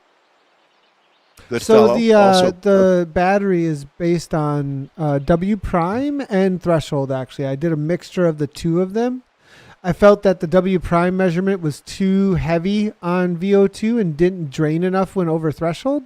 So our calculation is like, if you're over threshold, it drains a certain amount within a certain amount of time. And then if you punch really hard, it drains it a little. So it's all based on the different zones and what you should be able to do with them. And then if you come under threshold a certain amount, the battery refills depending on how much under threshold you are. So if you go like way under at a certain percentage, it comes back quicker. If you're only a little bit under, it comes back slower, just like your energy comes back into the body. So because you have to clear lactate at a sub threshold, right? 95%. You're clearing it less, right? That's what lactate threshold or sub-threshold efforts are all about. So then we didn't let the battery recharge as quickly. So it's a pretty accurate, actually, I've noticed. If they have their FTP set well in game, it tends to go pretty well. And at the elite level, they tend to have a pretty good setting, actually. But it seems like such an advancement from everything that we've messed around with in the past. It's much more relevant and accurate to what's really happening. So very cool. Nice progression. We're down to, let's call it 8.5K. Oh, I like this move from Bauer. I really like this move from Jesse Bauer. Coming across here, jumping onto Thrall's wheel quickly. And maybe it's a little bit of top secret favoritism. Goodfellow doing Goodfellow things, though. Off the front, 5.2. I like it. Is he going to... He's like, I did it once. Maybe I can do it again. Nope. I don't know, man. I'm really wondering, Jesse Bauer being such an OG, you know, the millions and millions of people who've signed up for Zwift and Zwifted, not many get to level 100. Okay, don't look, Nathan. If you had to guess, you'd think, okay, he's been doing it forever. You've been 100 for a long time. Do you think that he's a level 100 Zwifter or not? Oh, you looked it up, I know the didn't answer you? because I looked it up. Oh, shoot. No, he's not. I bet you he's like 86. Close. 91. 91. Level. Yeah. So he rides outside a lot. He was an early adopter, but he rides outside a lot. Or took a break. But he cycling. hasn't been absolutely obsessed with Zwifting. Yeah. You know, yeah. Right. I mean, that's a lot of Zwifting. Don't get me wrong. 91. But to have started in 2014, that's just that's a healthy Zwift habit. That's time for to sure. get obsessed, man. You're gonna win a national championship. He's Get not the really podium. into it, Get the everybody. podium, He's Rocket Man. Yeah. Come on, Turbo. He's been dabbling with Zwift since 2014. No, level 91 is a hardcore Zwifter. He's into the top 1% of 1% of Zwifters. If you're 91. I didn't All know right, that. back to the action. That's a stat I did not know. Huh. Oh yeah. Okay, so 1 minute power is what this is about, right? What do you think? Is it 1 minute power? Like, what's the metric that this is really about? It's the 5 and the 1 minute. 5 and 1 minute? Because it's not 15 second and it's not 5. Okay. So does that mean it's 1? I think we haven't talked about Merlin much. We haven't. He's still Dalliere? here. Yeah, absolutely. He's still here. I didn't realize. I thought he didn't make it. He comes in as if he's not one of the top 2, I would say he's the next most likely rider to win the national championships, talking about Merlin Dalliere. Okay. A really solid pedigree, a great Maple Cup run that he had. Watch out for... Okay, and he's made it this far. This guy's got a good kick on him. We've seen him take down the favorites here. But Jeremy Ray... trying to take on Ray over the top of the climb. It's gonna be a tough ask and here. Both Ray and Thrall have not really overextended themselves. They've shown themselves, I think, Nathan, to be the 2 strongest, but they haven't overdone it.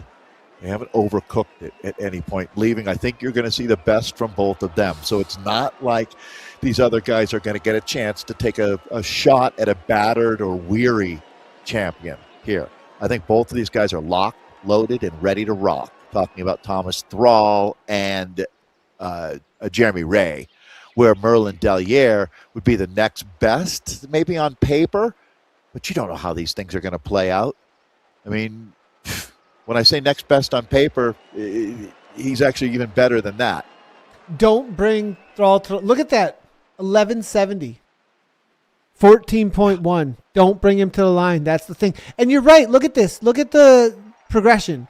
You're looking at 68.4, 77, and 88. Estimated, again, everyone. It's a very estimated. And then you see the 13.2, 14.1, 13.1. But it's the 8.4, the 9.1, the 9.5. That's the... Right. That 1 minute right there. So is Jeremy actually the favorite? If he can get rid of Thrall before that final kick to the line, the 6.3, the 7.2, that's the big difference maker. That VO2, that 5 minute, that's where things get real. Right. Well, these are the riders that have survived through really it's been a brutal 52 minutes of racing to get here. And now it gets real, Nathan. Shout out, though. I mean, Goodfellow. I love this guy. Thank you so much, Goodfellow, for making it good racing.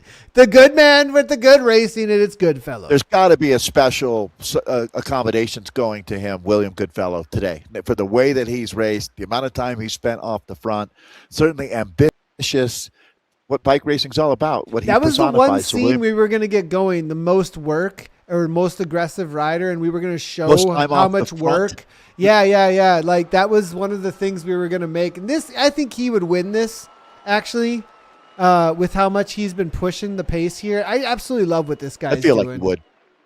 I feel like we just give it to him based on our hunch. That's enough. Great job, though. It's certainly making the race today. But back to these monsters. Canadian National Championship is what they're fighting for, and they're going to fight all the way tooth and nail to the line here.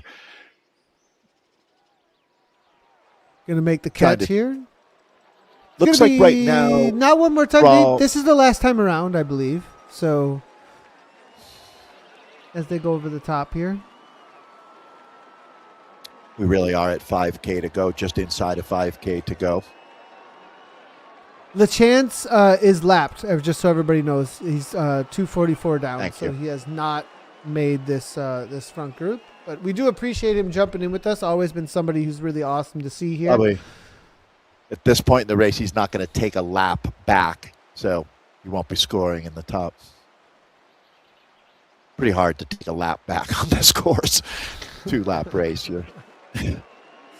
If this were on the velodrome, the points race, you can always do. Well, you don't see it there either. But all right.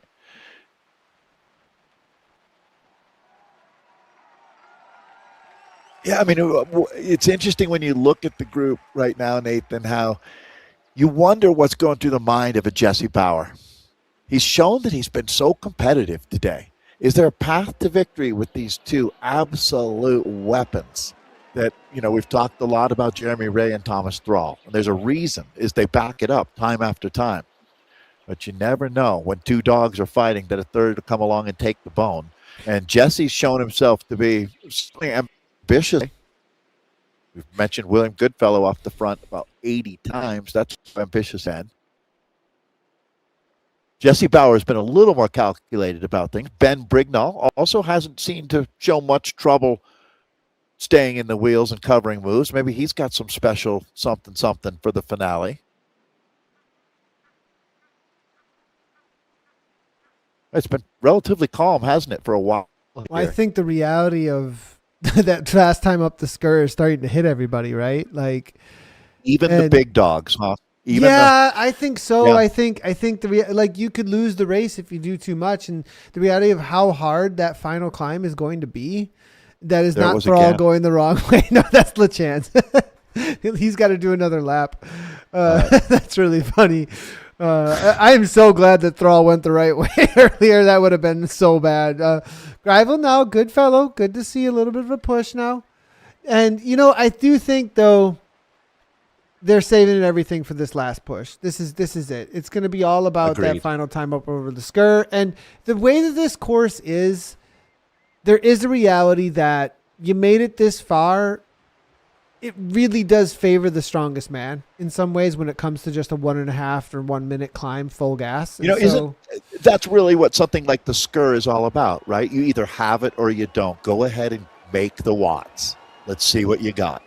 You can lose the race though. You Not jump too early though, anymore. right? If you jump a little too early, someone's on your wheel. So there's there is the timing element, but I feel like it's more timing than tactics, if that makes sense.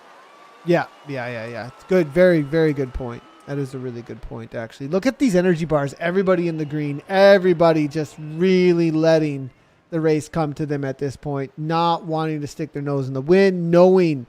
And, they're all looking at Thrall. They're looking at the reality of having to battle them to the line. But a lot of them are thinking, hey, I'm here still.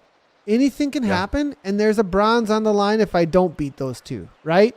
And so they're thinking, how can I hit that?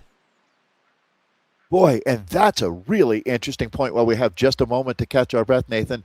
Do you ride thinking that where, hey, if I'm smart and calculated, I can get the bronze, or do I go for it all and either win or get last? Well, last in this group, right? That's another way to look at this thing, because sometimes you fly too close to the sun and your wings melt, right? Other times, if you just find and catch the wave, you can get on a podium. And maybe a podium was the best that you're going to do this year.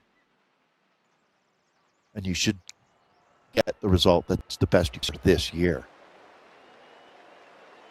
There'll be a next year for these guys, some of these younger riders certainly. But this year, Thomas Thrall and Jeremy Ray certainly qualifies as a younger rider. No doubt about it. He's got a bright future.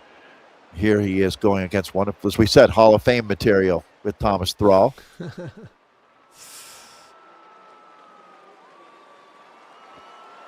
right, so here's your man. Here's your man, Grivel, looking all right. Look at Jeremy Ray though. He doesn't even look like. Is he working? Pretty composed. That's a nice setup. Say. Look at that. Look at that setup. Huge Ice walls. Monitor there. Pretty cool down there. That looks like it's an old Fieldstone basement filled in a little bit. I used to have one of those. That's cool. Yeah. Yeah.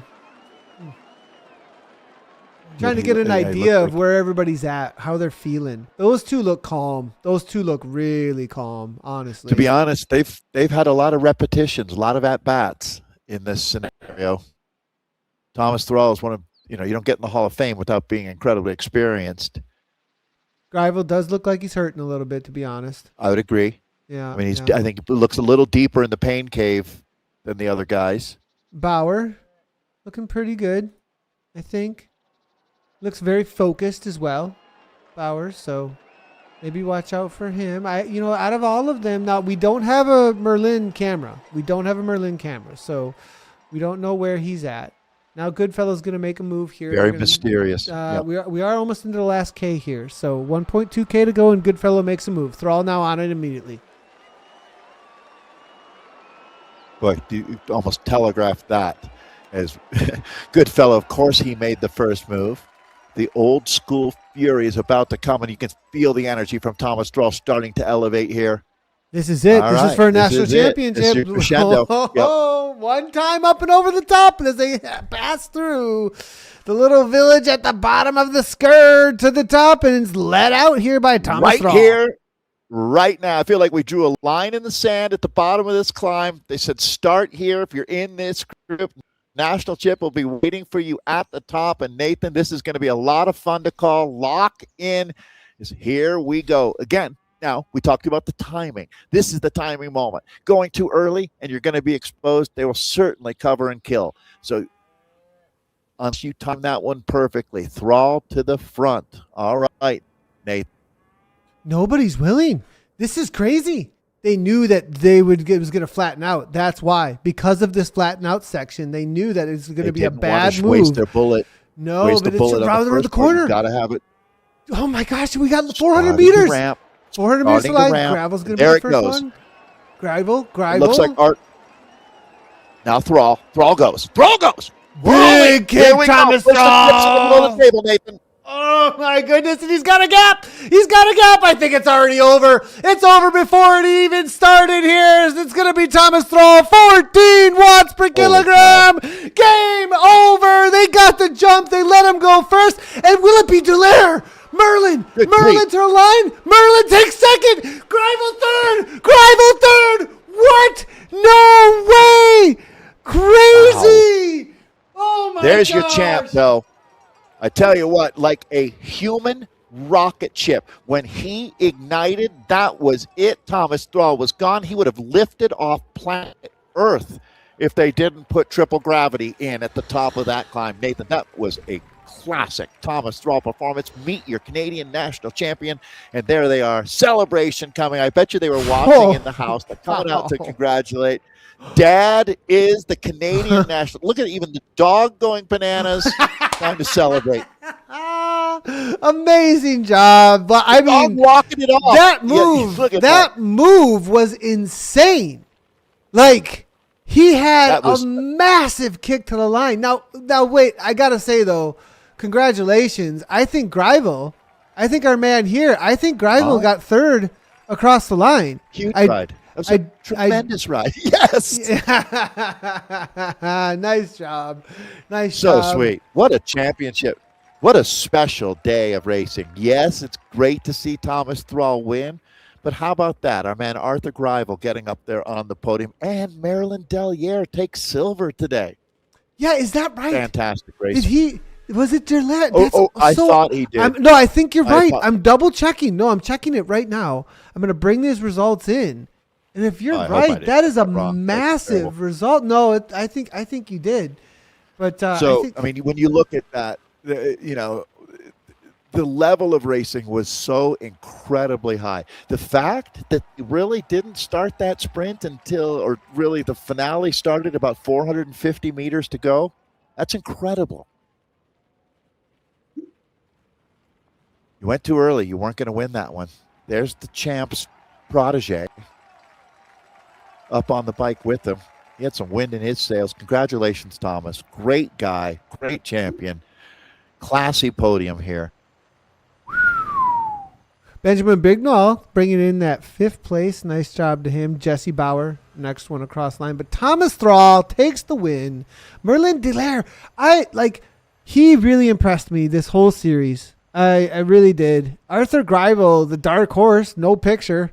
He's the one who's undercover, makes it through and gets that solid bronze. Nicely done. But Thomas Thrall, everybody, if you didn't know coming in, you know now who the best esports rider is coming out of Canada. He's hard to stop.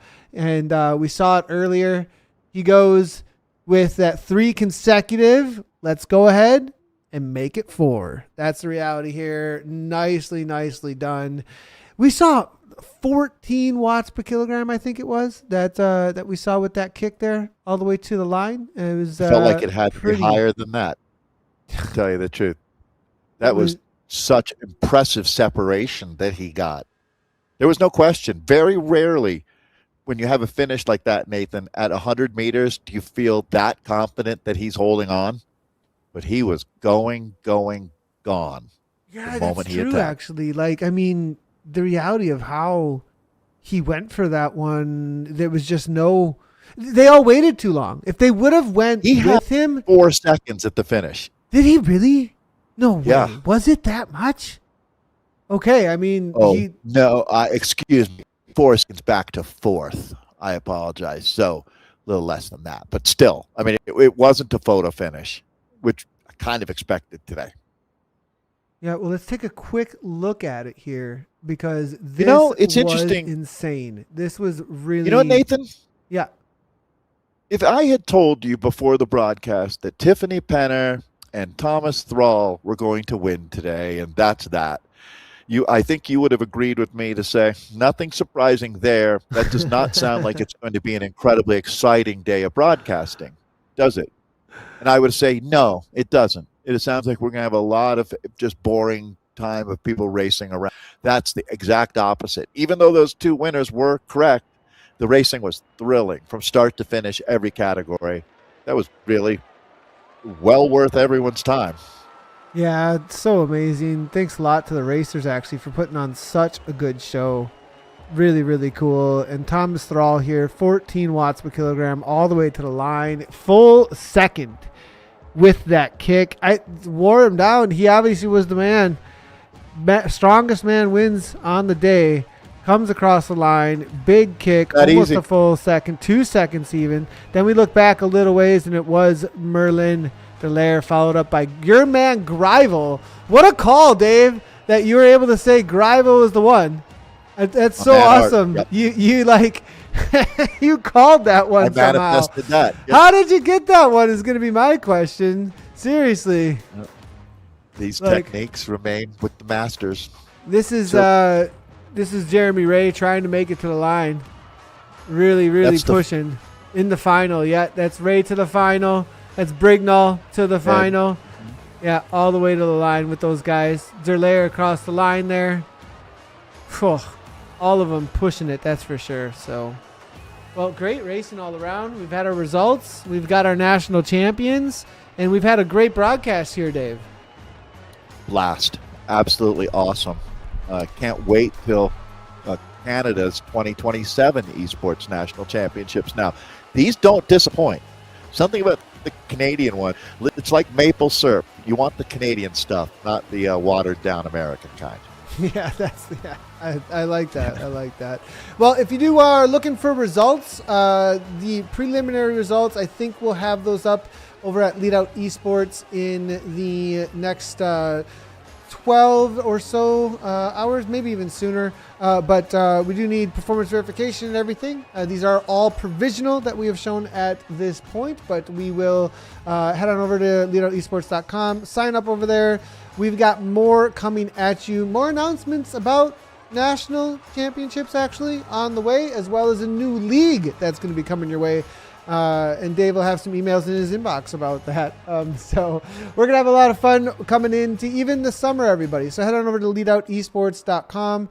Go ahead and sign up, start your verification journey if you want to jump in with us for our upcoming racing. I want to thank Cyclisme Canada for partnering with us, as well as the Maple Cup, getting the series going, as well as all of the qualification and the performance verification. Has been absolutely awesome. Dave, thank you so much for another great time and a long day on the mic out here today. It's always really fun though, and really enjoyable. I know everybody out there loves it as well. The chat's been going off. Thanks, Nathan. It was a blast. 100%. Again, everybody, for the results, leadoutesports.com, and we'll see you soon for some awesome announcements about what's coming up next.